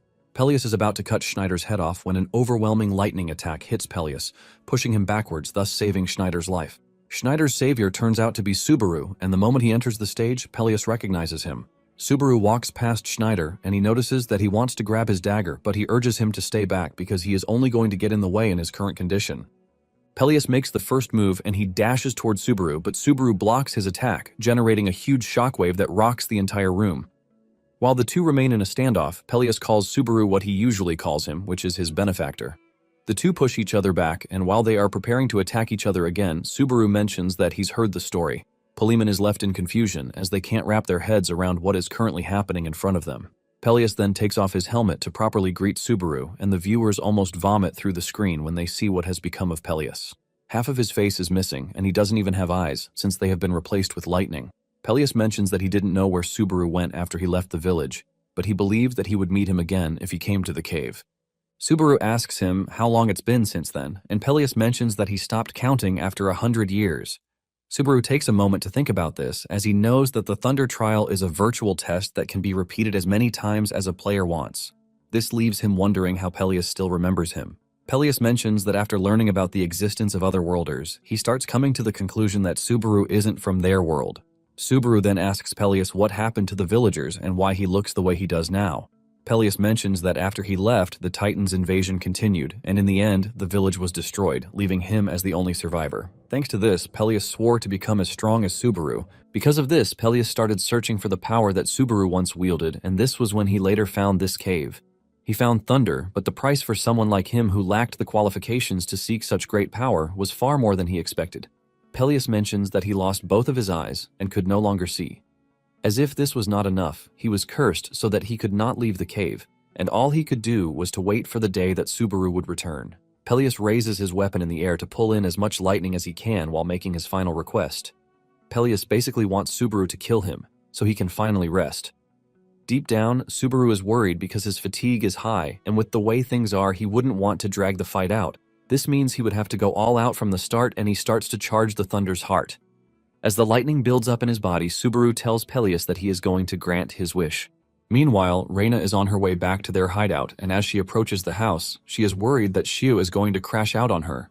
It wasn't that she wasn't able to get the shoes, but she intentionally didn't take them. The moment she arrives at the house, she finds it completely frozen over, and her fears come to life that Xiu is extremely pissed. She slowly walks to the door and slightly opens it.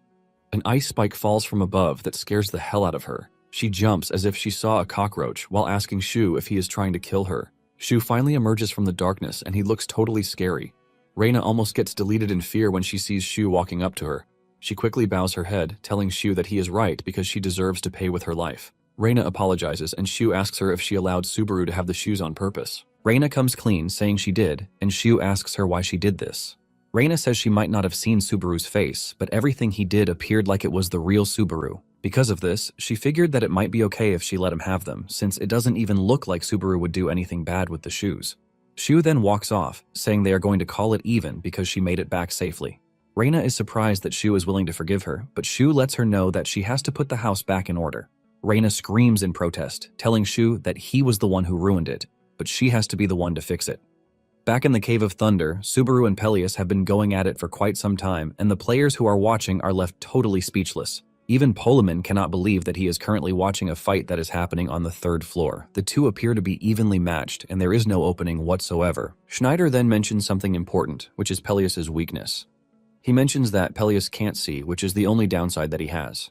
Subaru hears this, and he delivers a kick that pushes Peleus backwards. He figures out that if he can hide his presence, he can actually create an opening. However, things are not looking good for him because his fatigue is climbing up really fast.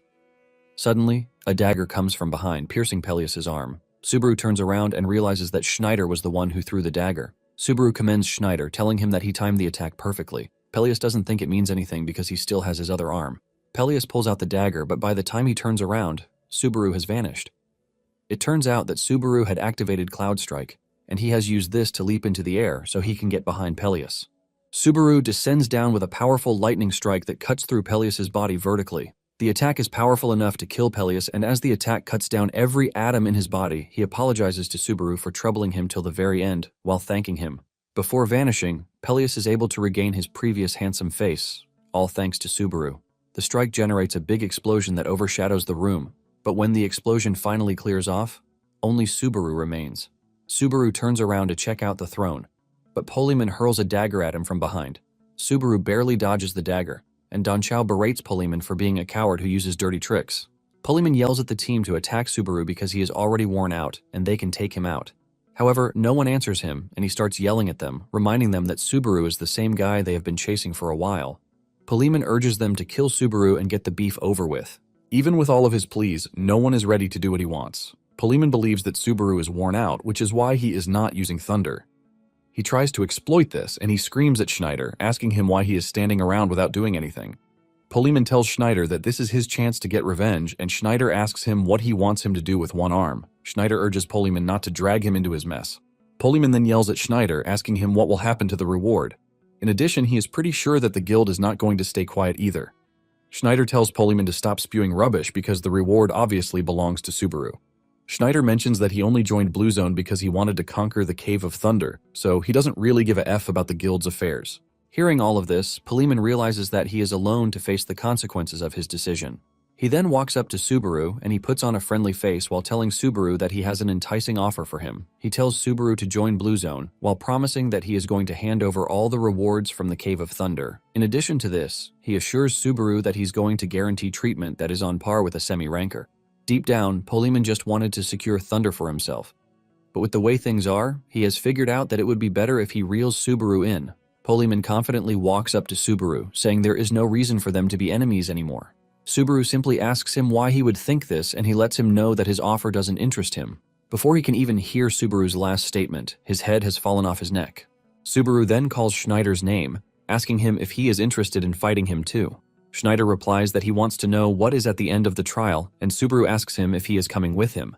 Schneider teases Subaru, asking him if he is scared. Schneider then tells his boys to withdraw, while letting them know that it is his final order as their captain. His men are shocked to hear this, and they start crying. Schneider then does something shocking. He picks up a dagger and pushes it into his own leg to show Subaru that he is no threat to him. With one arm gone and one leg injured, Schneider is able to prove to Subaru that he can follow him without having to watch his back. Subaru asks his viewers what he should do, and they tell him to allow Schneider to follow him because he is a real man and he passed the vibe check. Subaru follows his viewers' suggestion, and he walks to the throne while Schneider eagerly watches, waiting to see what will happen. The moment Subaru's butt touches the throne, an eerie sensation fills the atmosphere, and Subaru is informed that he just sat upon the unused Thunder Throne. Subaru finds himself in another cutscene, and the giant throne room door opens. A red-headed dude clad in golden armor steps into the room. The dude makes sure to aura farm, and he looks up to the throne with his golden eyes. He mentions that he currently cannot withstand the power of thunder, as he is, which is why he cannot take the seat. However, he vows that he will return one day as a vessel worthy of the thunder. He then says something surprising before leaving the room, which is calling whoever is on the throne his father. After the cutscene, the throne suddenly crashes to the ground, leaving a cloud of dust in the air. The viewers tease Subaru with this, saying he is pretty heavy, which is why the throne crashed the moment he sat on it. This is when it dawns on Subaru that the viewers didn't see the cutscene. Just then, a bluish item appears in front of Subaru and he grabs it.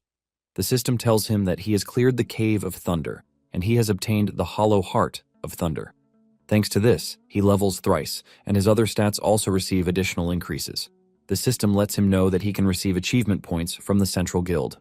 As for the Hollow Heart of Thunder, there is no information on it, so Subaru doesn't even know the rank and category. Even the viewers are left wondering if it is a good item or not.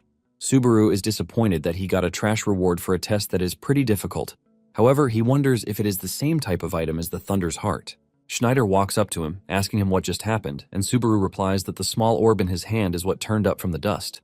Schneider asks him what it is, but when Subaru doesn't answer, he realizes that even Subaru himself doesn't know what it is. Schneider is disappointed because this only means he would have to watch Subaru's stream if he wants to see the fruits of his 10 years. Subaru replies that they are just getting started since they will both be leaving the floor soon.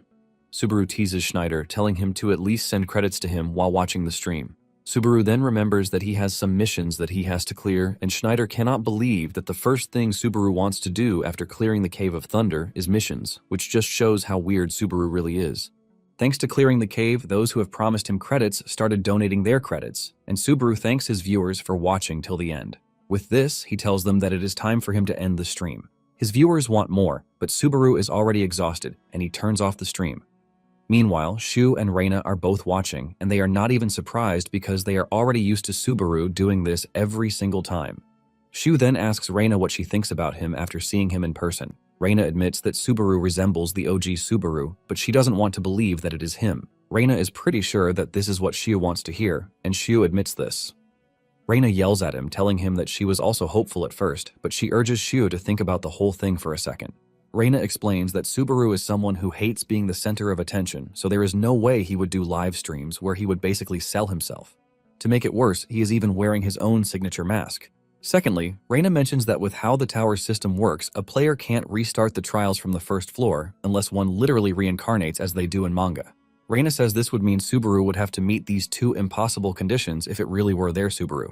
The two nervously laugh this off, saying it is not possible.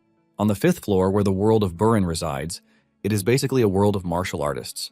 It is a massive force, second only to the Martial Alliance, and it is a symbolic domain of martial power, which is where Kiyoharu grew up. As he is being escorted into the manor, Kiyoharu scolds the guards for making it seem like he is some sort of criminal. Deep down, Kiyoharu is surprised that Wika forced herself to ask for a favor, and she is someone who doesn't ask for favors. This basically tells him that whatever it is must be pretty serious. However, Kiyoharu is worried that he might not be able to hold his ground in front of the big man himself. He is led into the inner room where the Lord of Godforging resides. He is one of the tower's top-ranked high rankers and number 2 of the martial world, Unten Kyoku. Kiyoharu offers his greetings to Unten, asking him if he's been well. Unten turns around, telling Kiyoharu to chill out and just call him uncle, just like he used to. Kiyoharu nervously replies, and he calls Unten uncle just like old times. Unten asks him if he is good, and he says yes. Unten then talks about Azure, saying it is a pretty impressive company. In fact, he knows about Subaru, who just emerged and has been making a name for himself. Kiyoharu is shocked, and he asks Unten how he knew that he was working for Azure Sky. Unten replies that this doesn't matter, but Kiyoharu wants to keep dragging it, and Unten suggests that they change the subject. Unten knows that Kiyoharu wouldn't have come back by himself without a reason, and he wants to know what it is. He wants to know if he is there to deliver Uika's answer, and Kiyoharu says yes, revealing that he heard it directly from her. Kiyoharu replies that Uika's answer remains no. The moment Unten hears this, he loses his cool, and a dark aura fills the air, and he asks Kiyoharu if he knows what question Uika's answer belongs to. But Kiyoharu says no.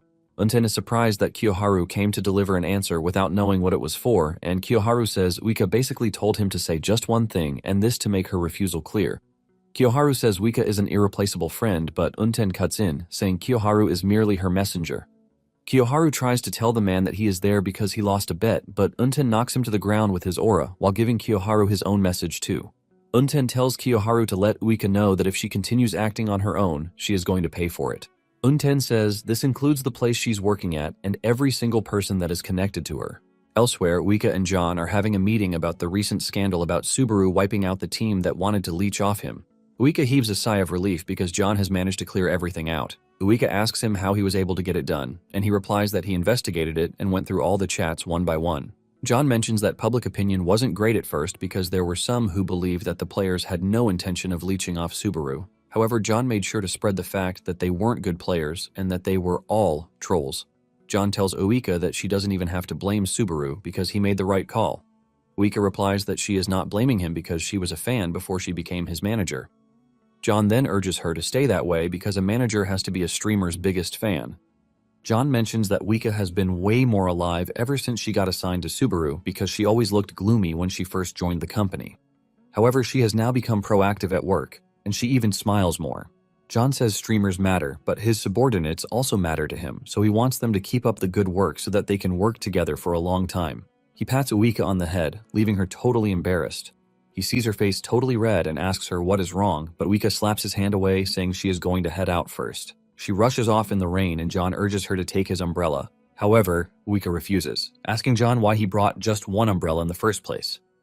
Back in Subaru's room, he is staring at the hollow heart of thunder that he got after clearing the cave, but he still has no idea how to use it. He doesn't know if he should swallow it or not, but it clearly looks like something that can be swallowed. At the same time, he is concerned about the cutscene, and he believes that he would figure something out if he met the redhead. Just then, Uika shows up at his door, and Subaru tells her to come in. Uika sits beside him on the bed, and she finds it hard to even concentrate. She tells Subaru that they didn't have to meet in his room, and Subaru asks her if she would have preferred that they have the meeting outside in the rain. Unknown to Subaru, Uika is already fantasizing about him just by being beside him. Uika manages to get down to the business of the day, and she tells Subaru that once he makes his way to the 4th floor, he is going to be ranked. She tells Subaru that she is going to do a quick rundown of how the ranking system works. Unknown to Uika, Subaru knows this more than anyone else because he even used to research ranking mechanics back when he was in the guild. The moment a player reaches the 4th floor, the system ranks every single player, and even though the exact calculator method hasn't been revealed, there are some general criteria. The first criterion is that the player's performance in trials carries the most weight. The impact the player also has on the world where they belong is also a criterion. In addition, the player's reputation among other players is a criterion. A player's battle results against ranked players also play a role. Basically, it is a messy combination of a bunch of different factors, which is what they have come up with so far. Uika tells Subaru that she is curious about what rank he is going to end up at because his reputation has been skyrocketing as of late. She mentions that viewer reactions are part of the criteria too, and talking about players who have grown as fast as Subaru, only one player comes to mind, and this is Subaru. Uika then asks Subaru if he can reconsider the collab that he promised his viewers that he would do with Subaru. Subaru asks Uika why she wants him to reconsider, and Uika mentions that Subaru has a nickname, which is the Destroyer King. Subaru is surprised by this and says Subaru doesn't even look like someone who would have such an intense title. Uika assures him that Subaru is incredible in so many ways. She mentions that Subaru has collaborated with over 20 streamers so far. However, every single one of them has fallen off. Uika says the collab streams themselves did great, but for some unknown reasons the streamers just disappear. Subaru asks her what she thinks might be the issue, and she replies that it might be some kind of jinx or curse. Basically, anyone who collabs with Subaru ends up falling straight into hell.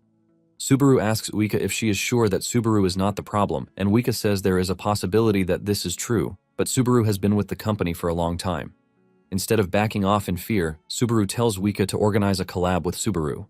Later on, Subaru heads to the central guild of the third floor to settle the trial rewards, and he makes sure his viewers are watching. The attendant tells Subaru to take out his mercenary license and proof of his quest completion. The attendant was initially talking to Subaru casually, but when he saw his rank, he freaked out. He doesn't want to believe that an E rank was able to clear the Cave of Thunder. The dude wastes no time confirming this, and he stamps the certificate that someone has cleared the Cave of Thunder. After the guild has confirmed this, the system informs him that he has completed the quest, and for this, he has been awarded 300,000 achievement points. In addition, he has cleared the Conrad Kingdom's trial, and his viewers are left in complete shock because the highest one can receive is slightly more than 10,000 achievement points, but Subaru just received 30 times the clear reward. The system then asks him if he wants to end the trial, and Subaru says yes. With this, he is transported to the fourth floor. Basically, the fourth floor, Elysium, is a world where dreams have stopped, and it is the place where most players get stuck. Elysium is a world straight out of a fairy tale that entrances people so deeply that players forget their dreams and just stay there forever. The moment he arrives on the fourth floor, Subaru tells his viewers that he is ending the stream for the day. While some are satisfied with this, there are some who want more. However, Subaru ends the stream either way, and he stands in front of the residential building, admiring how cool it is. Uika shows up, asking him why he is not entering, and Subaru replies that it kind of feels like it is out of his league. Uika then reminds him that he is already a solid mid-level streamer. She escorts him to his door, and she urges him to get some good rest. Subaru asks her what they are going to do about the streaming schedule, like the trial date and the upcoming content. Uika assures him that she is going to compile everything and let him know pretty soon. However, there is somewhere she has to stop by first. Moments later, she meets with Kiyoharu, who has been waiting for her. She apologizes for coming late, but he tells her to stop apologizing because it doesn't suit her, since it is not her style to apologize. Since they are beside a stream, he asks her if she remembers the stream in the forest behind Godforging. He talks about how being beside the stream reminds him of when they were kids. Basically, they would play around the stream till it was dusk, and Uika's bodyguards would show up out of nowhere to drag her home. Kiyoharu believed that they had grown up since then, but it recently dawned on him that nothing had changed since then. Kiyoharu then shocks her, telling her that Unten, her father, knows everything.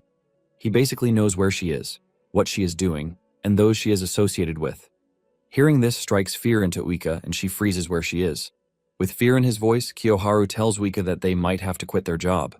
Meanwhile, on the 8th floor, the vice guild leader of Blue Zone, Ikari Genji, has just learned that Subaru has rejected their offer again. He then puts a call through to Itsuki to let him know that they are moving to the next phase concerning Subaru's recruitment. Later on, Subaru prepares for the next challenge, and he lets his viewers know that he plans to climb as fast as he can, even though the trial's progress is heavily affected by physical stats. With the way he is talking, one of the viewers mentions that he knows a lot for someone who is a newbie, but other players assume that he's done his research. After paying 3,000 credits, the 4th floor's trial begins, and Subaru is transported to the mission location, which is the Forest of War. On this map, 8 players are split into 2 teams to wage a small-scale war against each other. The map comprises 3 lanes called Top, Mid, and Bot that have a jungle spread between them. Each player must defend their assigned area from enemy attacks, and each player grows stronger by defeating enemies and minions. So, victory comes by destroying the enemy base. This is repeated until the player reaches the challenger rank to end the fourth floor's trial. Subaru is informed that he has been assigned the Bronze 3 rank, and all stats have been adjusted to 50% based on his rank. The system lets him know that he can gain points by defeating the opposing team. With Subaru's experience, he knows that this takes at least 6 months, since ranks progress from Bronze, Silver, Platinum, Diamond, then Challenger. For some players, this fourth floor's trial is impossible to clear in a lifetime. Moments later, his team members show up. There is Victor Roman, Neil Toole, and Rowan, who are all Platinum-ranked players. The moment they spot Subaru, Niall is the first to complain about the system giving them a Bronze-ranked player.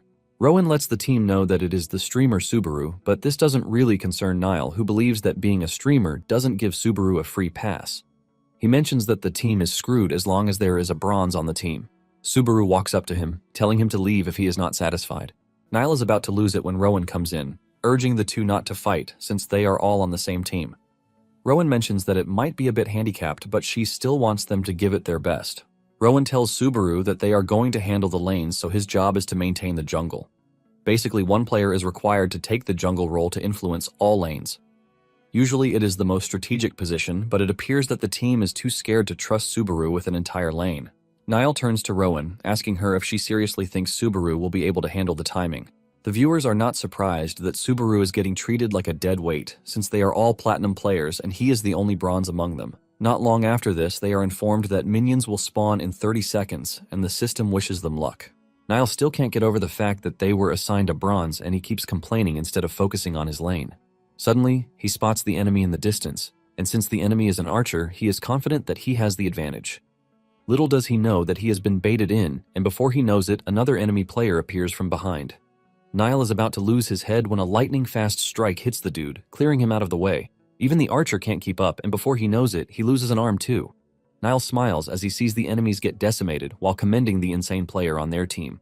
By the time the attacker shows his face, Niall cannot believe his eyes that it was Subaru, whom he was looking down on. The archer wants to retreat to a safe space, but Subaru finishes him off with thunder. In no time, Subaru defeats 2 members of the enemy team, and the viewers are completely blown away. Subaru turns to Niall and disgustingly asks him what he's been doing, since he has been useless. Niall finds it hard to even speak as he is still trying to understand what just went down in his presence. Subaru orders the dude to clear out the minions and secure the turret. He trashes him, telling him to stop moving slower than a Bronze. Niall can't even argue as he acknowledges Subaru's orders. Just then, Mission Villain gives Subaru a bounty to clear the 4th floor trial in a month for 20,000 credits. The other viewers are shocked when they see this, since 1 month is pretty short, and the fastest clear that has been recorded is 3 months.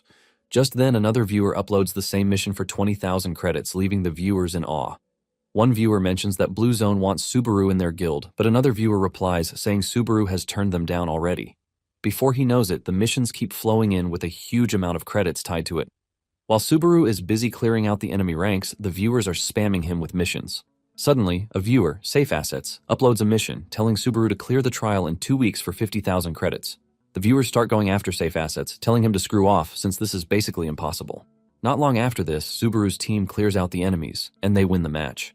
After the match, Subaru had accumulated 147 points, and he also got a promotion from Bronze 3 to 2. The viewers are speechless, just as usual, since the most points they have seen someone get is 20 to 30 points. Safe Assets makes a 100 credit donation, suggesting that Subaru add an extra mission in the bonus round. Safe Assets then tells Subaru that the mission is for him to clear the trial without losing once. If he does, Subaru is going to return all the credits he sent so far. However, if he doesn't, Subaru is going to get 50,000 credits. Without hesitation, Subaru accepts the mission, while most of the viewers are urging him not to because money isn't everything in life. Safe Assets is glad that Subaru took the mission, and he even donates 100 credits for free. Meanwhile, there is a player named Daddle, but she streams with another name, Mizumega. She is basically what one would call a dead channel streamer because her view count doesn't even go past 50. Her viewers don't even rate her as they always talk down on her for being trash. Daddle is broken on the inside because she knows that if she weren't streaming, she would currently be a challenger. However, she has no choice, since this is the only way she can make money, so she is stuck playing with her cruel viewers. She is on her usual role when Subaru and 3 other players join her team. Daddle is surprised when she spots Subaru on her stream, and she jumps up in excitement. However, her excitement reduces when she realizes that Subaru is still a silver player. Suddenly, Safe Assets shows up in Daddle's stream, telling her that they are going to give her 30,000 credits if she makes her team lose. Daddle is blown away when she sees this, and the viewers on her stream are left astounded. Daddle wastes no time accepting the mission while promising her viewers that she is not going to make it obvious. Just as the match begins, Daddle is the first to be defeated on the team, automatically leaving her team at a disadvantage. Subaru's viewers are frustrated about Daddle's death because she is basically exposing the team. Subaru then decides to go investigate, and when he finally runs into Daddle, he finds her acting all clumsy in front of the enemy. As she is defeated, she lets off a cold smile, which Subaru's viewers see. Subaru tells her viewers that Daddle is trolling, and it is not even easy to do, while sacrificing oneself. This makes him want to know who she is, and one of the viewers mentions that she is a streamer. They let Subaru know that Safe Assets gave her a mission to lose. The other viewers rush over to check, and they come back to tell Subaru the same thing. Subaru finally understands what is happening, and he decides to get really serious. Soon afterward, Subaru runs into the jacked diamond player who defeated Daddle over and over again, Goromak. He is confident that there is no way a diamond player is going to lose to a silver player.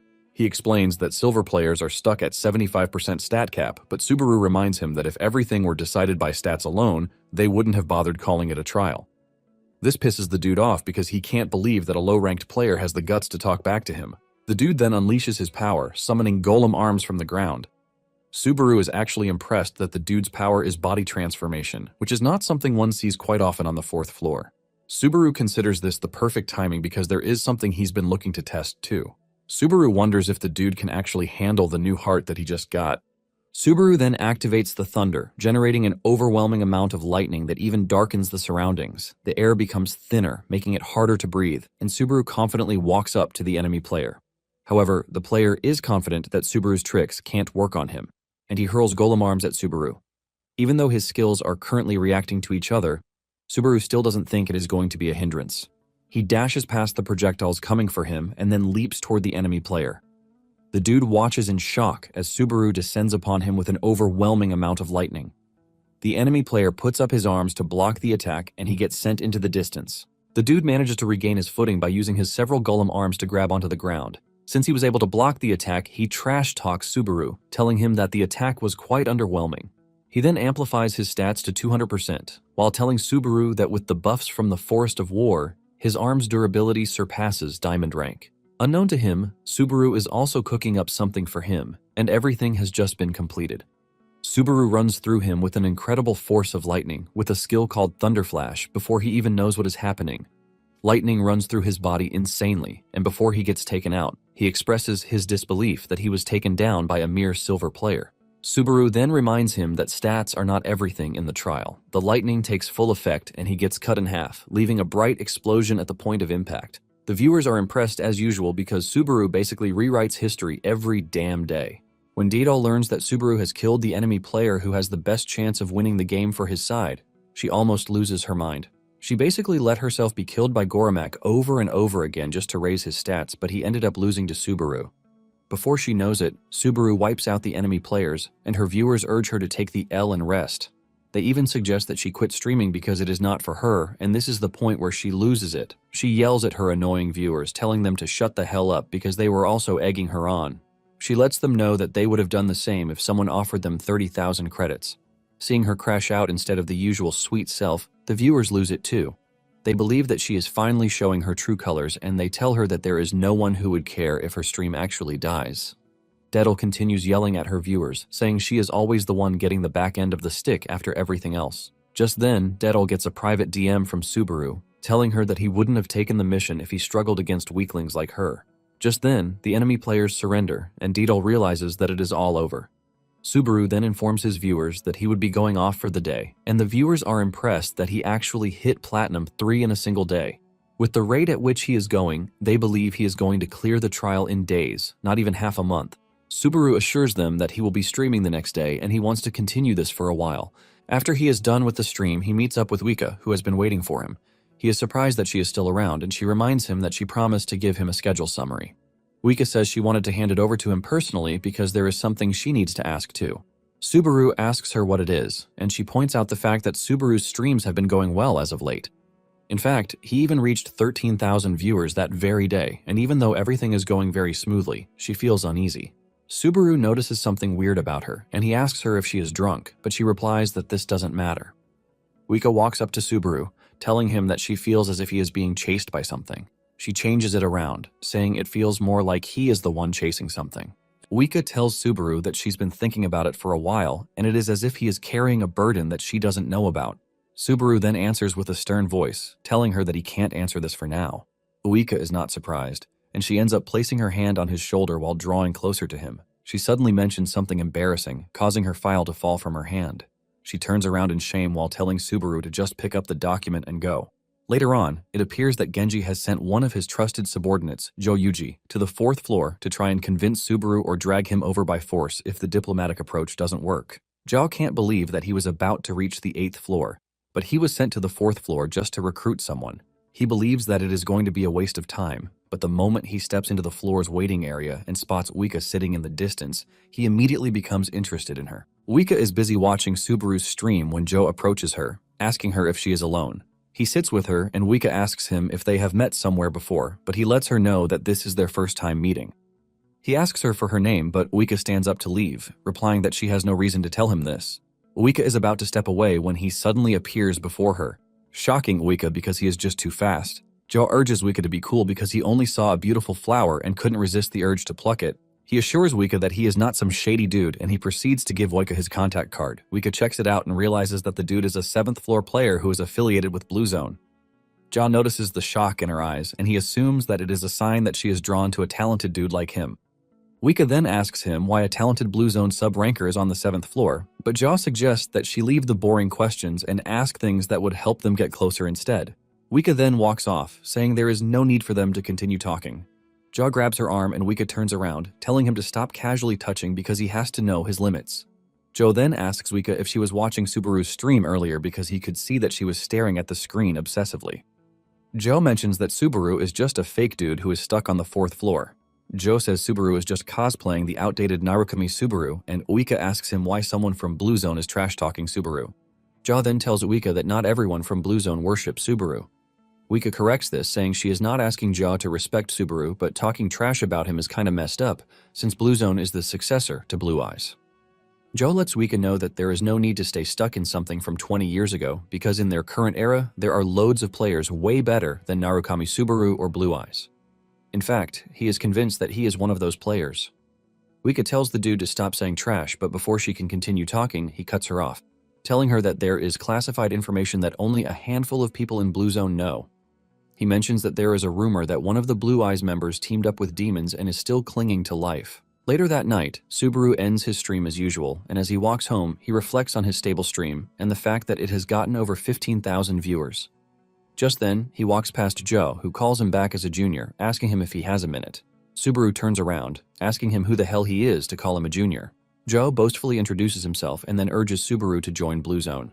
Subaru then realizes that the dude is basically another recruiter, and Jo tells Subaru that he understands that he's been turning down the others because he is trying his best to raise his value, which is pretty standard. Jo then tells him that he has to do everything in moderation, and even though he is not telling him to join them right at that second, he only wants him to show his face. He says that after this, he can leave the rest to the Vice Guild Master, and he assures him that he won't regret it. Subaru then asks him who their Guild Vice Master is, and Jo mentions that it is Ikari Genji, a Floor 9 high ranker. Subaru is surprised that Genji, the lapdog who used to follow Itsuki around, has managed to make it all the way to Floor 9 while becoming the Vice Guild Master. Jo tries to get closer, but Subaru slaps his hand off, telling him that he is not interested in whatever offer he has. He also tells Jo to make sure he passes it along to his boss that they are just wasting their time. Subaru is about to leave when the dude holds a sword to his neck, and Subaru asks him if this is how a recruiter does their thing. Jo tells Subaru that he has never recruited anyone, but he lets Subaru know that if he doesn't follow him, he is dead. He takes a swing at Subaru, but Subaru dashes backwards and unleashes thunder in preparation for a battle against Jo. Subaru then reminds Jo that Blue Zone cares more about its public image than anything else, so he is not sure if Jo would want to cause a scene in the middle of the city. Jo smiles while telling Subaru that he is right, but he should think about why he came there personally. Jo then decides to show Subaru, and he activates his skill, Cyrus. Subaru is informed that he is being pulled into the space of Cyrus. This is a space that decreases the external stimuli by 70%, the sense of balance by 40%, and reaction speeds go down by 30%. Subaru is not entirely shocked because he knows what Cyrus is. It is a field-type silence skill that blocks sound and vision, which basically means he can't even stream inside the field. Subaru analyzes the situation and figures out that Joe has already cleared 3 trials above him. In addition, he is already tired from the non-stop trials during the day. Subaru figures out that he has to end the fight pretty fast. He starts charging up his thunder while imbuing it into the demon blade. Subaru dashes toward Joe, but Joe lets him know that this isn't a smart move for him. Suddenly, Subaru is hit with a hallucination curse, which further diminishes his stats. Subaru suddenly finds himself surrounded by multiple jaws, and Joe lets him know that the moment he steps into his domain, there is no escape. Subaru realizes that focusing his power into a single point is not enough. Before he knows it, he is boxed in by multiple jaws who are acting just the same. Meanwhile, Wika is waiting for Subaru by the guild seating area. She wonders why he is not back yet since the stream is already over.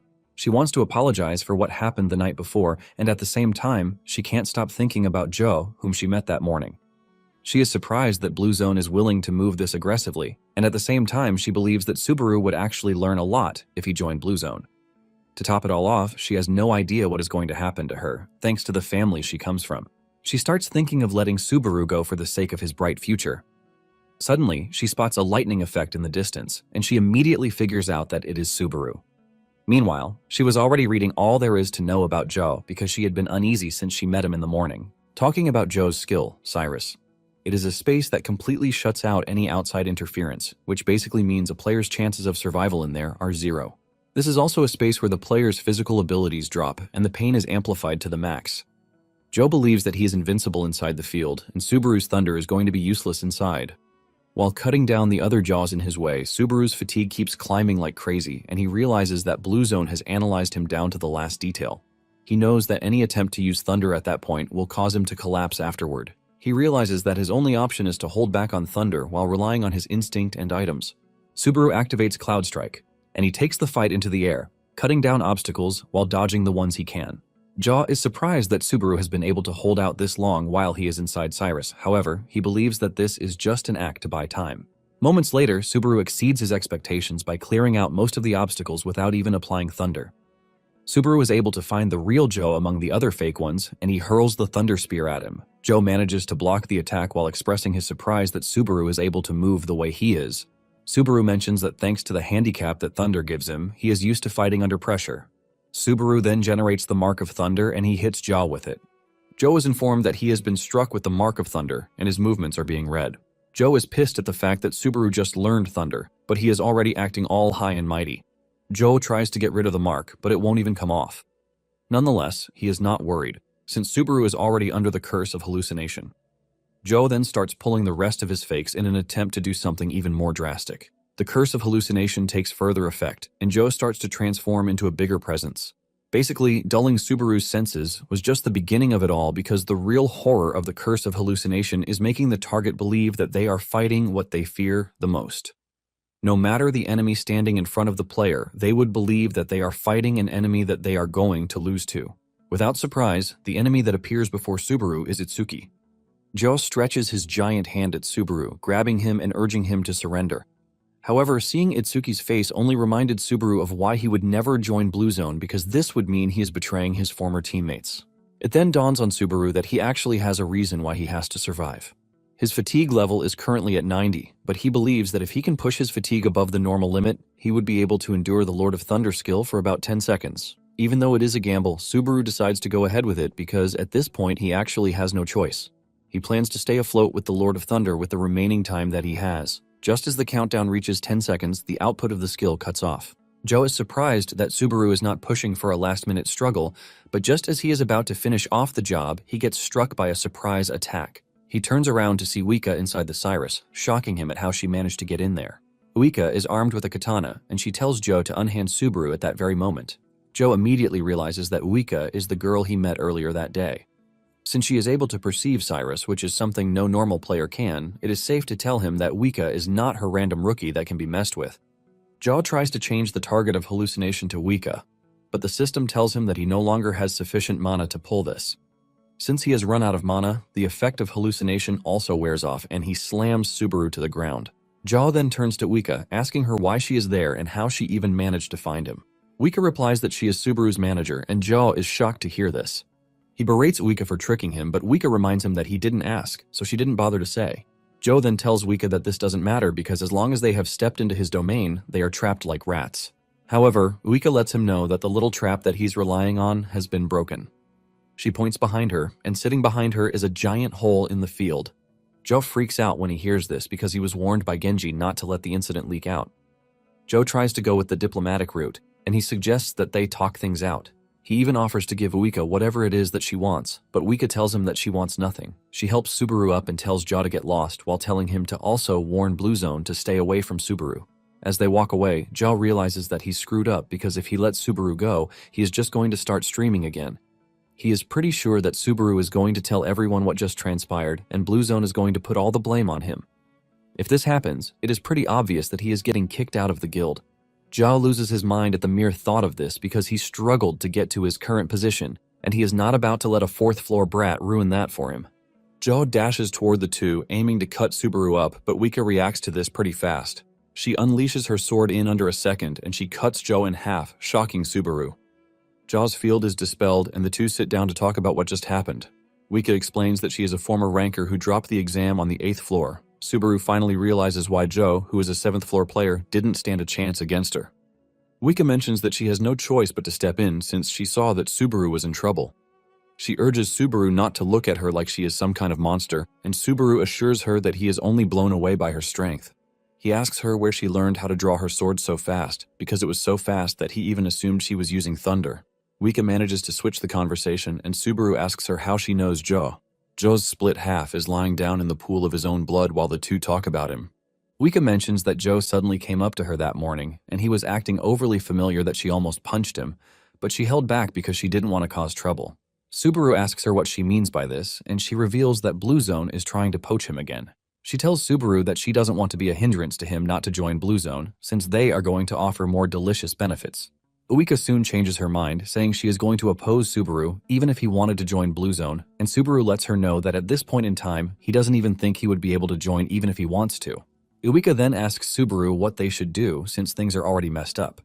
However, for now, she lets Subaru know that she is going to report it to the agency, but Subaru lets her know that he has an idea.